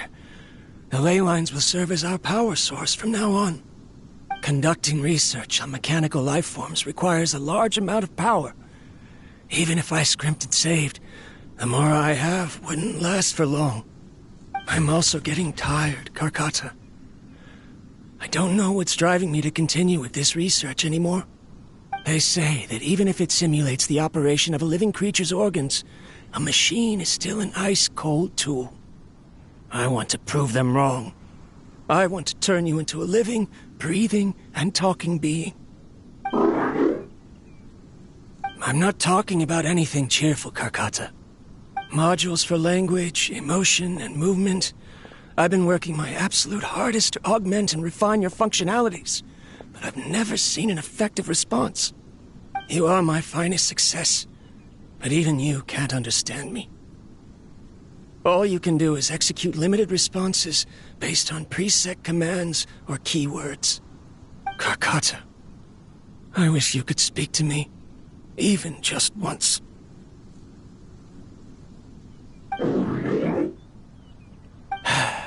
Yes, you cannot understand me, so you cannot answer me either. It is what it is. In a few days, I'll sell the failed ley line extractor for some more and continue my experiments. Life goes on, and I have to as well. I don't have any other choice. This is new. If I place another 2 control modules here to simulate the brain's thalamus... Of course my heart decides to act up now. Why did I cut medication from our expenses? Karkata, come help me.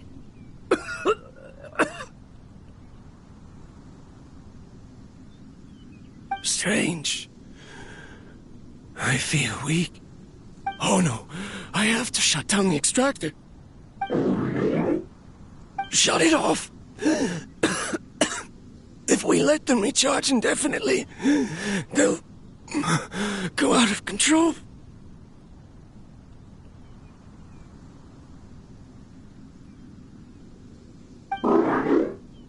Right. I never input a command to shut down the extractor, so you don't understand what I'm saying. In the end, it's just like the academia said. Mechanical life forms only bring danger. My research... Was there any point to it at all?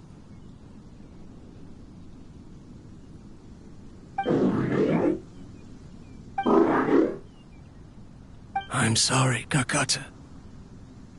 In the end, I still wasn't able to turn you into a true mechanical life form. I see. So, the ley line effluence was an accident. After Abatui's unexpected death, the mechanical monsters were driven by their instincts and continuously drew out power from the ley line extractor. This eventually resulted in severe damage to the ley lines.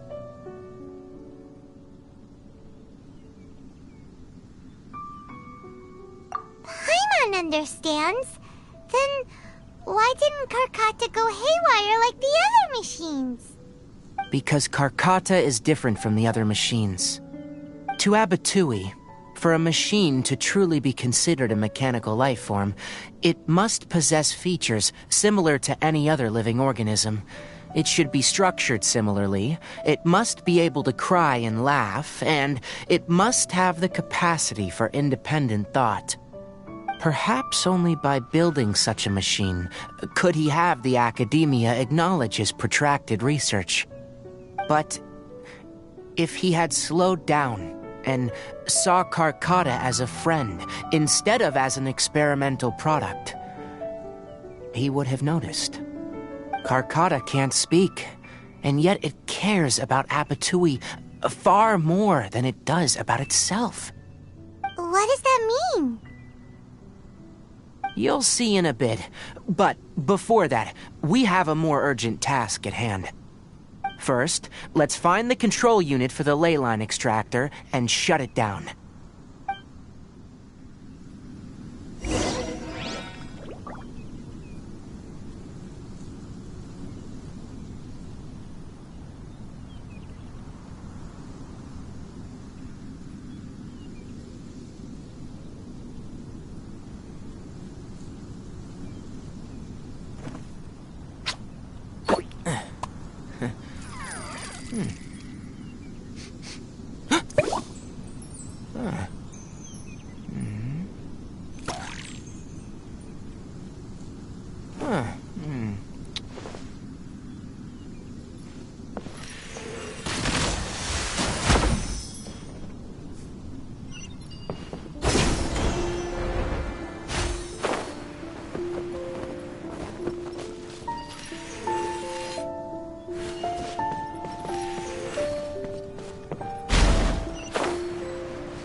More of this transparent flooring. It feels like a maze.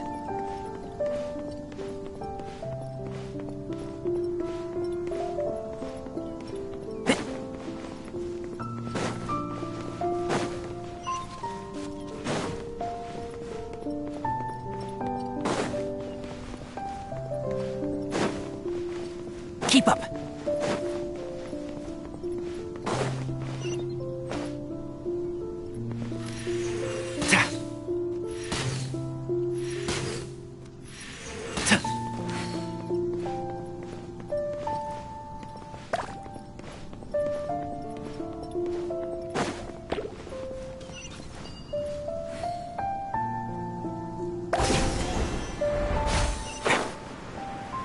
Below us is the final room. The control unit is likely in there. The way I'm here! Wanna try jumping down?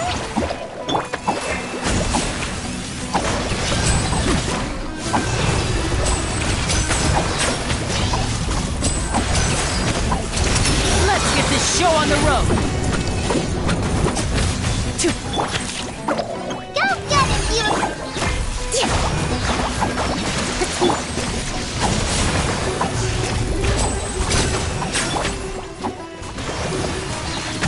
And Shroud! I'll uproot you! Inadmissible evidence! Motion to compel! Don't be scared!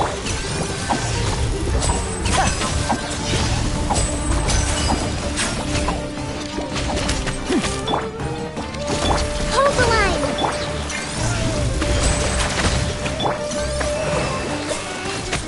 One with the force.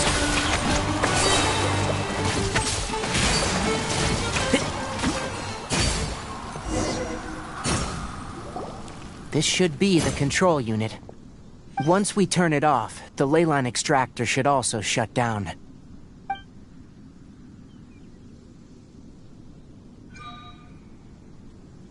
Without an external force damaging the ley lines, they should start to slowly repair themselves. Oh, But I bet you two are more worried about Karkata. Let's head back.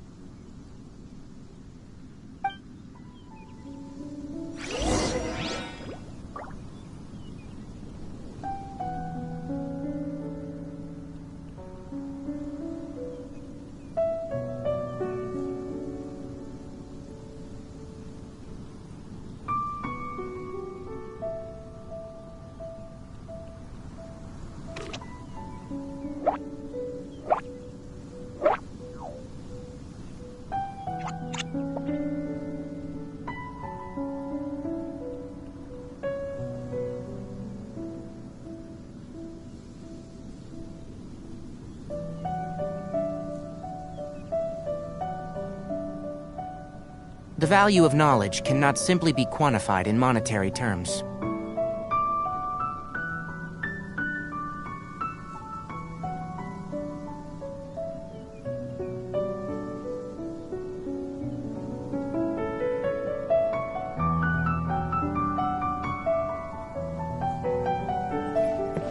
Keep up!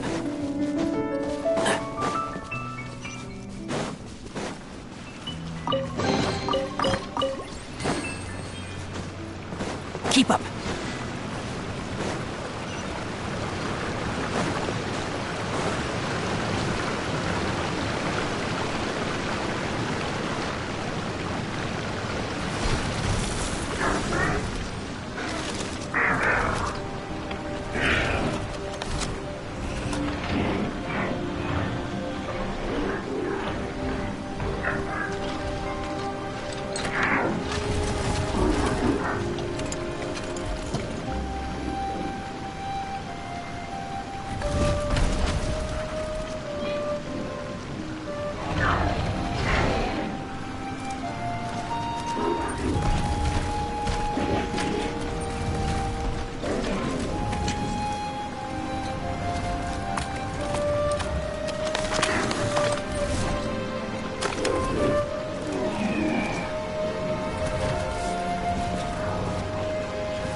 So, Karkata has been collecting parts because it thinks doing so will fix its owner?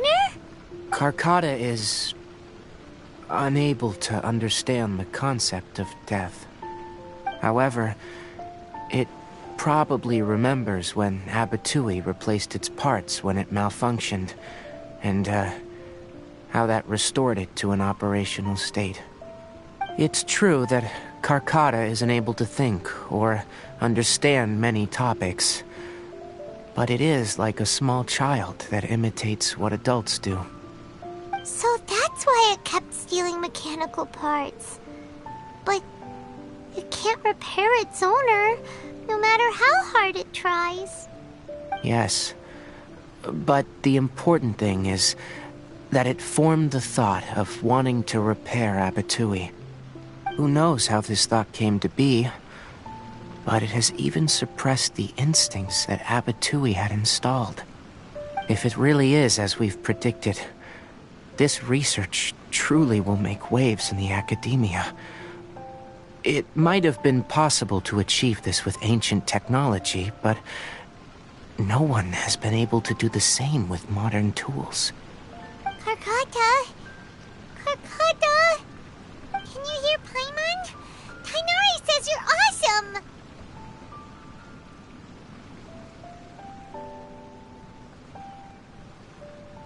It reached its limit.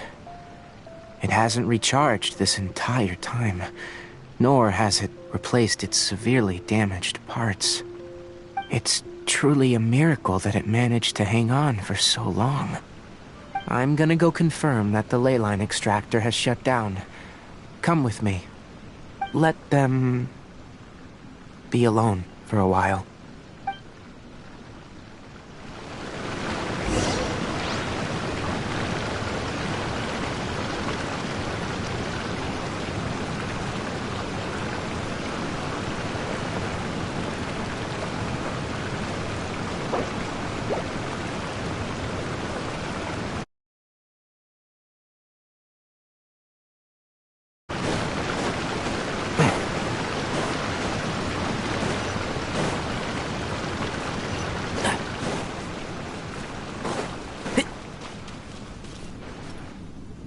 the leyline extractor has ceased operations. Traces of leyline energy are still in the atmosphere, but the effluence's source has been stopped. The purification devices will handle the rest. Moving on. Those affected by the ley lines need immediate care. We'll put up an announcement on the bulletin board about the dangers of entering the contaminated region, and for symptomatic individuals to find Kale.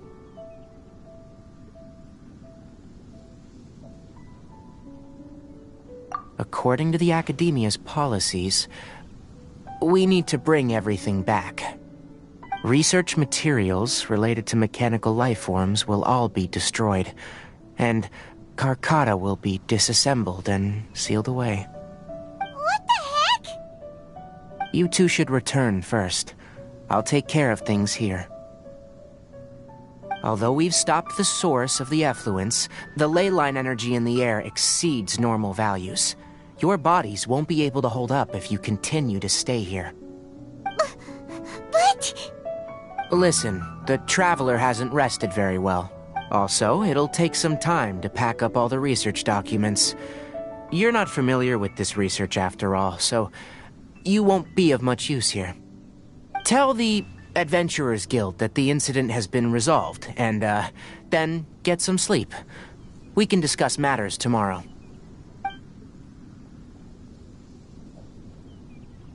Oh, and don't talk about Abatui.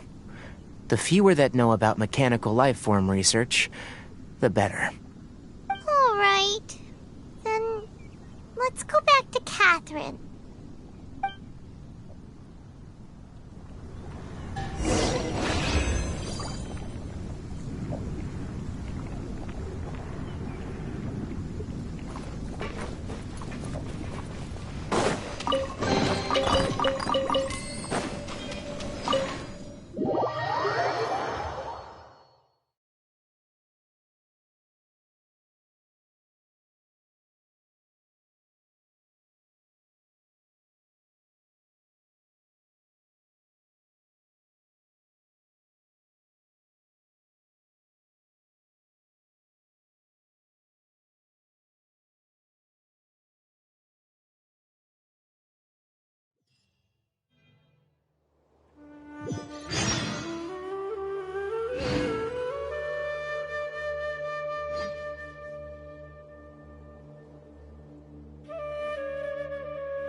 The case before us is a strange and unprecedented one indeed.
Don't you think my craftsmanship deserves a higher price?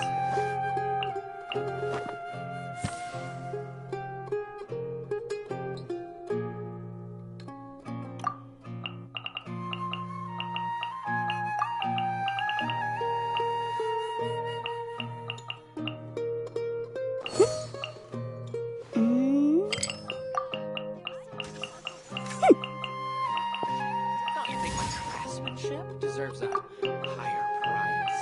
Come on. It's an easy job, isn't it?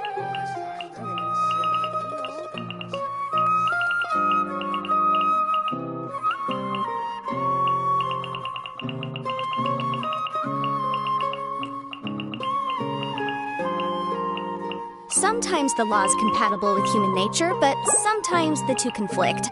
Balancing the two is a discipline in its own right. Don't you think my craftsman... After all this time living in the city, I still miss life at sea.